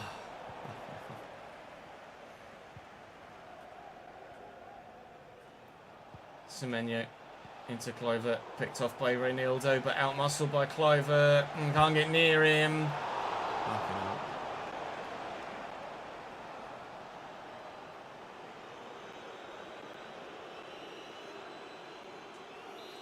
Corner Bournemouth, which they're rather evidently going to take short.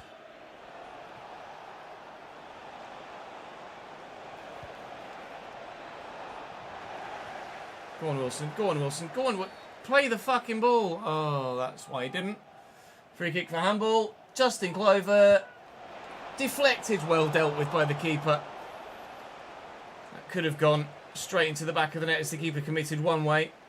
Thankfully it didn't. That's not supposed to go to you. Never mind, we've got it. We're away with it. Siddiqui. Siddiqui's a much more physical player than I realised he was. He's a big boy, is Siddiqui. Talby, make me a run, lad. Never mind. Justin Kluivert's come across and taken it off me before I could find you. An hour played. We are not going to get anything from this. I can tell you that right now. Even if we pull one back, I don't see us getting two. But the one could come now. It has. Wilson Isidore. Say what you want about the middle defender just fucking off. But we've buried it well. Watch the central defender here. Oh, I'm not sure you're going to get the chance to see it. There, yeah, look, he backs away and runs away. What are you doing, mate? Please let 26 be better with the authentic gameplay. I beg of you. Never mind, we're back in it.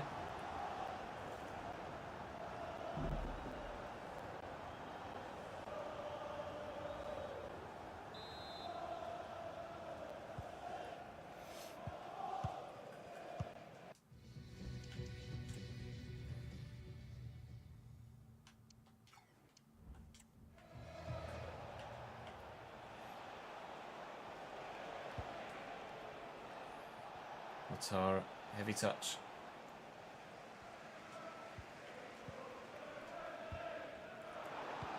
It's poor from Dan Neil, that.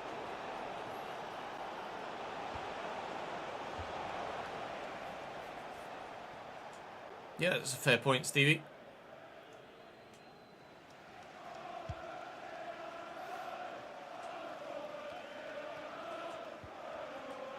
Yeah, hand maybe? No. Akliouche. We get to that? No. Strike. Save. Keep it in. Trey Hume tried his best. It will be a corner. They've taken Evan Nielsen off now.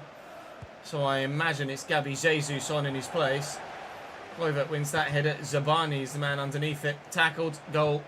Oh, Patterson. Don't know how he's made that save.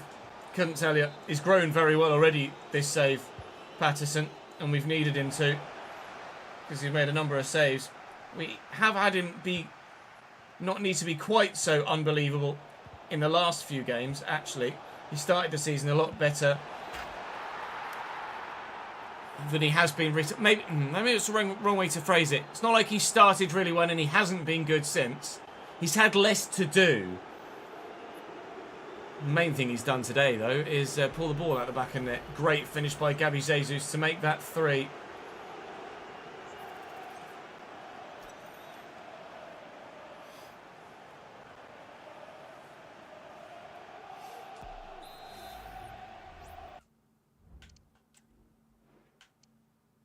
How tall is City? 6 foot. It's not even big. It's just that everyone else is tiny.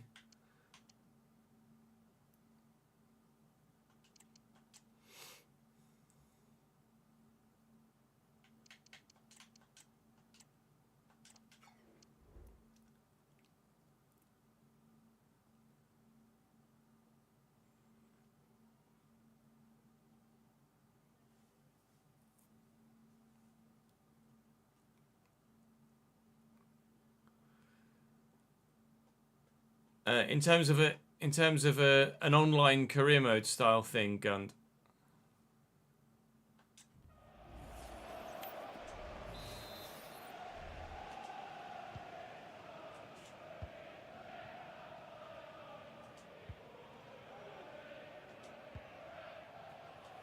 Siddiqui, lovely take by Isidore.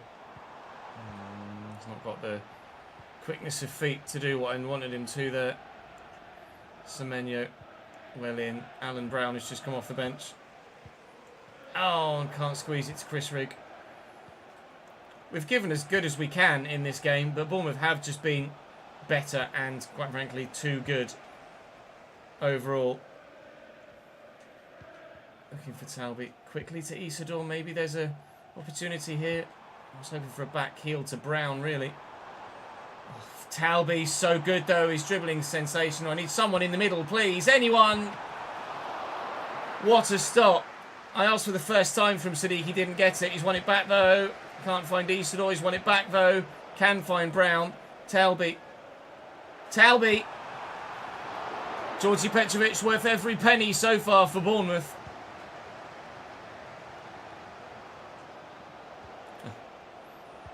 Oh, it's just really good, isn't it?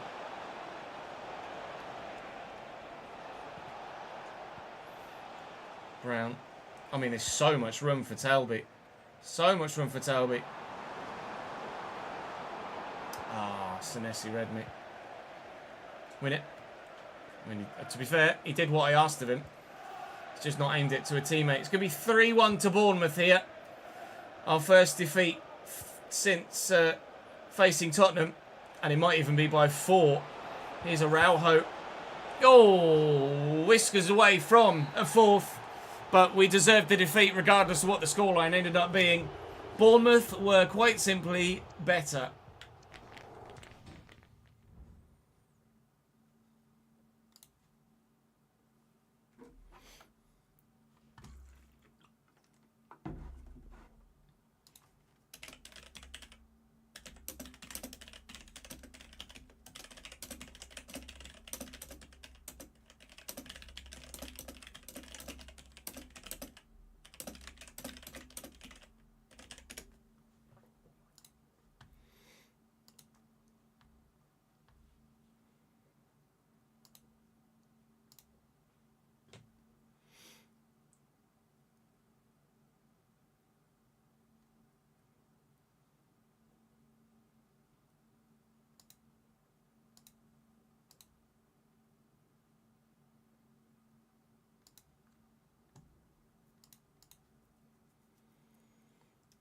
I'm not sure what top goal scorer is. Probably Isidore, I imagine.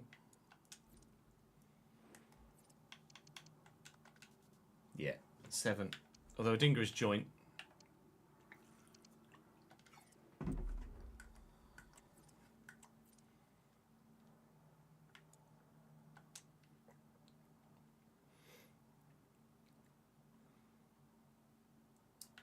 He's not the first player to do so as he posts, and he's not going to be the last either.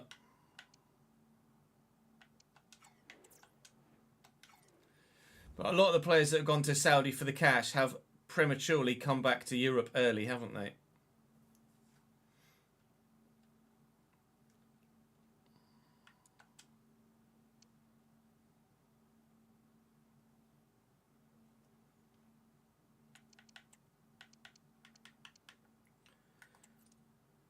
Right, I'm gonna call the recording here for today, chat, because I am beat. But I'll stay live and edit what we've recorded so far whilst we have the football on above. John Duran has moved, yes. You can see yours player, of course you can. No, look. Bear with.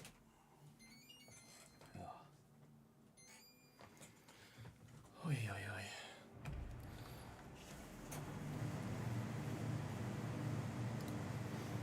What am I doing? I'm saving that file.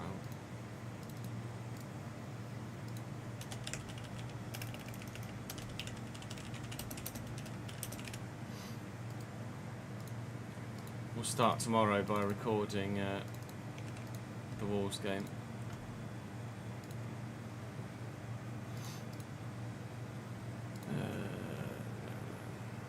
I know, I couldn't believe it either. Really unlucky.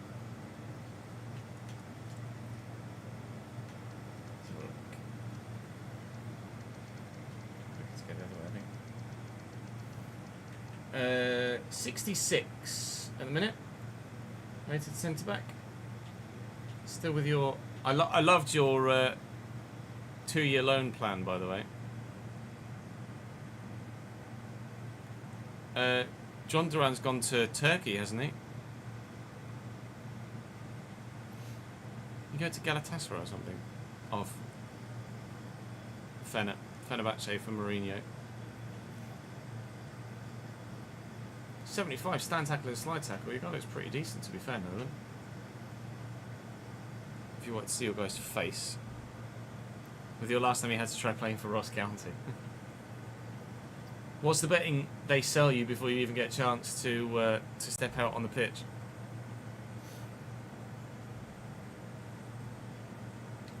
Yeah, John Duran's move is only a loan move, but you imagine it's going to become permanent at some point, or at least he will then move permanently after that to someone else.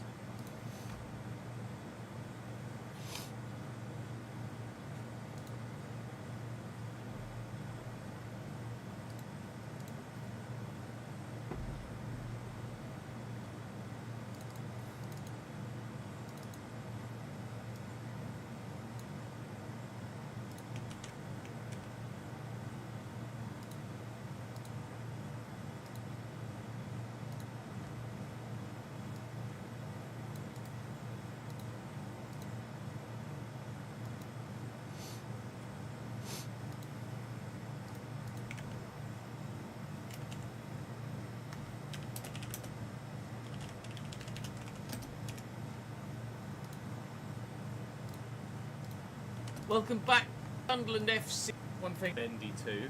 So they have been busy in this in-save transfer market of Crystal Palace.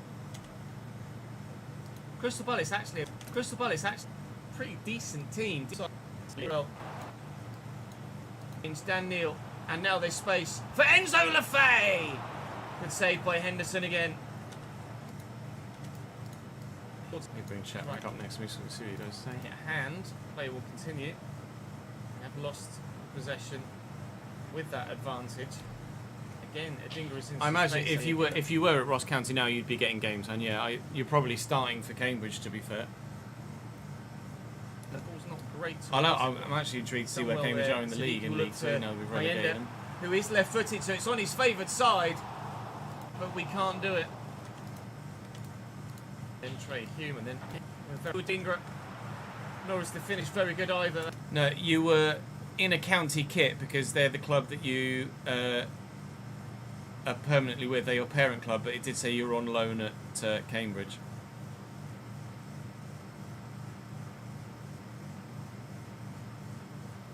QPR just signed someone from Burton. Refresh transfer marked. It's not made it there yet.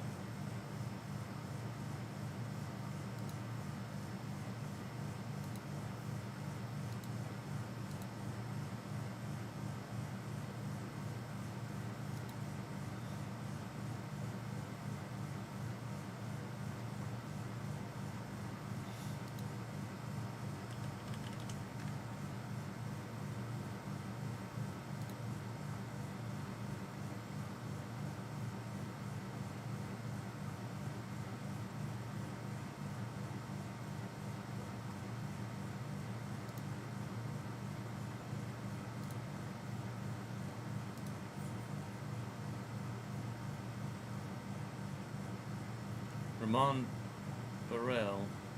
Burrell? So if that was announced 24 hours ago, I'm surprised that's not on transfer marks. Let me have a look.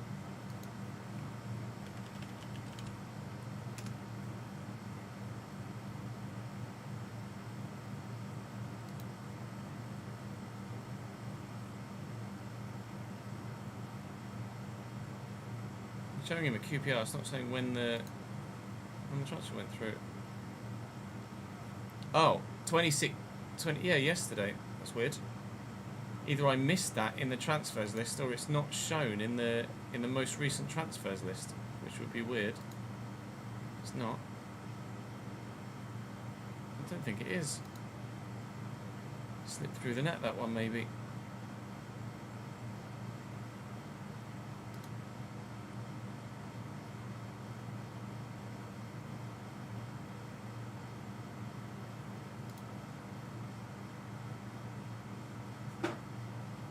Yeah, slipped through the net. It's not shown on transfer marks. That's another reason why people need to keep popping stuff in the comment section, because if stuff isn't going to pop up on transfer marks on the odd occasion, then I'm going to want to make sure I get it done.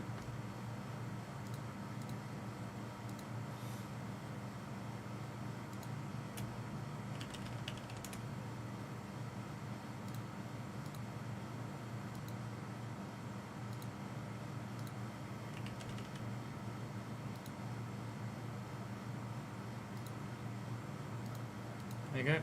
Done.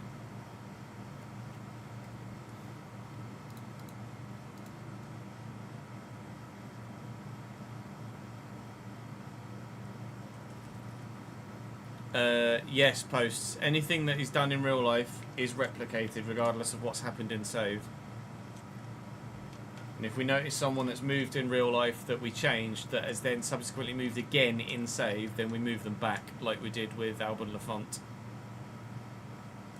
Yeah, we've done Andres, Liam. That's the most recent one on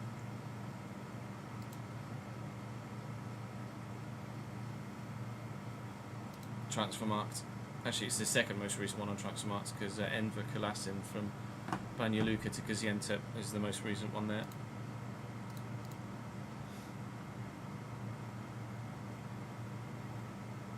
I don't have any ill feeling towards Mullen, no.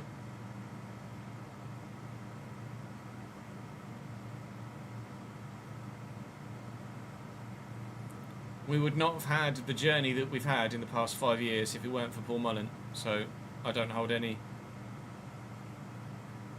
If you disable the first transfer window, Nolan, then you don't get emails when transfer bids come in. Rephrase. You don't get notifications. So when you're on this screen, it won't show up here that you've had a transfer bid. Only in your notifications there, or if you go to the transfer hub. Stops you getting emails about deals. Exclamation mark sliders in chat, Hasib. Yeah, it is a bit of an oof. Ratingly poor. If that's as I envisaged it, Sunderland. Niels has done well there, though. Take Reynolds, but he was with actually 6. But to take the lead, big. Oh, it's a lovely ball around the corner. Eza expects Sarr straight into Mark Gahey, who's positioned brilliantly. Great turn. We'll just for Siddiqui breaking into the space, and he's got a lot of green in front of him to try. I'll be honest, lads, I thought it had been fixed, but evidently not. Run into and it's a lovely turn by Adingra. Defended us really well. Maybe it should have taken the shot slightly earlier. Good movement from Adingra. Poor from Palace to let me have that much space in the middle and just pick a pass. Really not very good defending from them whatsoever. Thanks for following, Mick, to start and I've got 5 stars. The team that we're going to start next year with in the main set. Choice with that goal though. 1-0 Seagulls. 1-0 Seagulls. Sorry, Palace fans. 1-0 Eagles. And he's learned to give up on the football. Here's Angel. Eza. And the line to Patrick Roberts. Bellemendi will have him for pace and strength, so we've got to stay away from my tactics are just from Patrick Roberts, basic. I think I can show you them, mate. And Maxence Lacroix I'll just finish this. Enough. I'll just finish this. That through to my end. Brief edit and then. Great cross. If you see timed run, how tight was it? Not even remotely.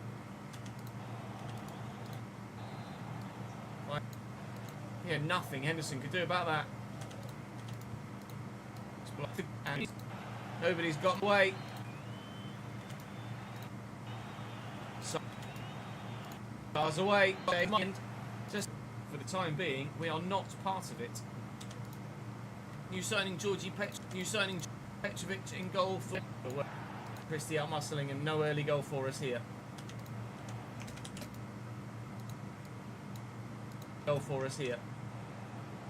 However, it's a good left. And Bournemouth lead. Well, it's the man again and delivers a good ball. 12 minutes in. Oh dear. Can't force the ball. It's just not working against Bournemouth. Semenyo gets there ahead of Serkin, even Nielsen doing it. And he must have been. What's that guy off? Is that why he left it? It's just not working against Bournemouth. Semenyo gets there ahead of Serkin, even Nielsen. No, it was never off. The guy that's nearest to us here left this, even though he was the guy that was surely favourite to get to it. He just left it. Don't get that. Evan Nielsen doing bits, and he must have been offside. Could be the only explanation for the man not trying to take control of the ball there. It was inexplicable. Can we get to that first with Isidore? No. Bournemouth are just unplayable right now. I felt like the formation we've gone with is better suited to the players we have at the club in FC. Stars. This is easily the toughest test we've faced since Liverpool and City. With the terrible deck in 2, and it's Evan Nielsen. It's nearly 3. Nielsen. Just look at it in a, as you would a viewer rather than a creator, Larry. Think, if this was in a video I was watching, would I want to see this bit? It's nearly 3. Yes or no? Is he on? Depends on commentary as well. Yes. If there's a commentary piece, you Picked up, scores a Giving hat them. trick. I have not felt pressure like this for a long time. Go on, Wilson. Go on, Wilson. Go on. Play the fucking. It has been fucking ball. Oh, what a play! I beg of you. never mind, we're back in it. And maybe no. Akliush. We get to that. Couldn't out the back finish. Is pull the ball out the back of net. Great finish by Gabby Jesus to make that 3. Good. Brown. It is the commentary that is the main draw of the content, I agree, David and Keith. Siddiqui. Lovely. If I could afford an editor to make the editing snazzier and more appealing as well, then I would, but I cannot. Good take by Isidore. He's not got the quickness of feet to do what I wanted him to there. Maybe Semenyo. Well in. maybe next year will be the year we can bench. afford to take on Nedser Oh, again. can't squeeze it to Christian. I doubt it, but hopefully the new changes We've given as good as we Career Mode will can be in this good. game, but Bournemouth have just been better and, quite frankly, too good. Sensational. Telby. Petrovic worth every penny so far for Bournemouth. Brown. Brown. I mean, it's not aimed it to a team. Quite simply, better. Right, that's that. That's that. Oh, hopefully I'll feel a bit better tomorrow, chat. Apologies for the lackluster enthusiasm today. No, Rolo's not caught anything else yet. She's eaten 1,000 fucking bees, flies, butterflies, moths, but no birds. Someone asked something about our tactics, wasn't it? So that formation with those roles.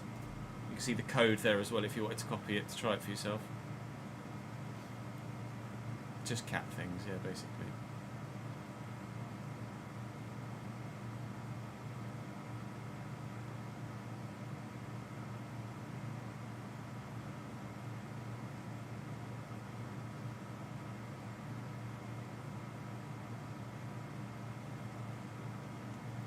So plan for tomorrow will be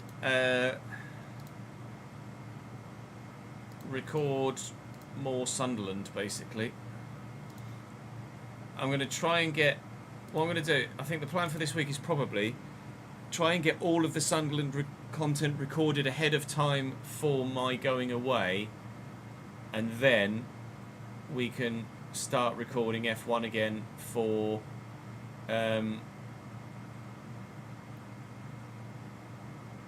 to start the save when I get back, I think is probably because there's no point starting a save to then go away for a week, is there?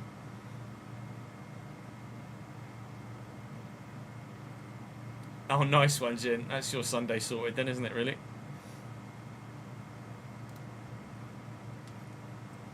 So we'll just be Sunderland only for the next few days.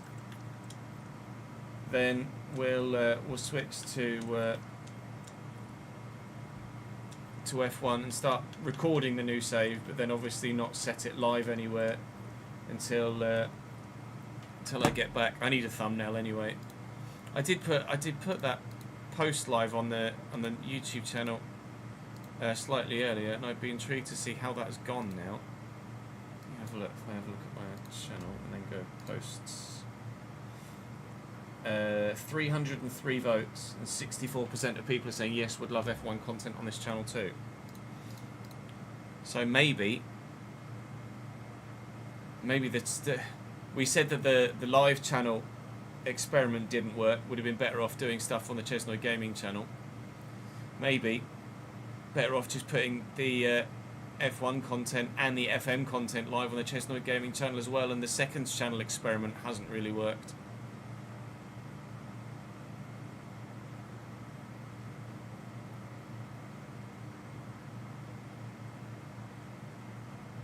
I'll just put everything on here again.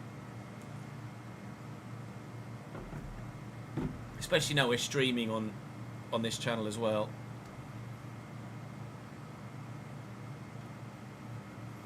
We won't be sacking off the second channel, no. It will still be a channel I'm wanting to put content on. Be that Battlefield 6, be that GTA 6, be that maybe some iRacing makes it to the second channel in VOD form.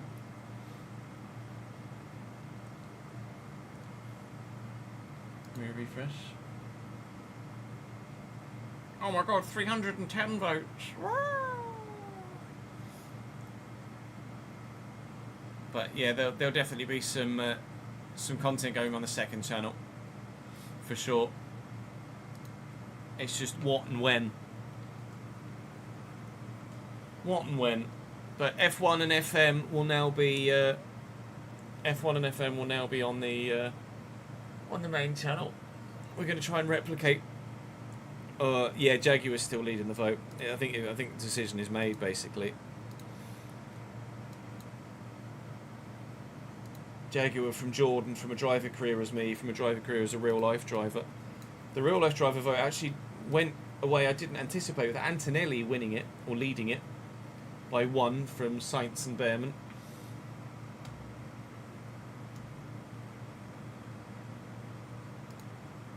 But we're going to be doing a Jaguar My Team. Just need a thumb. And obviously some content.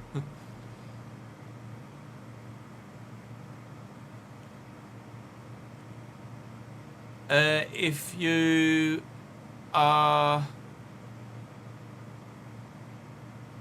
in the middle of a save, Stars, then no. If you've... Yeah, I definitely get Weber in. If you haven't started the save yet, then obviously you can just update transfers via the main menus. I appreciate it. Person whose username is in Welsh that I won't try and pronunciate. Thank you, mate.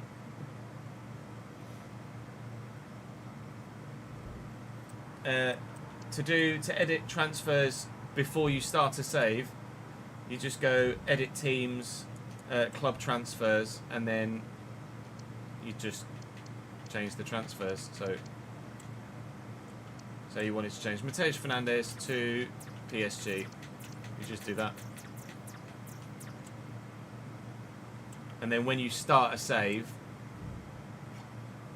when you start a new save and it asks you what squads you want, you don't download latest, you start with, basically, download latest before you then start making the manual transfers.